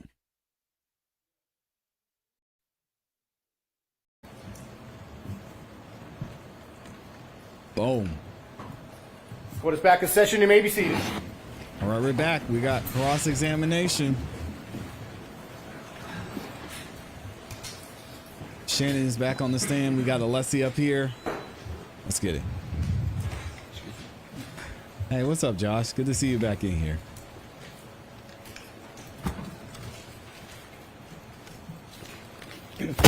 Whenever you're ready, Mr. Alessi. Thank you, Your Honor. Break it down, Alessi. Let's go. Good afternoon, Mr. Burgess. Good afternoon. You spell your first name Shanon with one N. Do I have that correct? Yes, that is correct. Oops. I got to change it. Sorry, You Shanon. describe yourself as a digital Shay 2.0. forensic examiner, correct? Yes, that's correct. You use the term forensics often in your analysis. Yes, I do. And would you agree that generally the accepted definition of forensics is something that relates to, that's used in, and is suitable for a court of law? Yes, I would. And so when you're working in forensics, even in your office, you understand that eventually it's very likely that whatever work you're working on is going to end up or could end up in a court of law, correct? Correct. And you mentioned in your direct examination the scientific method, right? Correct. And I was pleased to hear mention of the scientific method. And I just want to cover some principles with regard to the scientific method. But before I do, I just want to see how forensics envelopes in certain items. So forensics applies scientific methods and principles to legal matters, particularly in criminal investigations, right? Correct. It's a fair statement. Yes. Thank you. And forensics are used to help lawyers in their preparation, correct? Yes, that would be correct. And it's used to help judges in courts of law? Yes, that is correct. And it's also used to help juries and jurors to understand the results of scientific tests, correct? Correct. So you know, and you have to presume that as you are performing your analysis, as I stated earlier, that this information is going to end up in a court of law. Correct. And then does that heighten sort of the analysis that you need to do and the sharpness and the accuracy, given that it's going to end up in that form? It can, depending on context. And is the primary goal of forensic science to uncover the truth and to provide objective evidence that can be presented in a court? Yes, it is. Would you generally agree that the work of forensic science, including the work that you do, is intended to be used in court because scientific evidence can be very powerful and therefore the forensic science must be accurate? Correct. It must be methodical. Uh-oh. Correct. There must be a method, right? Right. It must be detailed. Yes. And above all, it must be unbiased and truthful, correct? That is correct. And all of this, is it fair to say, distills down to reliability? Correct. And reliability is a desired characteristic of the forensic scientist. Yes. You want people to be able to rely upon your work. Yes. And credibility and honesty is part of reliability, and it's a fundamental component of that, correct? Yes, that is correct.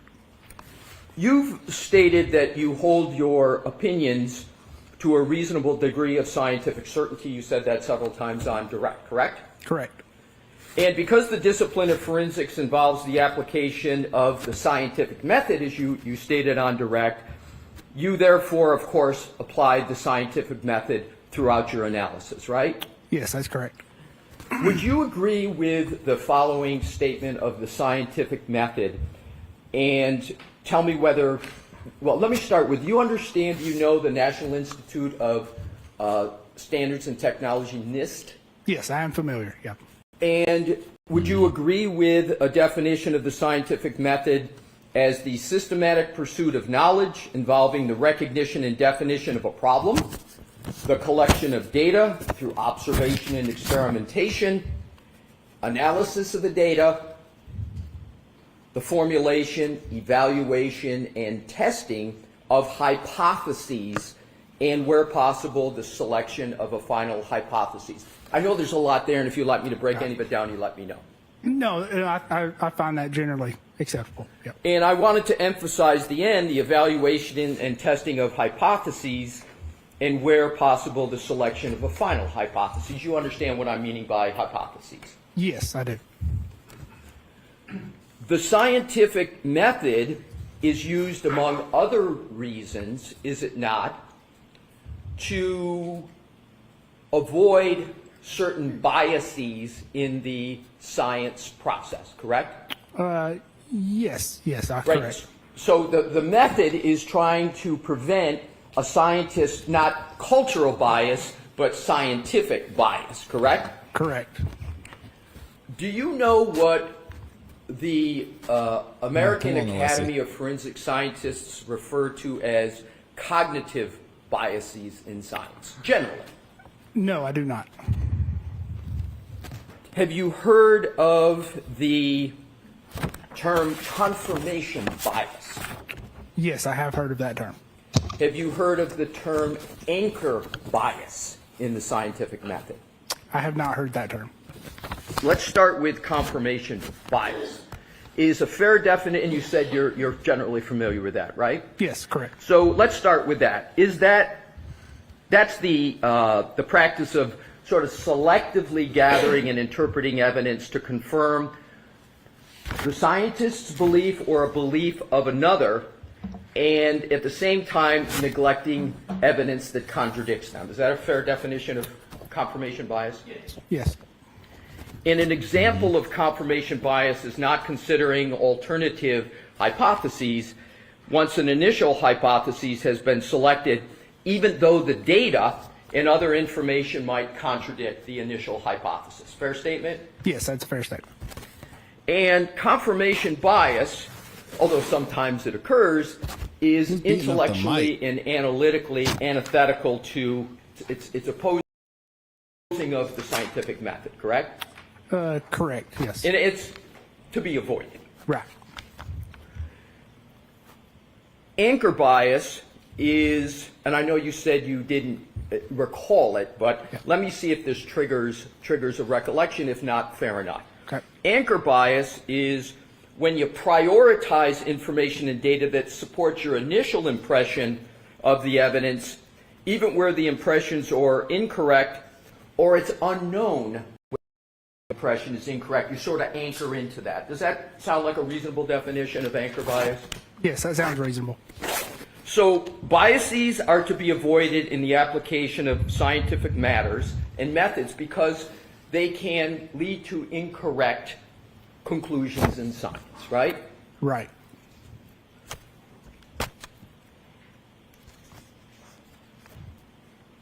And even though they're to be avoided, it happens. You called this case a homicide even before you began your alleged scientific testing. Isn't that correct? I don't recall. Where would I have called it a homicide? Do you recall your Did not see January this coming. 30th, 2025 report that you prepared in this case? Yes, I do. Do you have it with you? I do. Can you turn to page 4, footnote 3, please? Oh, Yes. Lord. Is he about to cancel this I'm whole sorry. witness? It is page 4, footnote 3. Oh, no. Oh, man. And in page 4, footnote 3, it states, I'm sorry, sir, are you there? Yes, I am sorry. It says, evidence review by the defense counsel Ray O'Keefe, MV homicide. Did I read that correctly? Yes, you did. Now, you assumed in the very beginning, that Miss Reed had hit Mr. O'Keefe with her car, before you began the scientific testing that you had discussed in your direct. No, that would be incorrect. But you did list homicide down in footnote 3, correct? Yes, I did. And so this report's drafted January 30th, 2025, correct? Correct. And the testing, I'll just give you a snapshot, some of the testing you discussed with Mr. Brennan, that testing didn't occur until after this trial started, correct? Some of the testing you described in direct? Yes, I'm sorry, yes. Okay, so that testing didn't even occur in the trial. Just assume the trial started at April 22nd. Wow. So the testing you described when you were talking about aligning clocks and GPS, that occurred after April 22nd, correct? Correct, it did. Now let's go on to... Dang, I did not see this coming.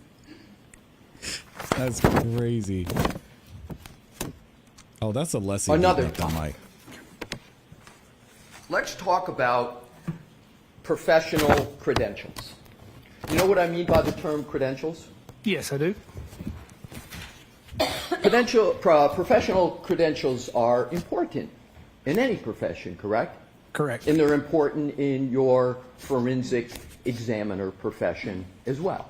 Correct. Your forensic scientists and examiners are no different than any other professional that credentials are important. And your profession requires you to provide curriculum vitae laying out your education, training, and background, correct? Correct. And it's imperative, is it not, that the information that is disseminated about your professional credentials are absolutely truthful, right? Yes, they should be. You say they should be. Let's continue on with that topic. Oh no, come on, man. Do you Don't fall apart. understand what's meant by the term ethics, right, generally? Yes, yes. And simple ethics mandate that one is truthful about their professional credentials, correct? Correct.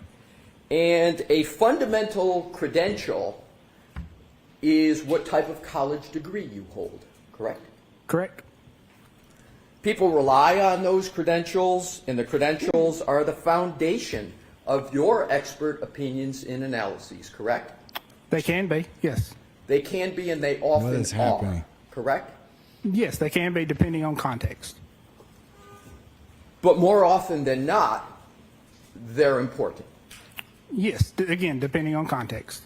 You know that not only your colleagues, but your clients, your firm clients, courts, and juries will rely on your CV and your credentials in order to make determinations about whether you're qualified to testify and your depth of your qualifications, correct? Correct. You provided the Commonwealth, the defense, and the court with your CV in this case, correct? Correct. Alessi, give the mic a break, man. What did it do? That mic owes him money. You can have a moment, Your Honor. I He's will. beating the hell out of that microphone. This man lie on this resume for real? What is he saying?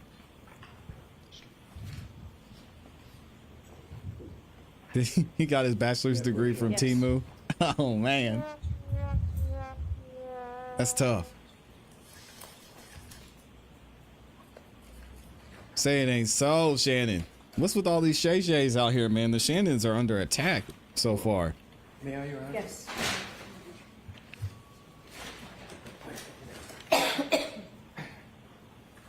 Oh God.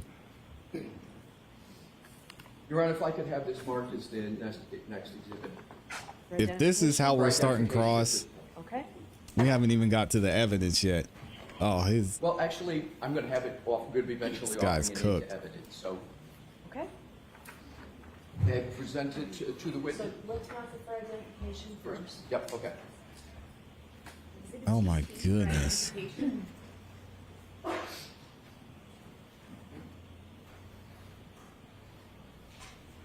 Okay.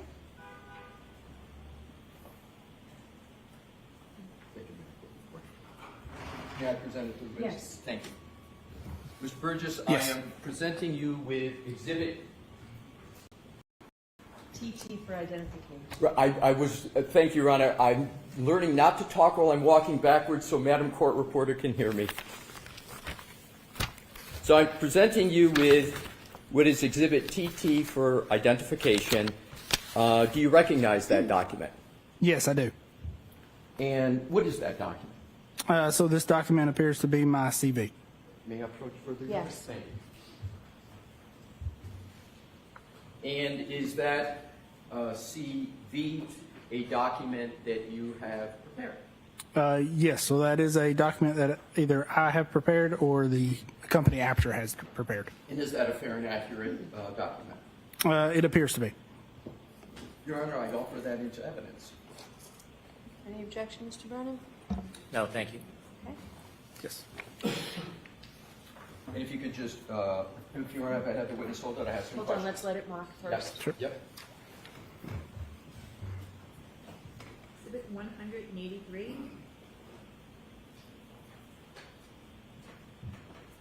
Oh my gosh. Thank you. This is the craziest trial I've ever seen. He's about to drink some more water. Take another swig, brother. It's going to be a long afternoon. Mr. Burgess, you have in front of you your CV that we just spoke about, and I'd ask you please to draw your attention to the education section where underneath in red it says BGS, and then, do I read it correctly? It says Bachelor of General Science in Mathematics and Business Administration, University of Alabama Birmingham, Alabama currently pursuing. Did I read that correctly? You did read that correctly. Thank you, sir. May I approach, Your Honor? Yes. Thank you. Like this mark is the next for identification only at this point. Oh, excuse me, can I have that back on? Show Mr. Brown.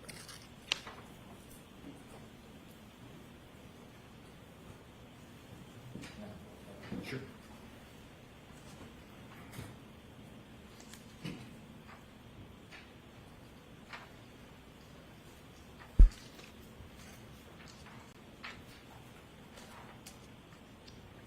How did they find? What I want to know is how did they find out he lied on his resume? May I hand it to Crazy. the witness, Your Honor? Yes. Thank you. Well, I'm going to actually ask to have it marked for identification first, Okay. and we'll go from there. Exhibit UU for ID. Thank you. Thank you. Mr. Burgess, it's been marked. The document is Exhibit UU for identification. Could you please tell me if you recognize that? Yes, I do recognize that. And sir, please describe briefly what that is. Sure. So it is a CV as well. Thank you. I would offer it into evidence at this time, Your Honor. Mr. Brennan, any objection? No, thank you. Okay. Exhibit 184. Thank you. I present it back to the witness, Your Honor. Okay. Thank you. Thank you.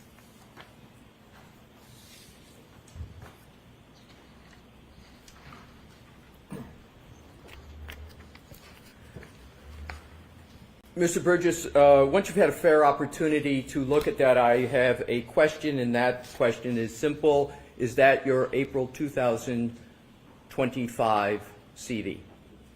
Let me see. Yes, it appears to be. Thank you. And when you've had a fair opportunity to look at it, when you can just pick your head up, sir, to let me know you're ready. I don't want to rush you, but then I have some questions. Absolutely. Thank Go ahead. you. So, in those two exhibits, your two CVs in front of you, am I correct that the first one is November 2024 and the second one is April 2025? Let me see.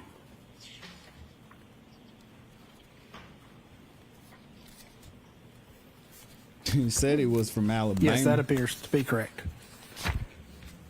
In both of those CVs, you indicate that you have not yet earned a bachelor's degree. That is correct. And you certainly have not earned a Bachelor of Science degree in any educational field according to those two CVs, right? Correct.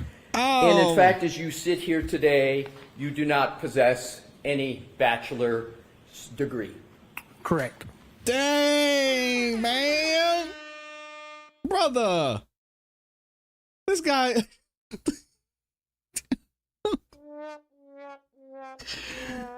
Bro, come on, man. What is going on here? This is the face of a man who just got caught. Stop the cap.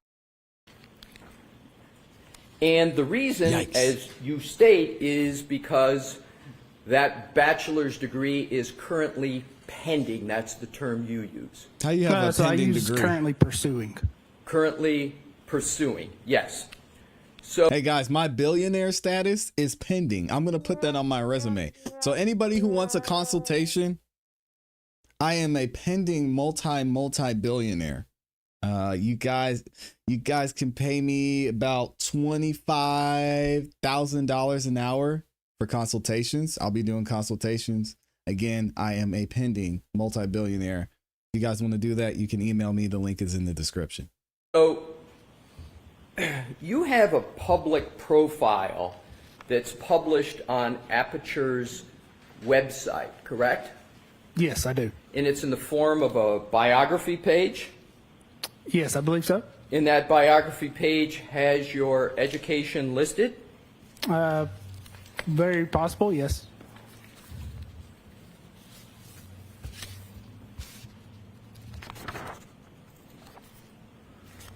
May I approach your Honor? Yes. Thank you.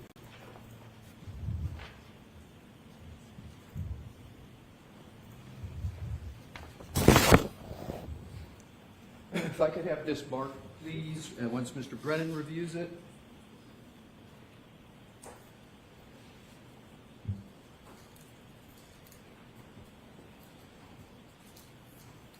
Shout out to the honorable Kel Bell, a Supreme Court justice. It's pending. Yeah, y'all want to be multi-billionaires? I got you. Your Honor, may I have this marked as next identification in order? Okay. Thank you. Exhibit BB for ID. This guy was like grandfathered in. He worked for the company. Yes. I now, Mr. Burgess, has given you Exhibit DB for This is crazy. identification. Okay. You recognize that document? Yes, I do. And indeed, that is the bio page that's published on Aperture's website, correct? That is what it appears to be, yes. Now, I would like you, sir, to turn to page 2 of that document. Okay. And I'd like to turn your focus to the bottom of education heading. It states, am I correct, sir, BS, Mathematics, and Business Administration. Is that correct? It does state that, yes. And there is no qualification that's currently pending. It states BS in Mathematics and Business Administration, correct? That's what it states there, yes. And you do not have a Bachelor of Science in Mathematics and Business Administration, do you? No, I do not.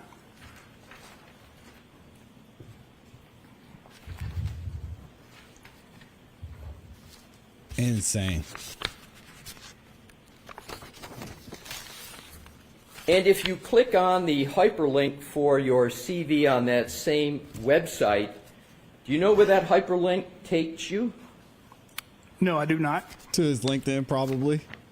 To any member of the public reading this, including prosecutor, a defense attorney, a judge, or a jury, that represents that you received your Bachelor of Science in Mathematics and Business Administration, does it not? Objection. That's sustained, Mr. What? Now, if you continue on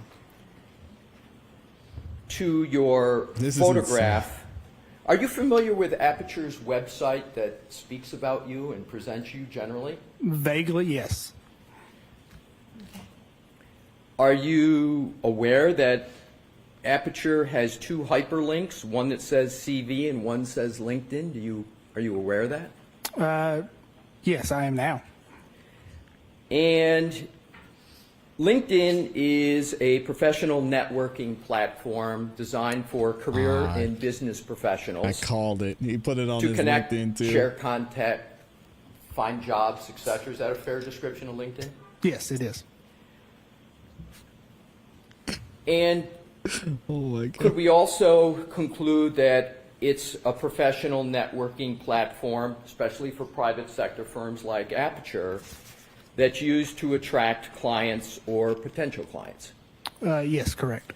And potential clients include, for example, the Commonwealth of the state of Massachusetts, correct? Where'd they find and this guy? indeed, the Commonwealth is no longer, if you will, an attracted client, but it's an actual client of Aperture and you, correct? Correct. And that's the status of the relationship here. Aperture is a client of the Commonwealth of Massachusetts in this case, right? Correct.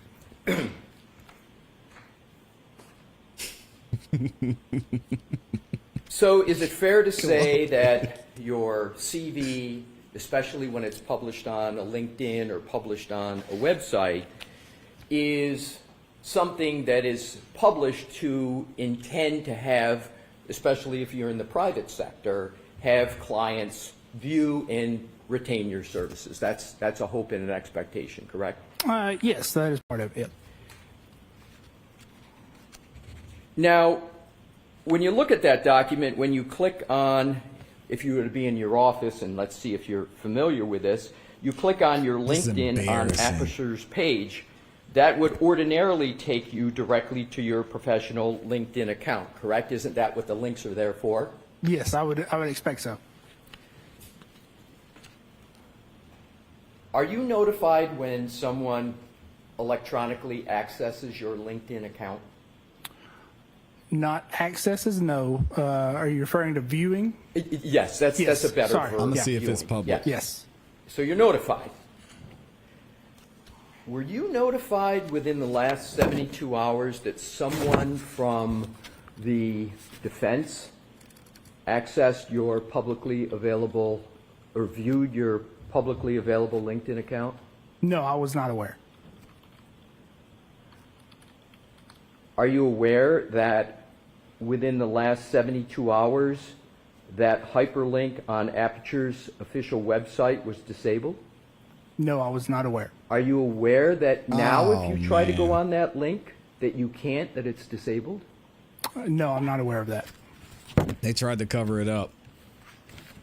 Do you know whether anyone from Aperture directed someone within Aperture to disable your LinkedIn account within the last 72 hours?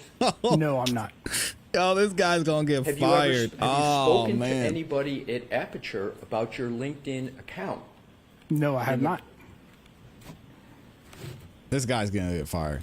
He's done. It's just,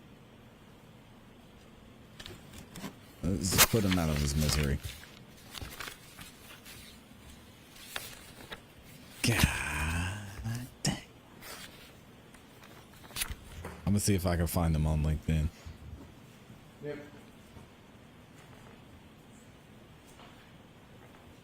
Your Honor, I'd like to move EB into evidence at this time, please. Okay, any objection? I can just see it. It's This one. this one I presented to you. No objection. Exhibit 185. This is crazy. Nah, no, I mean, I don't think it's wrong to feel bad for him. It's just embarrassing. It is what it is. And we are done with those, so if I could ask those back. Let's see. Absolutely. Why would they pick this guy to Your Honor, could I testify? have please the next one marked for identification at this point? Yes. Thank you.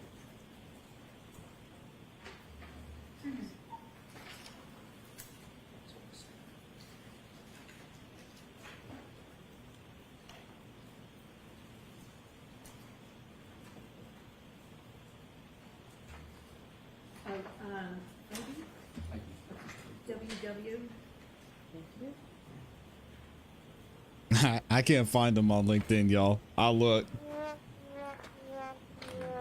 May I present to the witness? Yes. Thank you. Oh my Mr. goodness. Burgess, I presented to you what is marked as Exhibit WW for identification. I'd ask that you take a look at it, take a fair amount of time, and then if you could, sir, pick your head up so I could see that you're ready. Sure. I found him.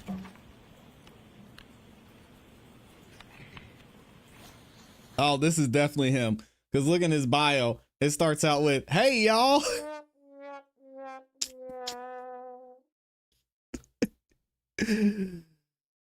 We've got Shannon B., digital forensics expert in Dallas, Fort Worth. "Hey, y'all, I'm Shannon. Do you want to solve mysteries and make sense of complex cyber challenges? You're in the right place. I teach people how to solve digital puzzles and navigate the cyber world with confidence." What I do. What Shannon got going on? Oh, look, we got a picture of him. Oh, busted. Come on, Bo. He's been working for Aperture for 2 years, 8 months. And then he was, so this is the same company. So he's been there for 2 years and 8 months. Before that, he was a forensic analyst and accident reconstructionist. Education, University of Alabama at Birmingham, 2016 to 2018. Okay, he got an Associates of Science degree at the Wallace State Community College before that. Oh, Lord have mercy. Bless his heart.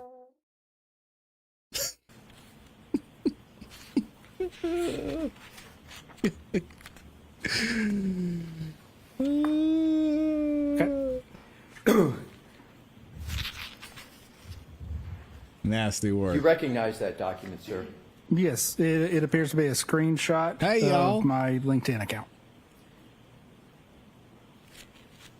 Your Honor, I offer that into evidence. That's crazy.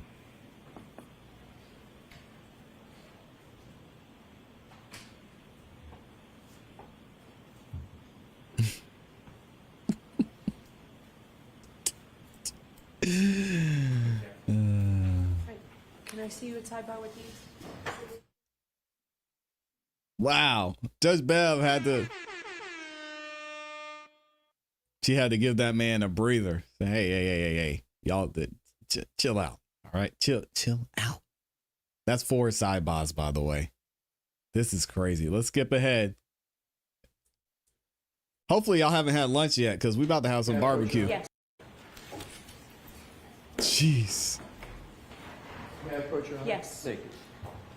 Burgess, I am presenting to you what has been marked as Exhibit WW for identification. Is that a fair and accurate representation of your personal LinkedIn page? If you could take a moment to take a look at it. Sure. Mr. Alessi, I'm going to ask you to step back so all the jurors can see the Yes, pictures, Your Honor, please. thank you.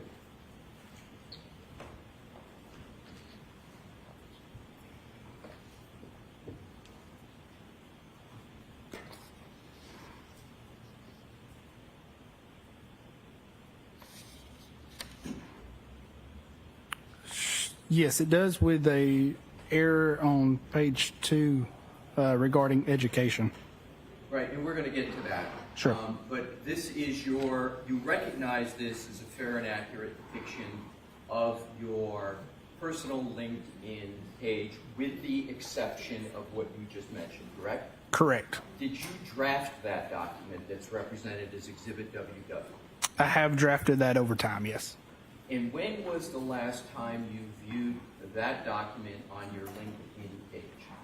I don't typically view the profile page, so it would have been, I could not tell you how long it's been. Oh, I can tell you. I just looked it up. Any reason to believe that Exhibit WW is not on your LinkedIn page online as we sit here today? Well, I don't. Your Honor, I move Exhibit WW into evidence. No, Crazy. Hey, y'all. That's insane. Does he have his email too? Exhibit 186. Thank you.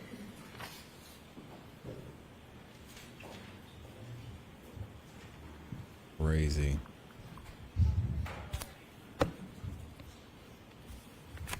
I don't know why he took his picture off because there's a post of I him. would like to turn your attention to your personal, the printout of your personal LinkedIn page. There's multiple pictures and go of him. right to the second page, bottom, and under education it says University of Alabama at Birmingham. It's got a There little it is. UAB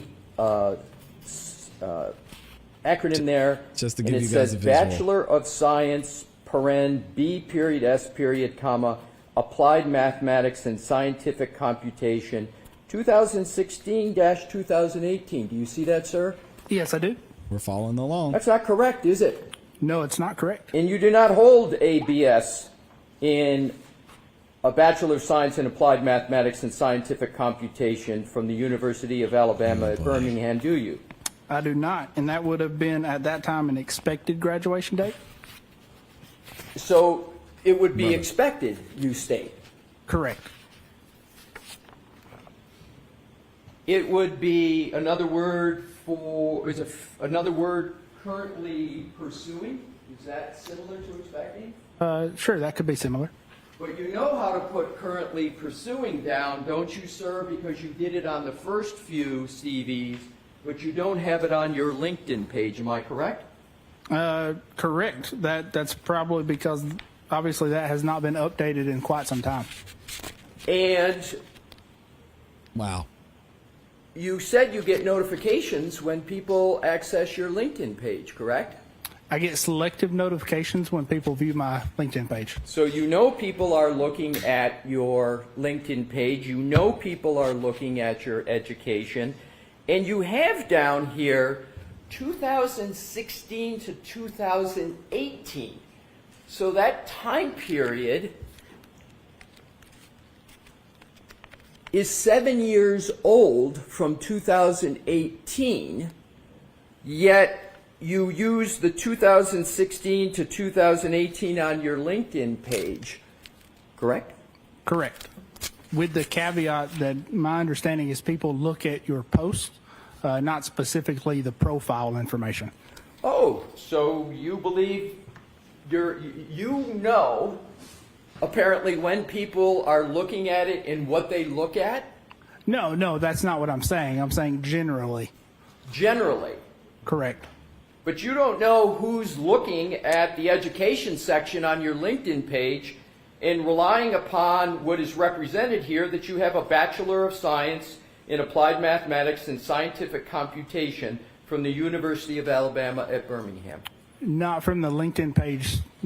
Yeah, just independently of the LinkedIn page, yes. Crazy. Come on, bro.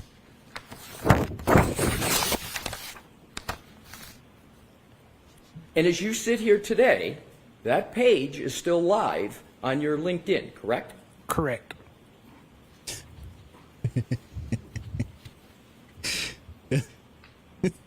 Why would they call this guy So a as a key witness? aspect of your credentials, whether or not you have obtained a Bachelor of Science, is incorrect in more than one document that I've presented here today, correct? No, I would not agree with that. Well, it's incorrect in this one, correct? Correct. And the one previously to that, there's two documents that have you listed. This LinkedIn, may I approach, Your Honor? Yes. Thank you. So there's two documents, is there not, sir? There's, may I? Sure. In my report, if I can have the previous one in evidence?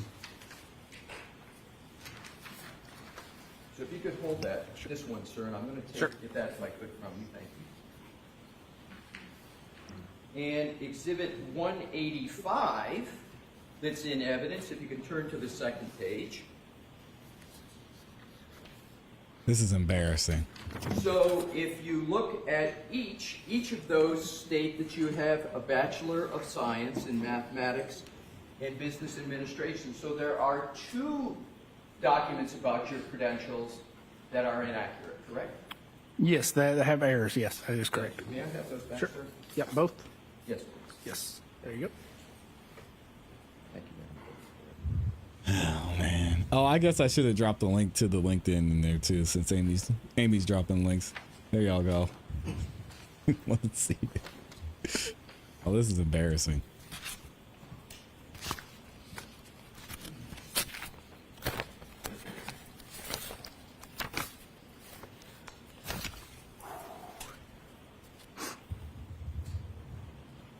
May I approach, Your Honor? Yes. I have the next document marked for identification only at this point. Well, bless his heart. He's just trying to get a job, bless his heart. You have this marked as the next for Type a 1 in the chat if you've lied on your resume. Is it XX for ID? Not if it's your current job, though. Don't do that. You hand it to the witness, Your Honor. Okay. Thank you. Handing the witness exhibit XX for identification. They're cooking this guy.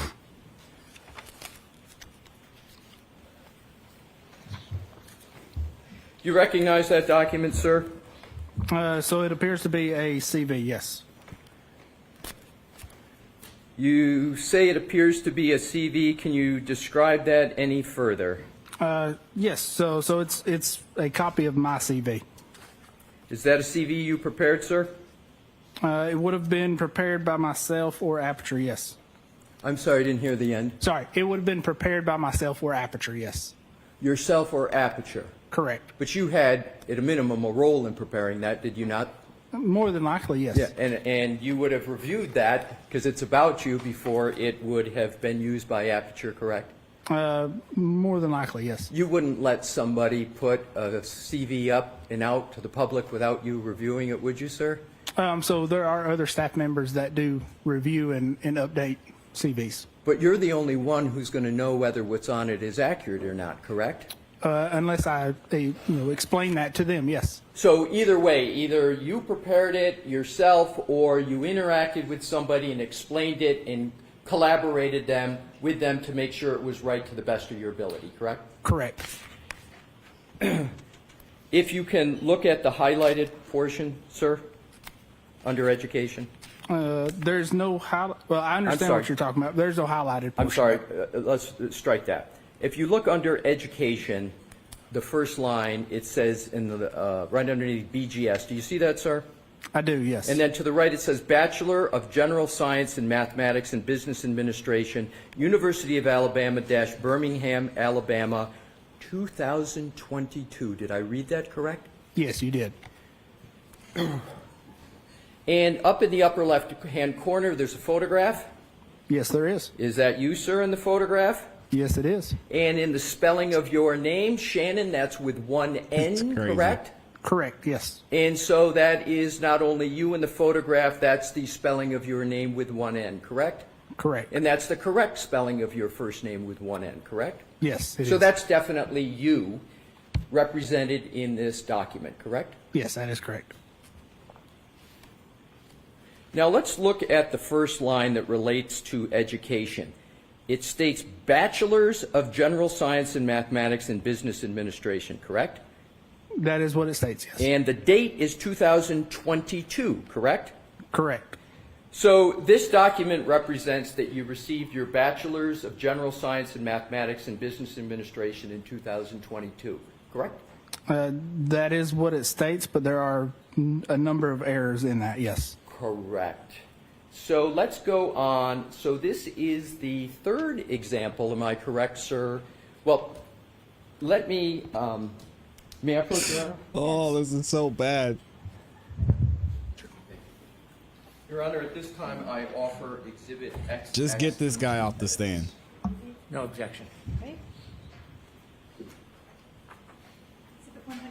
This is painful.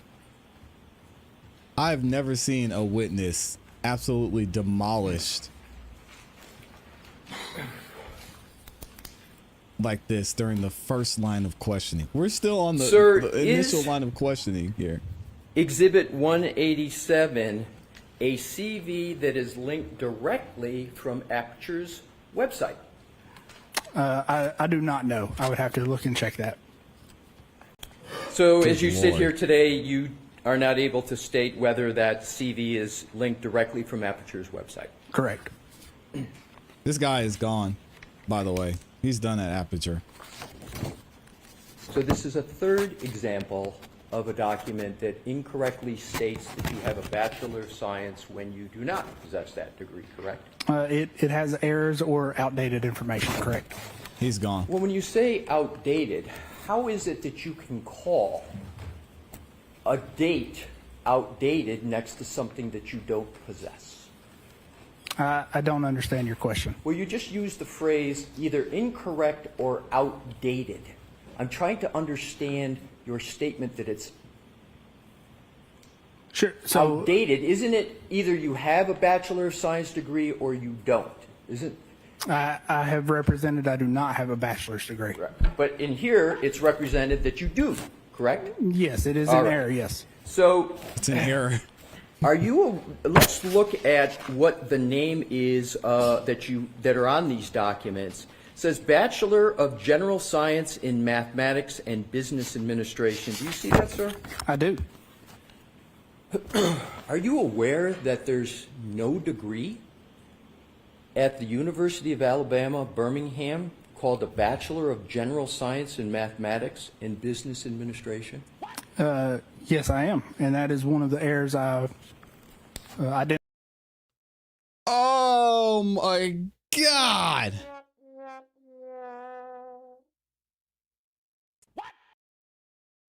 Identified. So you would agree that there's not even a degree called Bachelor of General Science in Mathematics and Business Administration offered at the University of Alabama, correct? Correct. That should be Bachelor of General Studies with minor in Mathematics and Business Administration. And what you just articulated, you do not possess as you sit here today, correct? That is correct. What you possess is an associate's degree, correct? Correct. And when did you obtain that associate's degree? So that would have been 2015.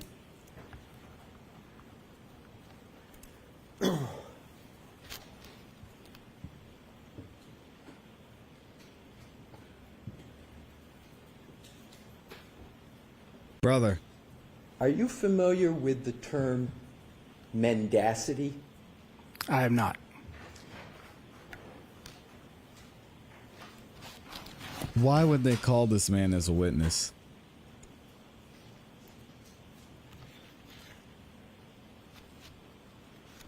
Are you familiar with a CV of 2015?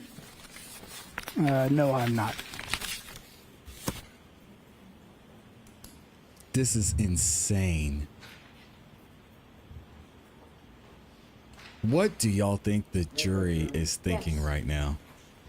Oh my gosh.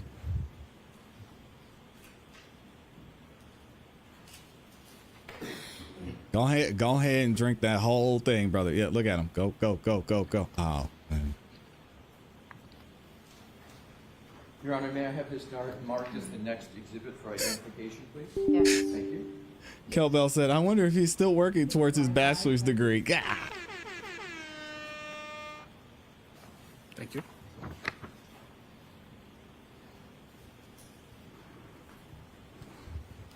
Do you recognize that document, sir? No, I do not recognize this document.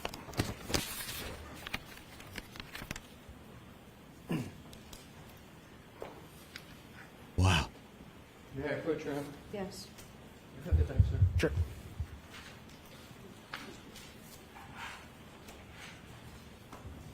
Do you recall ever pursuing... may I stand here and ask some questions, Your Honor? Okay. Thank Can you. he see the document as well, or do you have a copy for him? He can see it as well, Your Honor. Okay. I was just wondering the purpose. Yeah, sure. And just step back Yes, just a little. yep.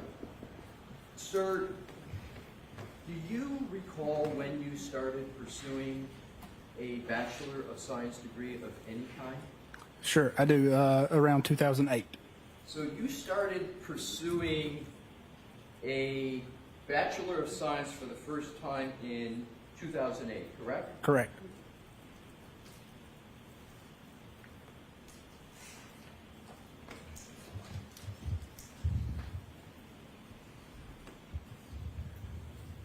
If I did the math. Well, Kel Bell poses a great question. Devil's advocate here. What if the jury doesn't think his education is a big deal? Like I said, I missed his direct today, but maybe the jury thinks the opinion matters, not the degree. Here's the thing, though.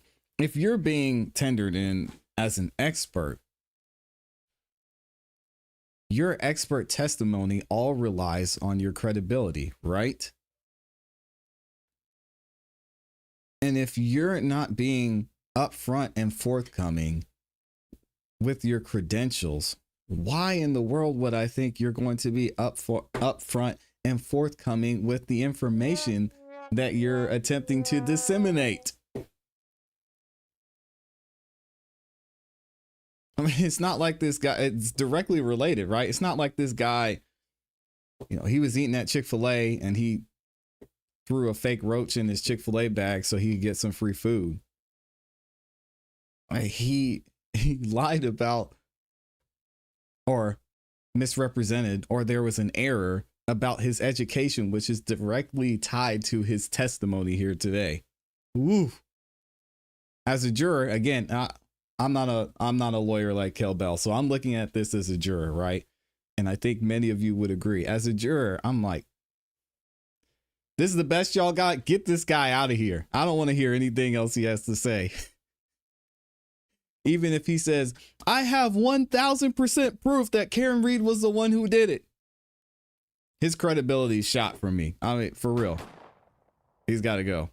Correctly, sir. As a witness. You've been pursuing a Bachelor of Science degree for 17 years, correct?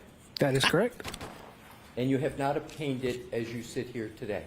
That is correct. Oh, man. And yet there are the various documents that we've seen that state that you have obtained the Bachelor of Science, correct? Again, with errors or misinterpretation. Yes. Errors or misinterpretation that are you stating, but you would agree those errors or misinterpretation have been in existence for some time, correct? Yes, I'm being made aware of them now, yes. Yeah, and they haven't been corrected for some time, correct? Correct.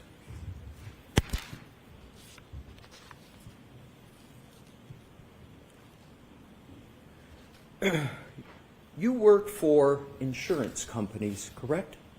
I do work for insurance companies in addition to law firms, yes. But you work for insurance companies, correct? Yes, sometimes, yes. Well, you state that right in your report in this case, don't you, sir? That you work for insurance companies? Again, I do work for insurance companies, yes. And what role do you play in working for insurance companies? You working for them, or are you working for the policyholders that have paid premiums or are making a claim to try to get money from an insurance company? Which role do you have? Objection. I'll allow that. Oh, man. So I work for the insurance company themselves. And in your work for the insurance company, has any of that work related to denying claims to insurance? Objection. I know where he's going. Sure. I know where he's going with this. Oh man, sidebar number 5. I know where he's going. This man works for an insurance company and is deciding if people are being fraudulent or not. And yet he's over here saying that he has a bachelor's degree that he doesn't have. Oh, this man. It's so tough. I shouldn't laugh about it because he's going to lose his job. This is tough, man. He's gone. I will put money on it. Who wants to bet money? He said, you've been working on your degree for 17 May I, Your years? Honor? Yes. Thank you. Are you familiar with the phrase academic dishonesty? Yes, I am.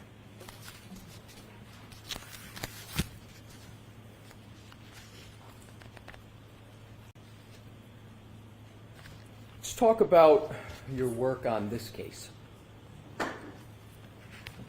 In October of 2024, the Commonwealth hired you to perform a new data acquisition from the infotainment and telematics system of Ms. Reed's Lexus SUV, correct?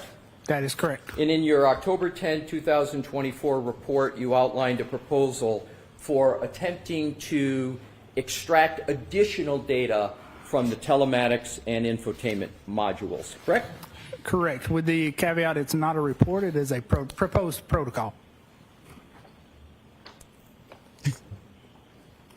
So we'll call it a proposal. In that proposal, you explain why, in your opinion, you believed an additional data acquisition was necessary based on your, in your words, education, training, and background, correct? That is correct.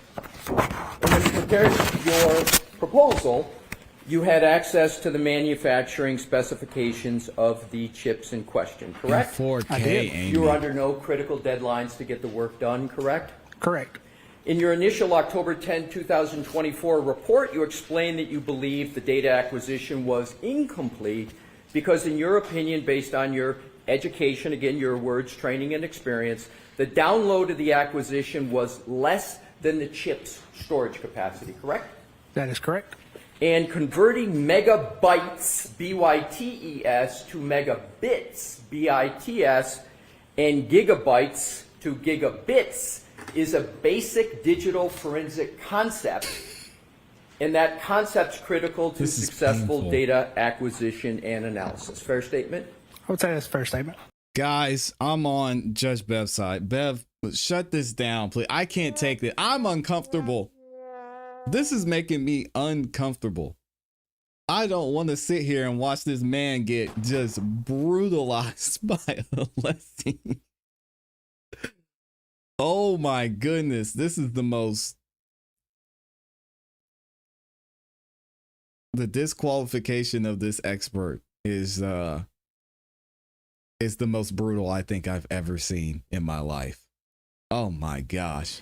In your initial report, Bev. you stated that the December 2023 data acquisition was from the Spansion clip, S-P-A-N-S-I-O-N, from the infotainment model was incomplete because the acquisition was only 8 megabytes in size, even though the chip has a storage capacity of 64 megabytes, correct? Yes, that is correct. And that's your October 10, 2024 report, correct? Protocol. I'm sorry, well, was it proposal or protocol? Protocol. Protocol? It is a protocol. We'll use protocol. Oh my goodness. And you blame this on the, quote, programmer's inability to fully read the component, close quote, correct? Correct. In point of fact, the manufacturing specifications established that the total flash memory component of the chips in question is equal to 64 megabits, not 64 megabytes, correct? That is correct. 64 megabits is 8 megabytes, correct? That is correct. Tiny. That means the Spansion chip was not incomplete, correct? Correct. The acquisition was the same data size as the total memory storage capacity of the chip, correct? Correct. Your protocol for data acquisition was based on a misunderstanding of megabits versus megabytes, correct? It was based on a working theory and a misinterpretation, yes. And that was your misinterpretation. Yes, it was. Oh boy. You mentioned Ms. Gaffney in your direct testimony. Do you recall that, sir? Yes, I do. Don't She take down this successfully video. acquired 8 megabytes of data from that Spansion chip during the December 2023 chip-off, correct? Yes, that's correct. And that wasn't your only conversion mistake in your October 10, 2024 report, was it? I'm not aware of any others. You stated in your report Bits, that bytes, the and chip data offs, Rhonda. acquisition of the Micron JWB57 was incomplete because the acquisition was only 540 MB in size, but the storage capacity was 4 GB, and that's stated in your October 10, 2024 report, correct? Protocol, yes, Protocol. correct. The Micron JWB57 chip is 4 gigabits flash memory component, not a 4 gigabyte flash memory component, as you incorrectly stated in your protocol. That is correct. So contrary to your assertion in the report, 4 gigabits is equal to 50 megabytes, which suggests that all the available data was successfully retrieved from this chip during the first acquisition by Ms. Gaffney, correct? Correct. So Ms. Gaffney was not in error on that. She did not make a mistake on that, correct? Not on that specific thing, yes. Right. It was you that is simply brutal. misunderstood the difference between gigabits and gigabytes, correct? Misinterpreted, I would not say misunderstood. You misinterpreted the difference between gigabits and gigabytes. Correct, at that You time, got yes. that wrong in layperson's terms. Correct, I did make an error. You stated in your report that Micron, and I'm Nice. going to have to give an alphanumeric number because I know in digital forensics it's important to be precise and accurate, so bear with me, sir. You stated in your report that the Micron 29F2G08 ABAEA is a 2 gigabyte chip, and that the acquisition should have been 2 gigabytes, but was incomplete because it was only 264 MB in size, correct? That is correct. And the Micron, and I'm just going to refer back to the number to not repeat it, the long alphanumeric number, is a 2 gigabit flash memory component, not a 2 gigabyte flash memory component, as you incorrectly stated in your protocol, correct? Yes, that is correct. So 2 gigabytes is equal to 250 megabytes, correct? Correct. And that suggests that all available data was successfully retrieved during the first acquisition by Ms. Gaffney, correct? From those chips, yes. From those chips. Correct. I'm correct, right? Yes. Your opinion was again incorrect and was based on a misunderstanding of gigabits and gigabytes, correct? A misinterpretation, correct. A misinterpretation in happened layperson's more terms. than You got that once. wrong. It was an error, yes. Guys, I can't Did do you this. have man. that protocol peer reviewed, sir? No, I did not. Was it peer reviewed by anybody at Aperture? No, it was not. Did you have a supervisor review that protocol before you filed it with the court? No, sir. Brother. You submitted your proposal based on your education, background, and experience, correct? Correct. Turns out that the entire foundation of your proposal was based on a fundamental misinterpretation of the difference between a computer bit and a computer byte, correct? No, not the entire thing, no. Well, certainly a part of it was, correct, sir? Correct, partial. You got conversions wrong with respect to analyzing 3 different chips, correct? Correct. And since you wrote that, have you learned the difference between a bit and a byte? I've always known the difference between a bit and a byte, yes. You learned that, in this case, from reading the affidavit of an expert for the defense who pointed out those errors before you submitted your supplemental report. Isn't that correct? I would have to go back and look at the timing on that. I believe I submitted before the protocol from the other expert. Are you certain of that?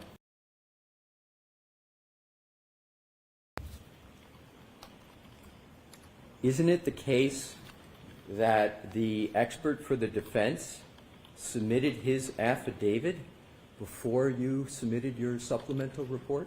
Objection. Do you know that? I do not know that. You don't know one way or another. Correct.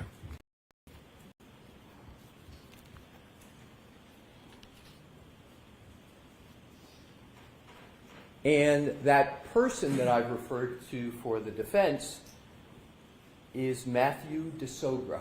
You know that name? I do. And you have read Mr. DeSogra's affidavit in this case, have you not, sir? I have, yes. And you would agree that he pointed out these misinterpretations of yours in his affidavit, correct? Correct.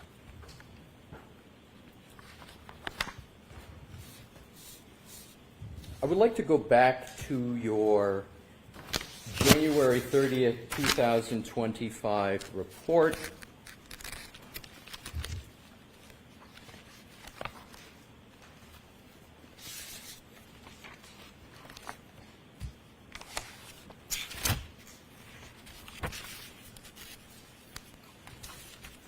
May I have a moment, Your Honor, please? Yes. Thank you.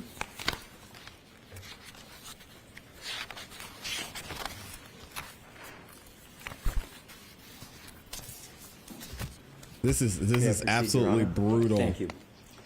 In your January 30th, Oh, by the way, do y'all want to go back and see the difference between the color of his face now and then? So here's back when we started.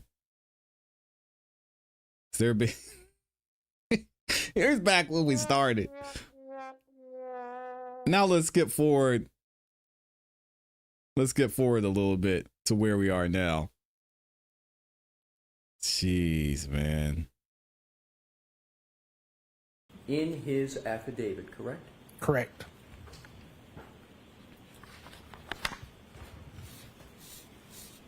I would like to go back to your January 30th, 2025 report.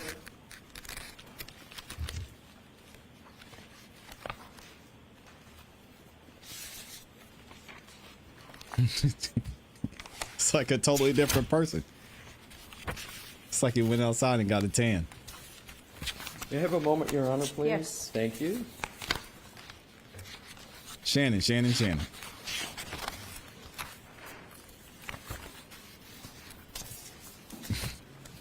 May I proceed, Your Honor? Thank you. In your January 30th, 2025 report, you know which one I'm referring to, sir? Yes, I do.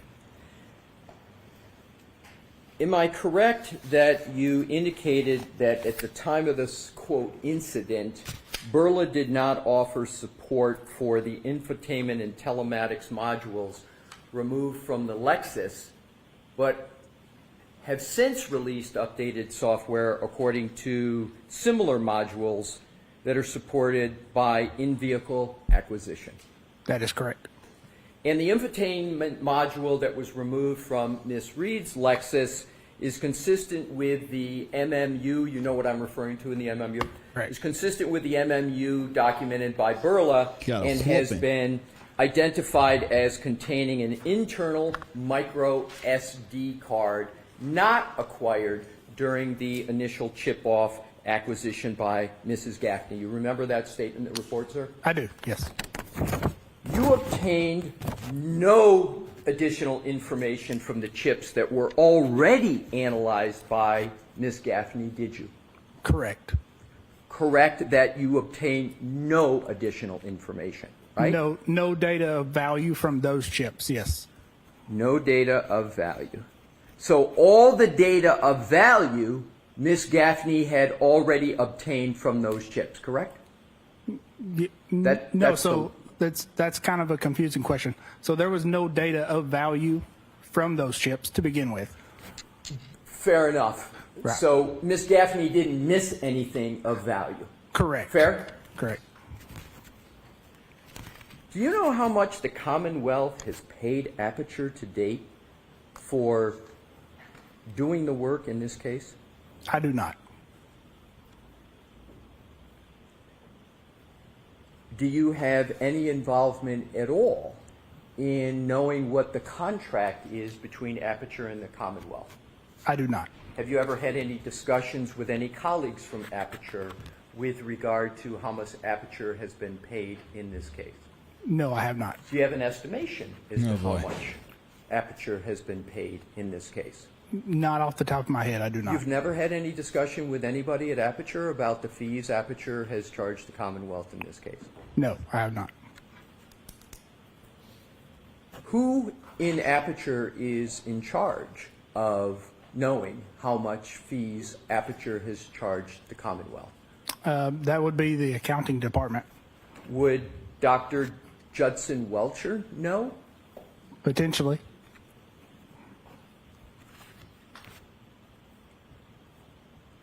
Oh boy. Your analysis, I want to move on to another category, sir. Please do. Your analysis in this case was not strictly limited to data in science, was it? No, it was strictly limited to data and science. The Commonwealth requested that you review numerous materials in connection with your analysis in this case, correct? I did review materials, yes.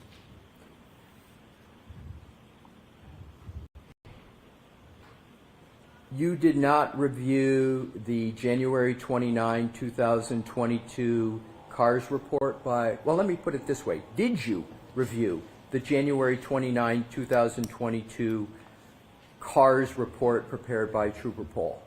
No, I did not. Do you know what a CARS report is? I do not. Do you know that a CARS report Stop saying you don't know what stuff is, man. was prepared by Trooper You faked it Paul this for far. this Just case? just go with it. No, I do not. If there was a collision analysis and reconstruction report prepared by a trooper in that case, would you want to see a document such as that? No, not for my analysis. Would somebody at Aperture want to see that document? Objection. I'll reword. Are you familiar with collision analysis and reconstruction reports prepared by law enforcement agencies? Lore. I am vaguely familiar, yes.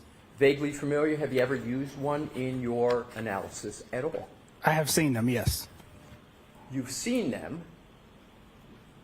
Have And you my seen question is, seeing them, have you ever read any of them?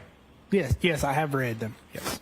Have you ever considered a collision analysis and reconstruction report as part of the work that you do at Aperture? Not specifically a collision analysis report from law enforcement. We do routinely see crash reports, but I think what you're referring to is something else. Are you aware of a supplemental collision analysis and reconstruction report of Trooper Paul of the Massachusetts State Police dated July 24, 2024? No, I'm not. Do you know whether Trooper Paul is part of the Massachusetts State Police reconstruction team? I do not. And lastly, do you know whether he's part of the reconstruction team in this case? I do not.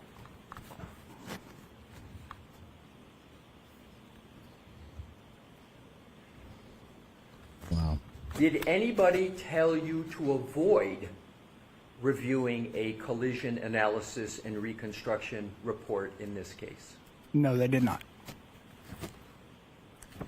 You did, however, Shannon. review the 2024 testimony of Trooper Nicholas Garino in the proceeding of last year, didn't you?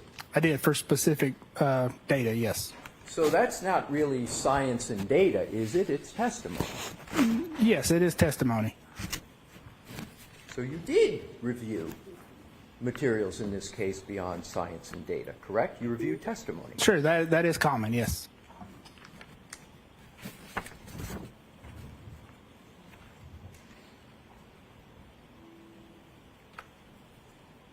Having reviewed Trooper Garino's testimony, you therefore are aware of the theory that he proposed in the first proceeding, correct? It was in his testimony? Objection. I'll allow that. I'm not. So specifically, I reviewed Trooper Garino's testimony for information related to the infotainment and telematics modules. So, did you read all of the testimony? No, I would have skimmed it. You would have skimmed the testimony? Correct. And how would you, and what would be the purpose to just skim it? Sure. So I'm only interested in the information related to the infotainment and telematics modules. So you, just, I want to make sure I have this right. So you would skim it, you would look for what you want to focus on, and you, as you sit here today, you don't have any recollection of what the theory of the Commonwealth was in the first proceeding? Not from that testimony, no. Do you recall Trooper Garino as part of what you reviewed? So you reviewed certain things of Trooper Garino in his testimony, correct? Correct. Oh my goodness. And in your direct testimony, you testified extensively about the iPhone of John O'Keefe, correct? Correct. And you looked at and testified about a lot of information from the phone of John O'Keefe. Is that a fair statement? Location data. Location data.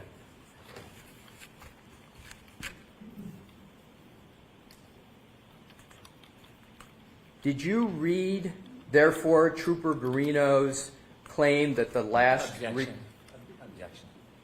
So why don't I see it side by and find out what's going on, Mr. Alessi? Sure.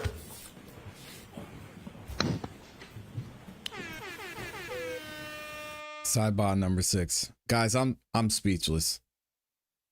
We've covered a lot of trials on this channel. I've never seen anything like this.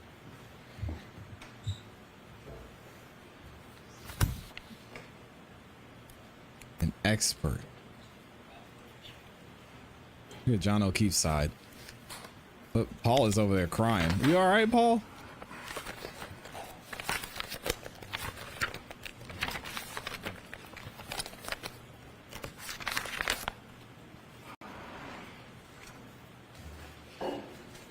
Wow.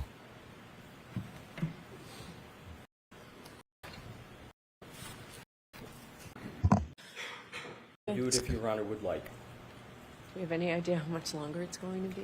Your Honor, but Okay. Alessi, is there anything we can go to and come back? If there's not, there's not.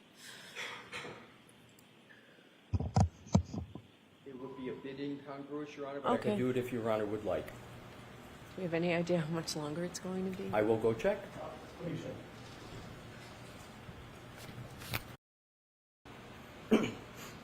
Oh, they skipped us ahead. Hold on. Shout out to Miss Little. I will AJ, show this to Yannetti. Mr. Brennan first, and then if the court would like to see it, we've got another. That's, thank you. Mr. Brennan.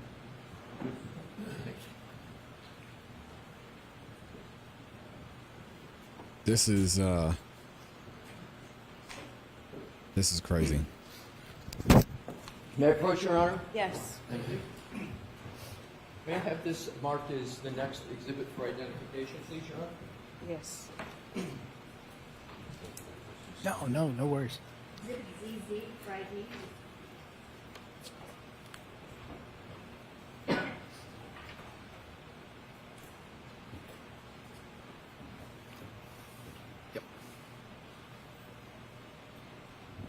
May I, Your Honor? Yes. Thank you. Sir, I'm handing you what has been marked as Exhibit ZZ for identification. Ask you to take a moment to look at it, please. When you've had a fair opportunity to look at it, if you could pick your head up, sir, and I'll proceed that time. Oh boy.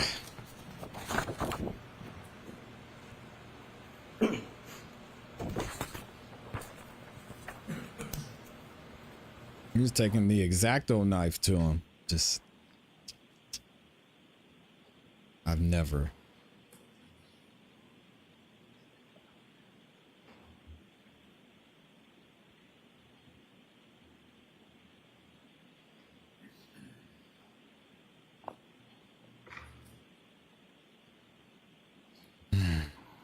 Okay. So I'm going to just ask one predicate question and then ask you another question. Sure.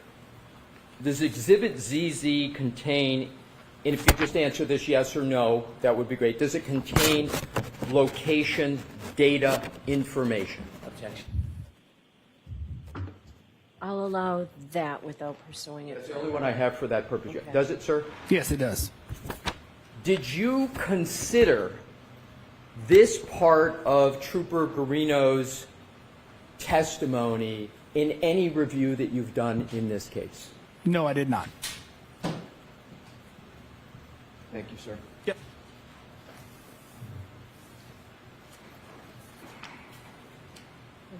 Oh boy.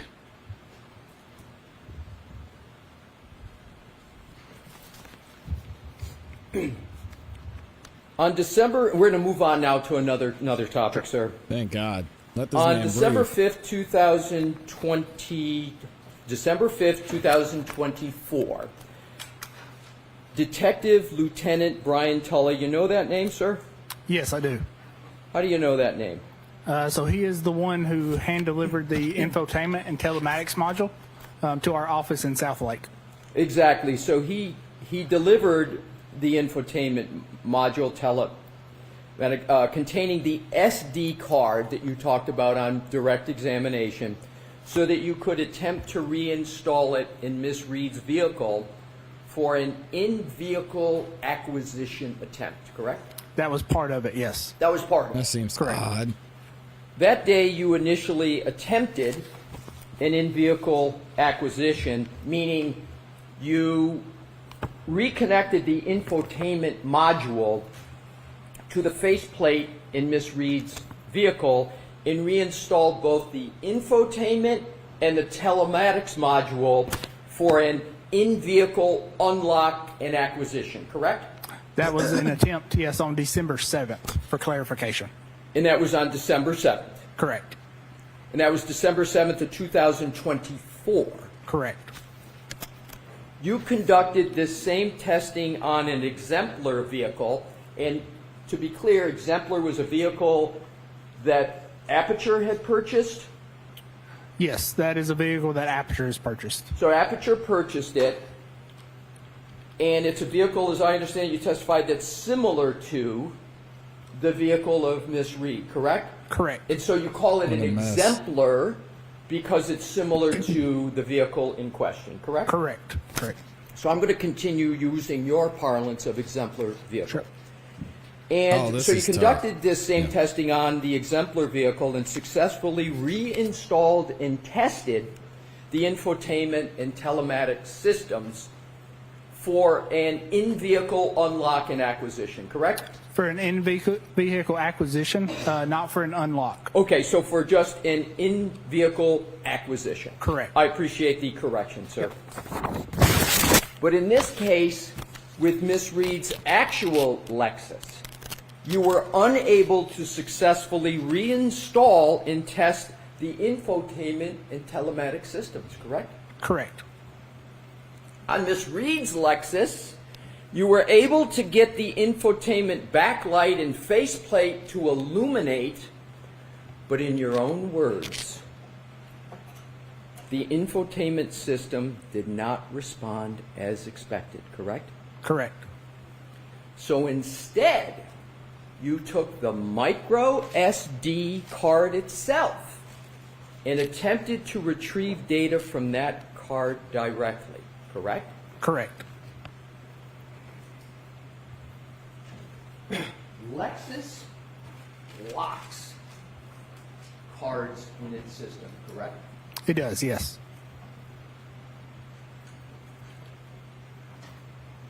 If Lexus thought it was appropriate to access those cards, do you know whether or not they would have them unlocked? Do you know? I do not know. Now, I'm going to let the answers. Thank you, Your Honor. As you should, Your Honor. I want to cover a basic question. Do you have any citation to any scientific literature where specifically what you did on this Lexus model has ever done before? Has it ever been done before, do you know? No, not on this specific model, which is why we did the exemplar testing. Right. So there's no scientific literature that states that the methodology that you used with this Lexus model is an appropriate methodology at all, correct? There is literature that addresses the methodology in other ways, but not specific to this Lexus, correct? There's no literature at all stating that the methodology that you used for this Lexus is the appropriate methodology to use for this Lexus model, correct? There is no literature about this appropriate Lexus model, correct? So he was just figuring it out. He's just trying a little something. Took it on back there, put the chip in, and see what works. Talk about your initial report of January 30th of 2025. You issued your initial analysis and report on January 30th, 2025, correct? Correct. Your report included a general timeline analysis. You used that phrase, timeline analysis, that you stated could impact, quote, event reconstruction. Do I have that right? Your January 30th, 2025 report does not discuss a collision, does it? No, not in my report, no. As a matter of fact, your January 30th, 2025 report doesn't even use the word collision, does it? Correct, because I'm looking at data from the infotainment and telematics module. But the report of January 30th, 2025 does not even contain the word collision in it, correct? I believe it does in the background portion, which would be on page 2 or 3, which would just be restating the, if you'd mind if I can look at my report? Oh, please. Sure. Go ahead.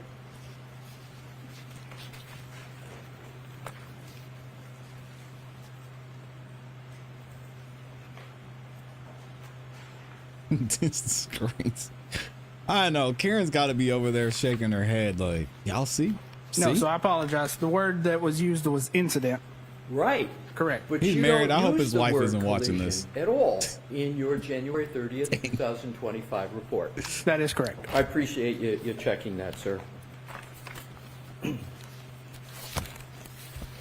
Goodness, y'all, he's got to go home too. And I please hope keep she's not your watching report it. handy.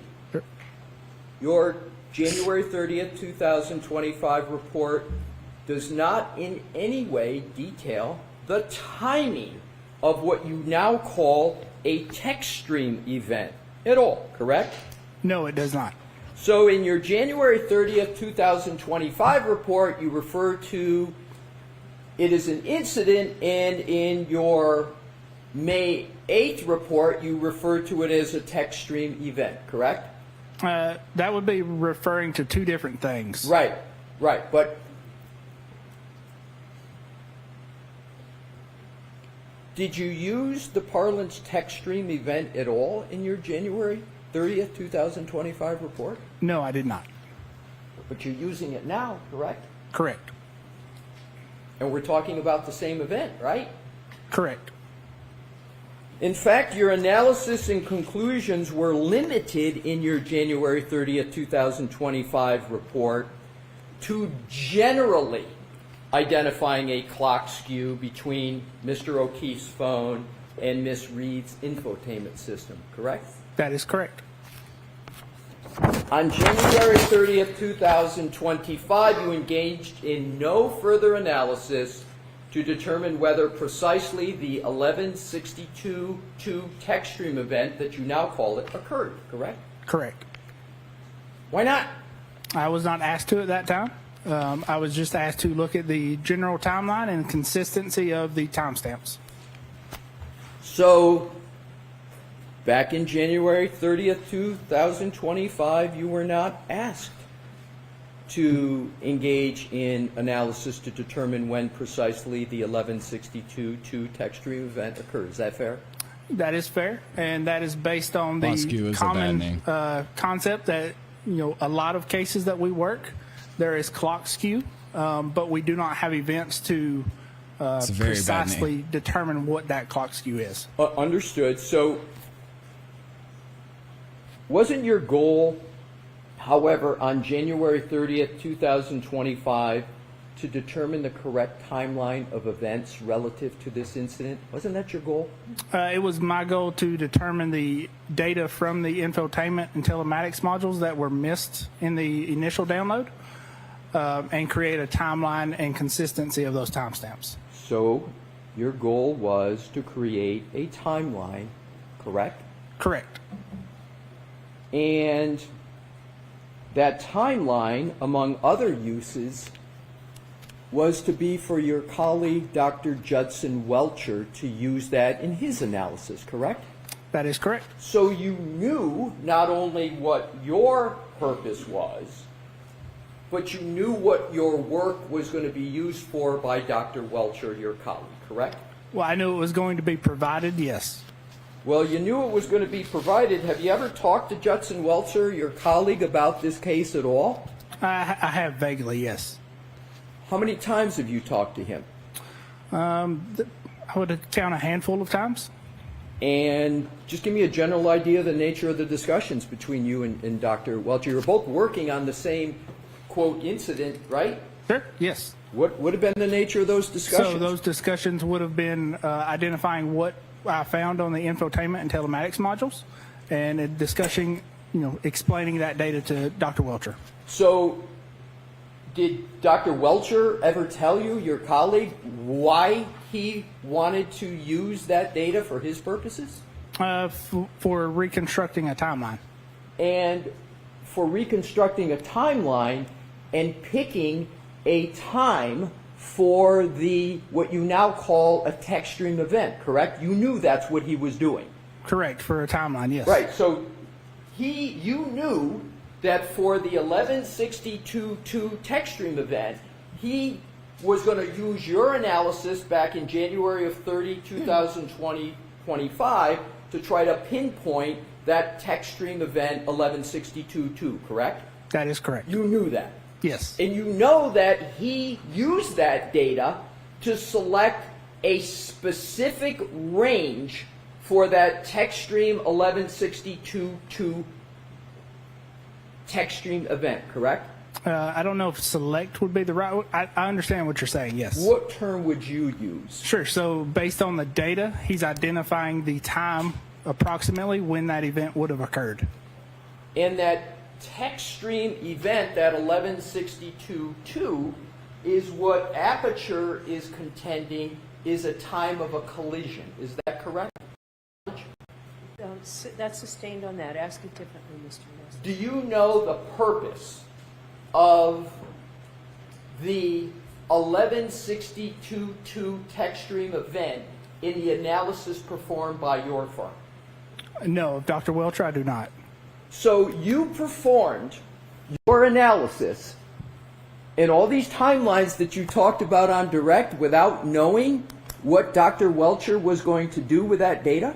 No, so sorry, I misspoke. So it would be to timeline the time and date, or to put a time and date with when that tech stream trigger would have occurred. Exactly. Right. So you knew what the purpose was of your work. Correct. With regard to Dr. Welcher's work. Correct. And isn't Dr. Welcher's work on the 1162.1 and the 1162.2 tech stream event an important aspect of the work of Aperture in this case? Yes, it is.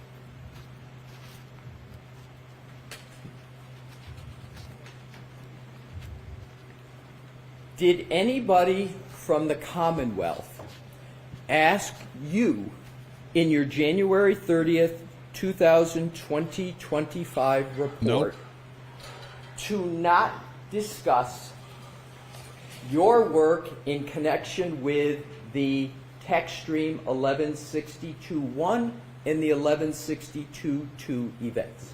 No. But you didn't discuss that, meaning the 1162.1 and 1162.2 events, in your first report in January 30th, did you? That was not part of my report, correct. But you did delve into that, and pretty heavily, in your May 8th report, correct? Correct. and you delved into that pretty heavily in the middle of this trial, correct? Correct. So after the trial, do you know the trial started around April 22nd? We're not even talking about the PowerPoint yet. Yes, generally. The evidence. So let's do the timeline on this. January 30th, 2025, you prepare your initial report, correct? Correct. In that initial report, you mentioned nothing about TechStream event 1162.1, correct? Correct. In that report, you mentioned nothing about TechStream event 1162.2, correct? Correct. The trial starts April 22nd, correct? Correct. Roughly. Generally.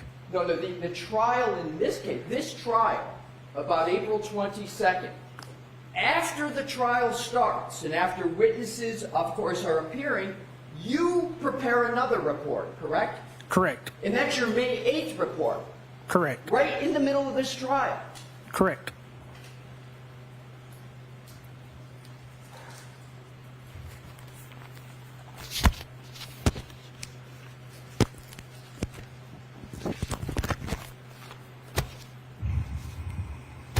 And right in the middle of this trial, you enlarge the number for the 21 to 29 range. That's bigger than what was in your first report, correct? No, that is not correct. Well, you changed the number, don't you? No, I did not change the number. Well, let's go back to see exactly what you did, sir. Sure. Let's start with the basics. You said on direct examination, sir, that you prepared your May 8th report on your own. Those were your words on your direct testimony, correct? Correct. I'm going to read the first line of your May 8th, 2025 report. Okay. Do you have it in front of you, sir? I do, yes. It starts, Dear Mr. Brennan. Do you see that? Yes, I do.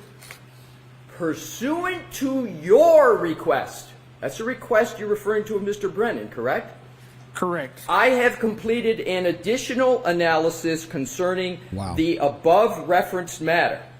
To formulate opinions, the following additional items were reviewed. This wasn't done on your initiative. You put in writing you did it at the request of Mr. Brennan. Which is it? So that was on my own initiative. This is a holdover, so a copy and paste from my original report. You're explaining the May 8th report in your language pursuant to your request as a cut and paste from a previous report? Yes, I am. Do you cut and paste important information from one report to the other without checking it for accuracy? I copy and paste certain portions. Do you ever review what you cut and paste to see if it's accurate? Yes. You didn't review it this time, though, did you, sir? No. I did not think it was significant. Oh, you don't think it's significant, sir, that the matter is in the middle of a trial and there's a request for a new report after testimony has occurred in that trial? You don't think that's important? Objection. Sustained. That's the first one. Like the first or second objection he's had sustained. This is a massacre. Why did you prepare the new report then? Sure. YouTube's So gonna take there down was this a video. claim This is from a murder. PowerPoint presentation by Mr. DeSogra of trying to adjust clock syncs or making clock adjustments based on the synchronization of certain events. That was produced in March. Upon reviewing that, my initial thoughts were to address that in testimony. But as I was preparing for trial, I made the decision that it needed to be better addressed in a supplemental report. But you understand that the report that you're referring to, that's the report of Mr. Soger, correct? It is a presentation of Mr. DeSogra. It's correct. a presentation. You understand his presentation merely was responding to the work that you did, correct? No, that's not correct. So your belief is that Mr. DeSoger's report didn't address at all what you had done? Part Partially, yes, but no. Okay, but let's cover the basics. You agree that Mr. DeSogra addressed, at least in part, the work that you had done? He tried to address, yes. Right.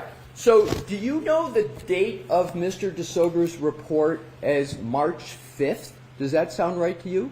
Yes, that's what I So said. you had Mr. DeSogra's report that you claim was the basis for you on your own in the middle of this trial, creating and submitting a new report.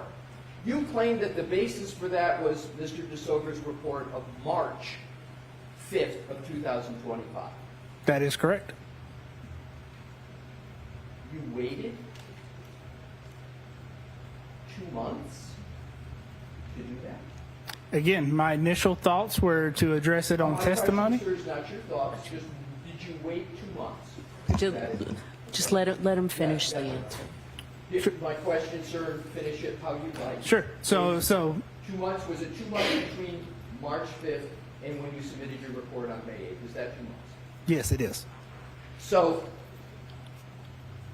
did you know when this trial was going to start, sir? Generally? Yes. Do you think it's fair to submit a report without anybody asking you in the middle of a trial? Objection. Sustained.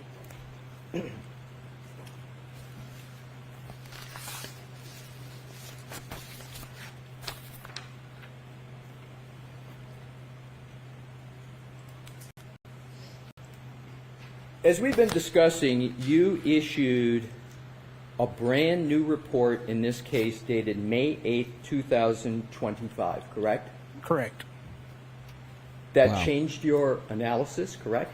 No, it did not change my analysis. Were there changes to your analysis in it? There were clarifications. Clarifications. Correct. Let's I address can't that. do this anymore, man. In your January 30th, 2025 Errors, clarifications. report, you did not mention TechStream event at all, did you? No, I did not. And you didn't mention collision at all, correct? No, I did not. And you mentioned both of those now in your May 8th, 2025 report, correct? I don't know if I mentioned collision. I'd have to go to my report and look. But you certainly do mention TechStream events, correct? Yes, that's and correct. And you labeled them 1162.1 and 1162.2, correct? Correct. That's a change from your first report, isn't it, sir? No, it's not a change. It's a supplement. Oh, so your definition is that when you add something to a report, it's not a change, it's a supplement? That is what it is, yes. Oh my goodness.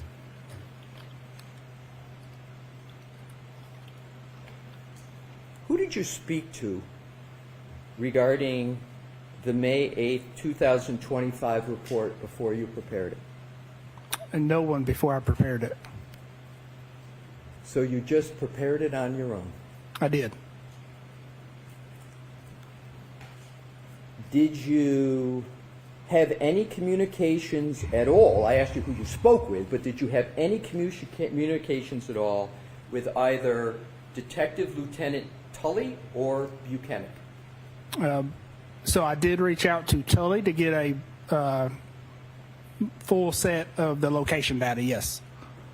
So you reached out to Detective Tully before you prepared your May 8th report, correct? Yes, that is correct. Did he tell you that the trial had started in this case? No, not during that conversation, no. That's not the first communication you had with Detective Tully, was it? No, it's not. How many conversations have you had with Detective Tully?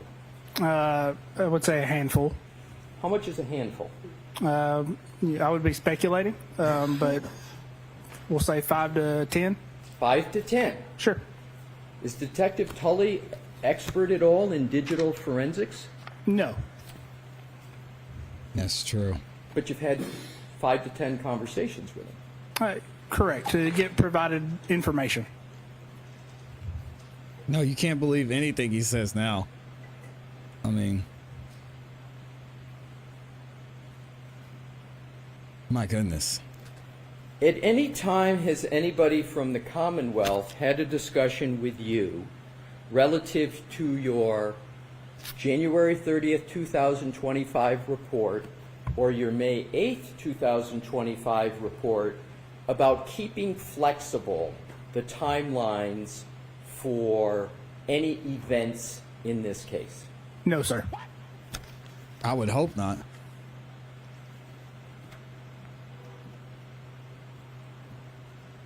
Did you have any discussions at all regarding the May 8th, 2025 report you prepared in the middle of this trial with anyone from the district attorney's office?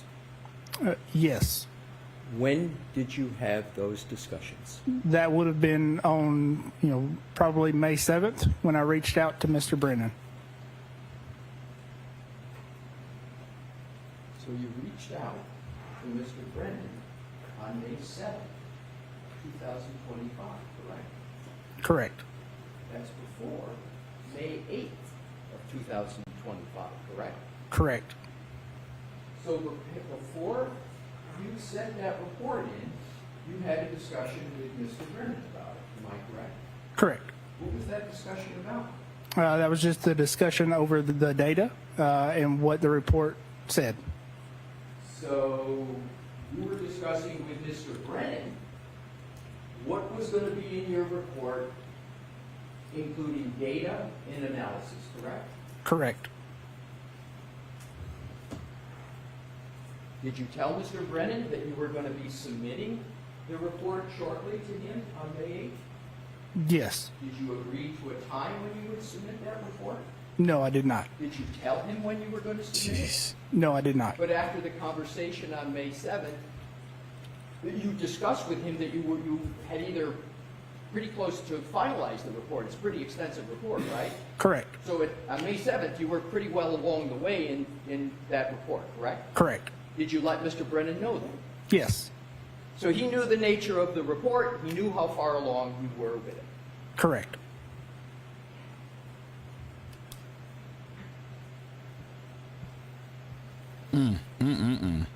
Did you have any other calls with anybody from the prosecution's office other than that about your May 8th report? No, I don't believe so. Did you have any texts with anybody about your May 8th report? No. Did you communicate with anybody else about your upcoming May 8th report? No, I would have provided a copy to Dr. You're Welcher. definitely up right now. Your colleague? Correct. So Dr. Welcher knew you were working on this report, correct? He knew I submitted the report. I don't know if he knew I was working on the report. Did he know you were going to submit the report before you submitted it? Yes, I'm sorry, yes. Did he know what was going to be in the report? Yes, he did. Did he support the fact that you were going to submit a report in the middle of trial? I can't speak for Dr. Welcher. But he knew you were going to do it? Correct. Did he say anything, don't do that? Or did he have any comment about the fact you were going to submit it? Not that I recall off the top of my head. Not that you recall, so is it possible he did comment on whether you should submit it in the middle of trial? No, he would not have commented on whether I should have submitted it or not. How many times in your career, sir, have you submitted a supplemental or amended report in the middle of trial? This would be the only one that I recall. So this is the only time. How many years have you been doing this? Approximately 10 years. And so approximately 10 years, this is the first time you've submitted a amended supplemental report in the middle of a trial. A supplemental report, correct. As you call it, a supplemental report in the middle of trial. Correct. It's the hey, I've up report. That's the technical term. I just had to let y'all know.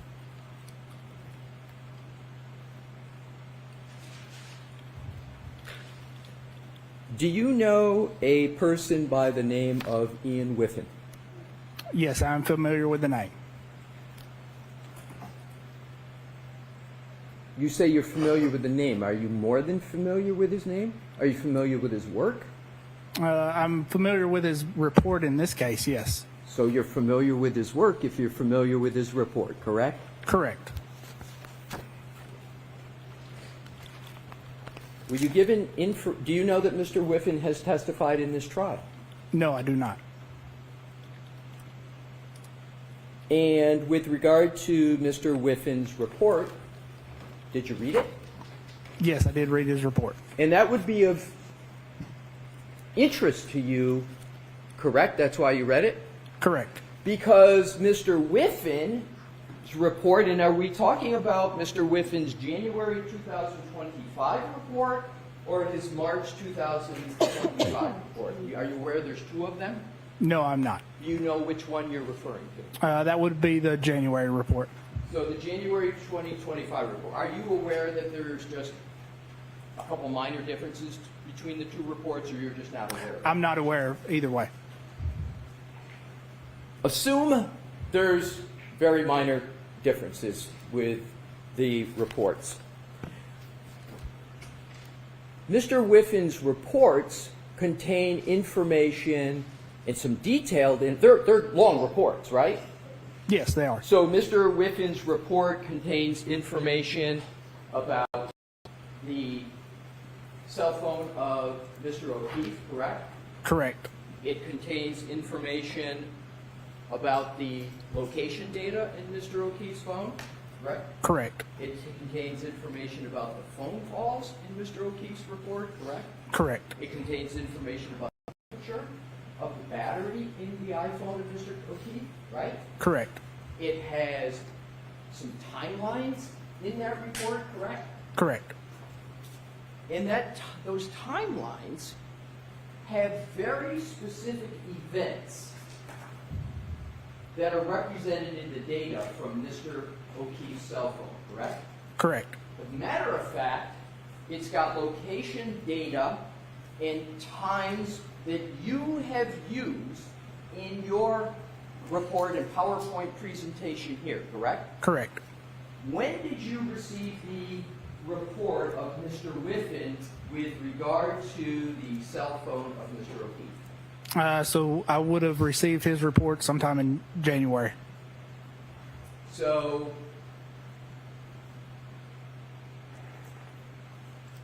4 months ago, you had the report of Mr. Whiffen with substantial information about the types of databases you can find in the iPhone, location data, health data, phone calls, and a timeline, among other information, correct? Correct. You had all that information. Correct. And you had GPS location data in that report regarding Mr. O'Keefe's iPhone, correct? Correct.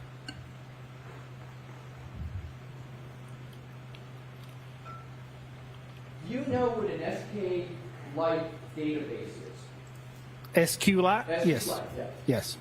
And an SQLite database is one of the many databases that are contained within an iPhone, including Mr. O'Keefe's iPhone, correct? Correct. And you testified on your direct that you have general knowledge about cell phones, correct? Correct. And you say you've got certifications with regard to cell phones, correct? Correct. And your certifications include being able to read, Celebrite, and apply the Celebrite tool, correct? Get this guy out of here. And you have certifications that allow you to apply and utilize magnet forensics, that's like, for for sure. example, their Axiom program, correct? Correct. And you've done that in your career. You've applied those tools before this case, correct? Correct. And you've applied those tools after your work in this case. You apply them pretty much frequently, correct? Correct. So the tools, the databases in an iPhone, and all the location data, etc., that was all information you had and you knew and had FASL with back in January of 2025, correct? Correct. And you had access to the SQLite database because you had Mr. Whiffen's report, correct? Correct. I had the report, yes. You had the report. Do you recall on your direct testimony saying that one of the reasons that you did this supplemental report on May 8th was you got new information or more information about Mr. O'Keefe's cell phone? Yes, correct. You had that information through Mr. Whiffen's report back in January of 2025, didn't you, sir? Correct. I had the report. I did not have the data. Well, didn't Mr. Whiffin's report discuss location in a pretty detailed manner? Yes, it did. And didn't he use GPS location data in that report? Yes, he did. And you had that in January 4 months ago, correct? Correct. And you read it 4 months ago. Correct. Yet you still submitted a report on May 8th in the middle of this trial, correct? Correct. I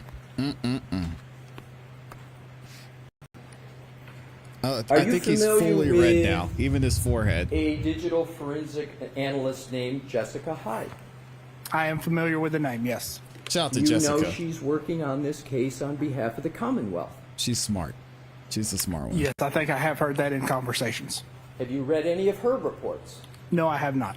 So you're aware she's working on the case,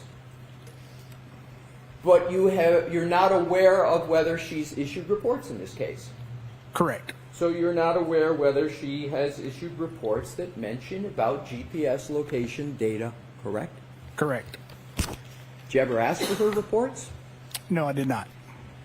You don't know her? Did anybody ever tell you or comment to you whether your analysis is consistent or inconsistent with the reports of Mr. Whiffen or Ms. Hyde? No. Did you watch their testimony in this trial?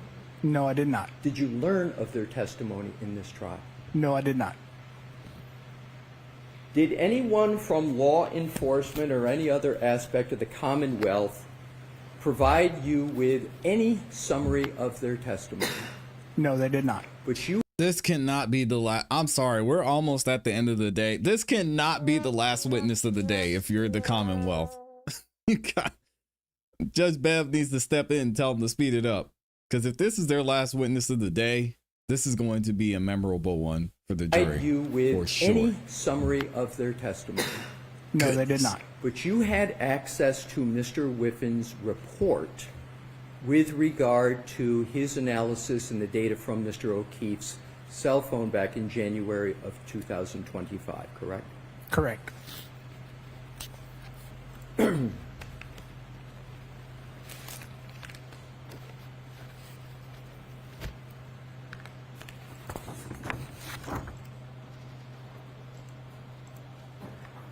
Having read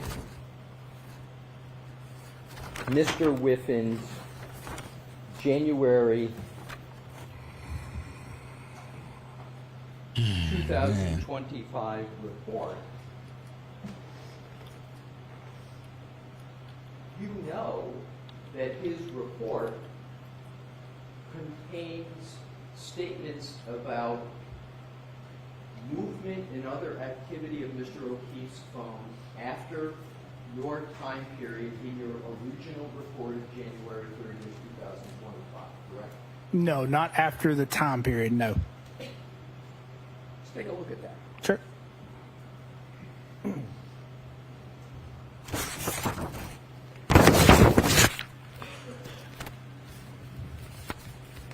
Let's take a look at your January 30th, 2025 report.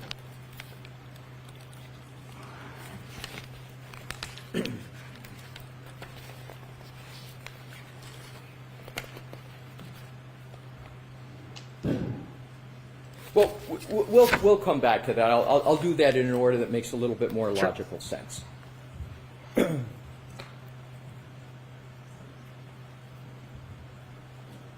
You've mentioned, and just to cover the foundational parts, that you're not the only employee of Aperture that's been hired to testify as a witness on behalf of the Commonwealth in this trial, correct? Correct. Your colleague, Judson Welcher, Dr. Judson Welcher, has also been retained by the Commonwealth through Aperture, correct? That is correct. Justin Welcher, Dr. Welcher, is a biomechanical engineer, correct?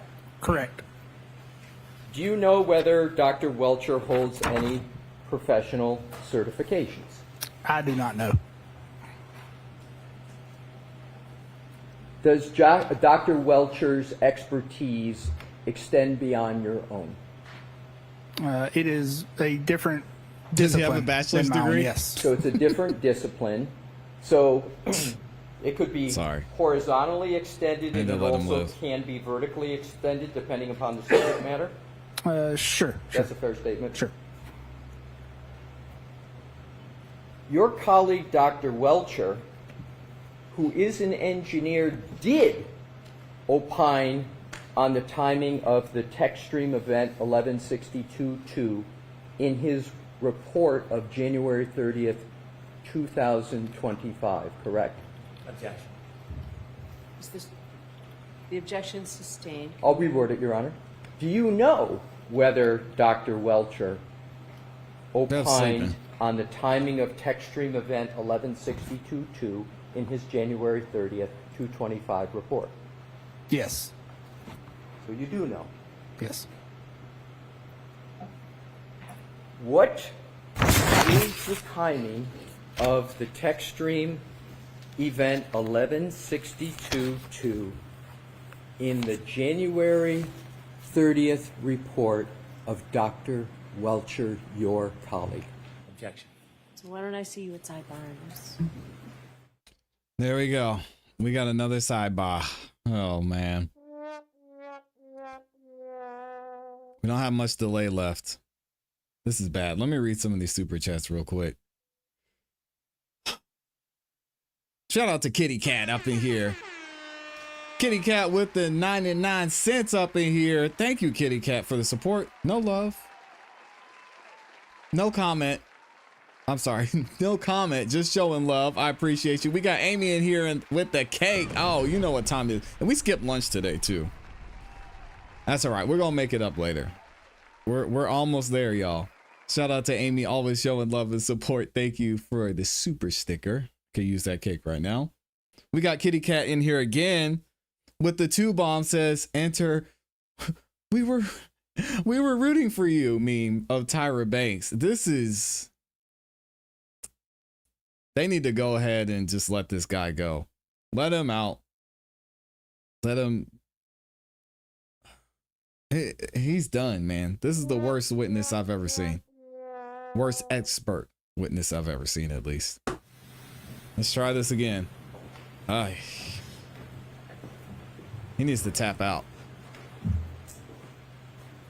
This is crazy. I think that's 8 sidebars. Looks like team 7 to 10 might have it. We'll see. May I proceed, Your Honor? Yes. Thank you. Thank you for your patience, Mr. Burgess. You're aware that Dr. Welcher created a PowerPoint presentation with regard to his work in January of 2025, correct? Correct. Did you ever discuss that work with Dr. Welcher that he was doing? No, I did not. Did you ever review any of his work at any point, including up to the point where you're sitting on the stand today? I have reviewed the slides that are included in Mr. DeSogra's presentation. Okay. In the slides that are included in Mr. DeSogra's report, those slides you're referring to are the slides of Dr. Welcher, your colleague, correct? Correct. And the slides that are in Mr.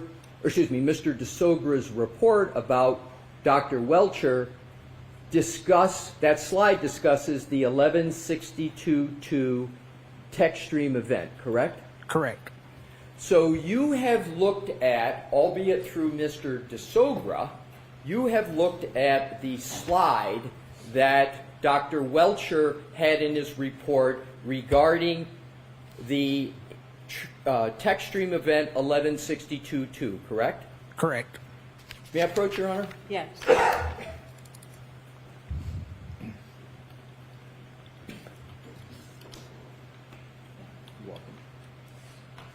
May I have this marked as the next exhibit for identification, Your Honor? Yes. Thank you. And of course, important. AAA for identification. Okay. Thank you. May I present it to the witness? Yes. Thank you. May I remain here for a few questions? Sure. Thank you, Your Honor. Mr. Burgess, if Yes. you could take a look at what has been marked for identification is Exactly, AAA, J-Dub. and tell me, once you've had a fair opportunity to look at it, whether you recognize that slide. Yes, I do recognize that slide. And, sir, what do you recognize that slide as? So it is a slide that states a number of times associated with text stream event 1162-2, which would be the second event. And did you consider this Exhibit AAA in your preparation of a response to Mr. DeSogra's March 5th, 2025 presentation? Yes, I did. I offer this into evidence, Your Honor, AAA for identification. Okay. I'd like to put the whole report in. Your Honor, I have no need to put the report's 143 pages. So I'm going to let this in, and I haven't decided yet about the whole 143 pages. Okay? Fair enough, Your Honor. Oh, but I man. will offer it into evidence, Your Honor. Yes. Exhibit 188. Could someone provide me with that 143 page today, please? Yep. Sorry, what were you asking for? For a copy for me of that 143 pages before we leave today. Before we leave, we'll get it, Your Honor. Thank you. One way or another. Thank you. Wow. Yes. You can, please. Hold on, was it marked? It was, it's 188. What number? 188. Thank you. May I present it back to the witness, Your Honor? Yes. Thank you.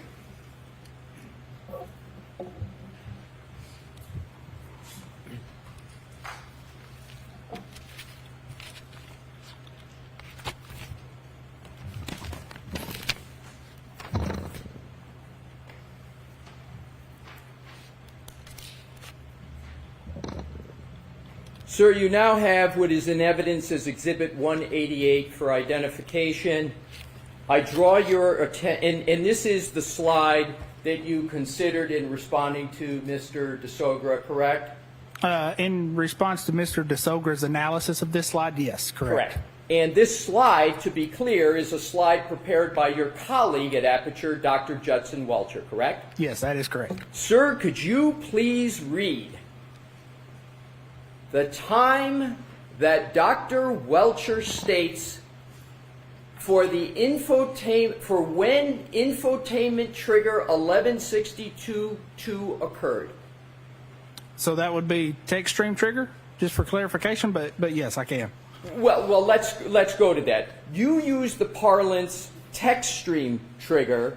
Dr. Welcher uses infotainment trigger, but it's 1162-2. You both use 1162-2, correct? Correct, and I think that may be a misunderstanding of how he's worded it. Well, Your Honor, I'd actually move to strike Again? that about what Dr. Welcher. I'm just going to what the document says. I'm just going to leave it, but go on. Thank you, Your Honor. So the document says that the infotainment trigger 1162-2 occurred at approximately 12:31:38, correct? Correct. Of course, she And allowed that it. it ended at 12:31:43, correct? Correct. So we've got the trigger, according to Dr. Welcher, as of recently as January 30th, 2025, starting at 12:31:38 and ending at 12:31:43, correct? Correct, according to the Lexus clock. Right. Yes. So now let's go down to what says below. Now we're getting into the clock. Per report from Ian Whiffen, O'Keefe's cell phone data showed, quote, most notably, all device lock events, including the final lock event at 12:32:09, were user initiated by the user pressing the side button briefly. You see that, sir? I do. And did I read that correctly? You did, with the caveat that's according to the iPhone clock. Right, but in any event, that's what Dr. Welcher states on his slide, correct? Correct. Do you know, sir, that the iPhone data reported by Mr. Whiffen that you read, that Dr. Welcher references, do you know that report of Ian Whiffen says there was an end of a health event of 36 steps covering a distance of 84 feet that ended at 12:32:16, which is after 12:31:43? Yes. And you know that? Yes, with the caveat those clocks have not been adjusted. But you know that there was a end of health event of 36 steps covering a distance of 84 feet that ended He's at a cell phone guy. 12:32:16, which is after 12:31:43, correct? Correct. Just stating the comparison. So now what I'd like to do is to move on with regard to the analysis. So, in Dr. Welcher wrote this, the slide he presented, it stated January 30th of 2025, correct? It's not dated here. It's not dated, yes. but do you know that Dr. Welcher created a report of January 30th, 2025? I do know he created a report. Correct. Right, and that's the same date as your report, correct? Your first report. Correct. So you both submitted your reports on the same date. They're both dated the same at least, correct? Yes, if they're both dated the same, yes. Yes. Are you familiar with the concept of pocket state in iPhones? I am familiar through Mr. Whiffin's report. Okay. You said you've read Mr. Whiffin's report, correct? Correct. So you know that Mr. Whiffin states that there was a pocket state detected on the iPhone of Mr. O'Keefe at 12:33:14, correct? Objection. So the same, I'm going to strike it, just do it the same way, Mr. Alessi, okay? I will, Your Honor. Thank you.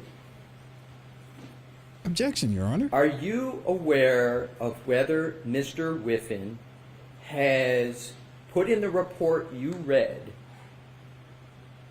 a timestamp for detecting pocket states of Mr. O'Keefe? Are you aware of that in the report at all? I am aware of that in the report, yes. Do you know when Mr. Whiffin has noted a pocket state detected of Mr. O'Keefe's phone? Do you know? So, Mr. Alessi, why don't you show it to me? That's what I was going to do. I will, Your Honor. And do if that? we could put it up, we've got it, that's already in evidence on the screen. Okay. It's already in evidence in screen. So are you talking about Mr. Whiffin's report? Or Correct. But well, you know what? I'm going to show him the report, Your Honor. Thank I'll you. do it the way you suggest.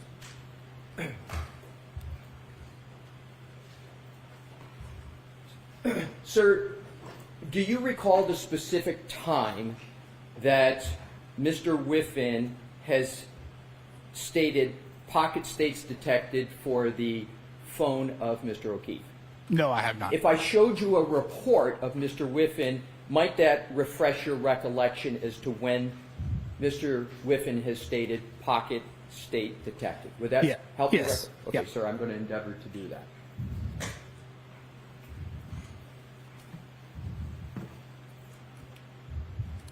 If I could have a moment, Your Honor, I have it. Yes.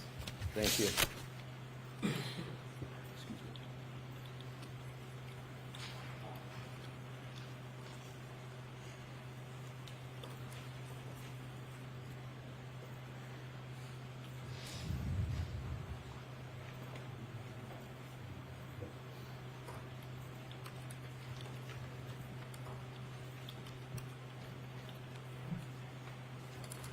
I have it, Your Honor, if I could have a moment.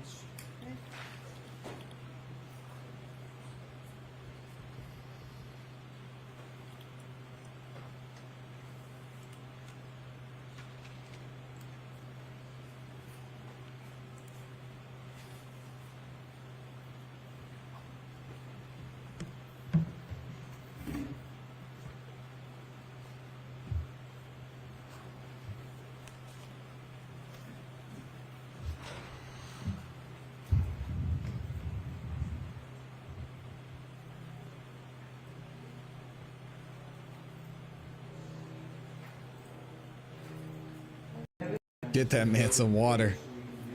No, I hope he doesn't pass out.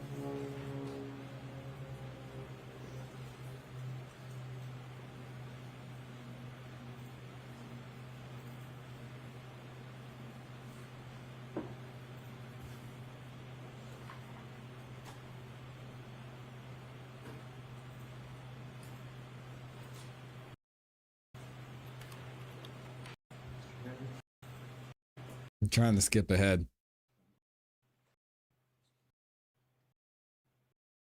Think Bev is about to shut it down.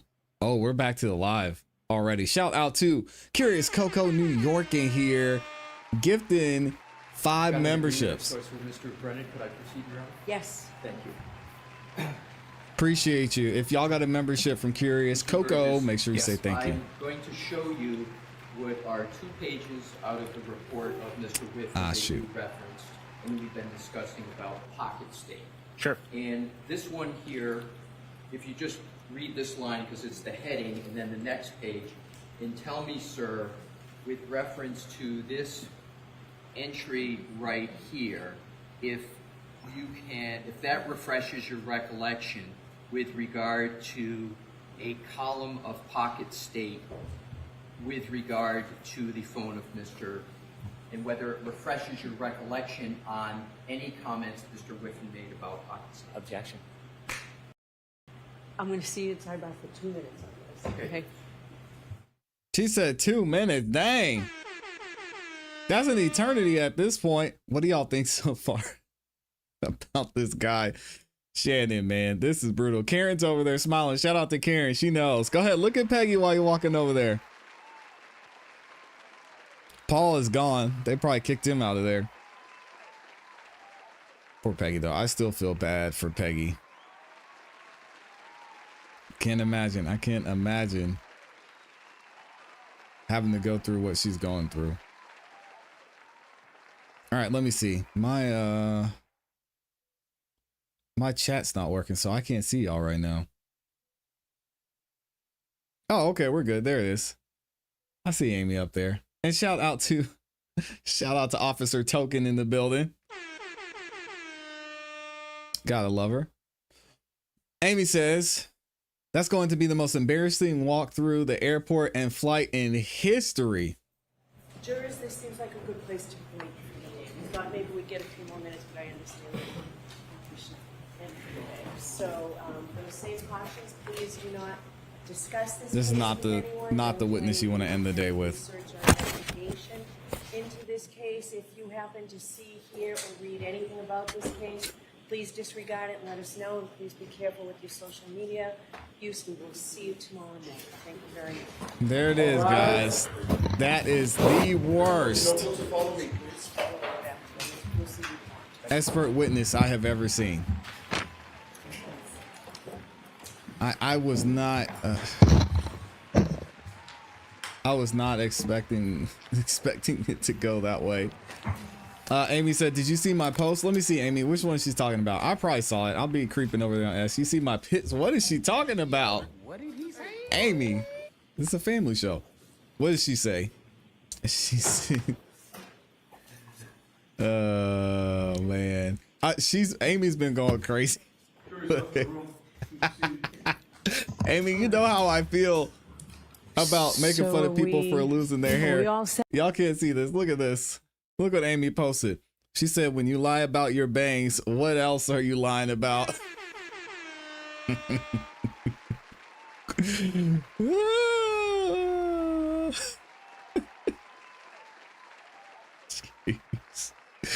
Amy's been over there going crazy, roasting this poor guy for no reason. I love it though. He deserves it. You think he knew that this was gonna happen? They knew. They knew. Hold on, Bev is still talking. Let's see what she's talking about. That's crazy. All right. Shout out to Amy's piss. So are we all set, Mr. Alessi, on this issue and for each time that might occur? Understood, Your Honor. Okay. All right. So we'll see you tomorrow. Okay, that's it.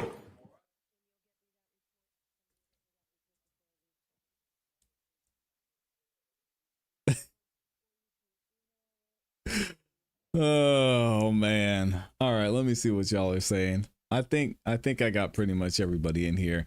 I'm gonna let y'all go. You know we're gonna be back tomorrow. Same time. I am truly shocked. I've never seen anything like that since we've been covering cases.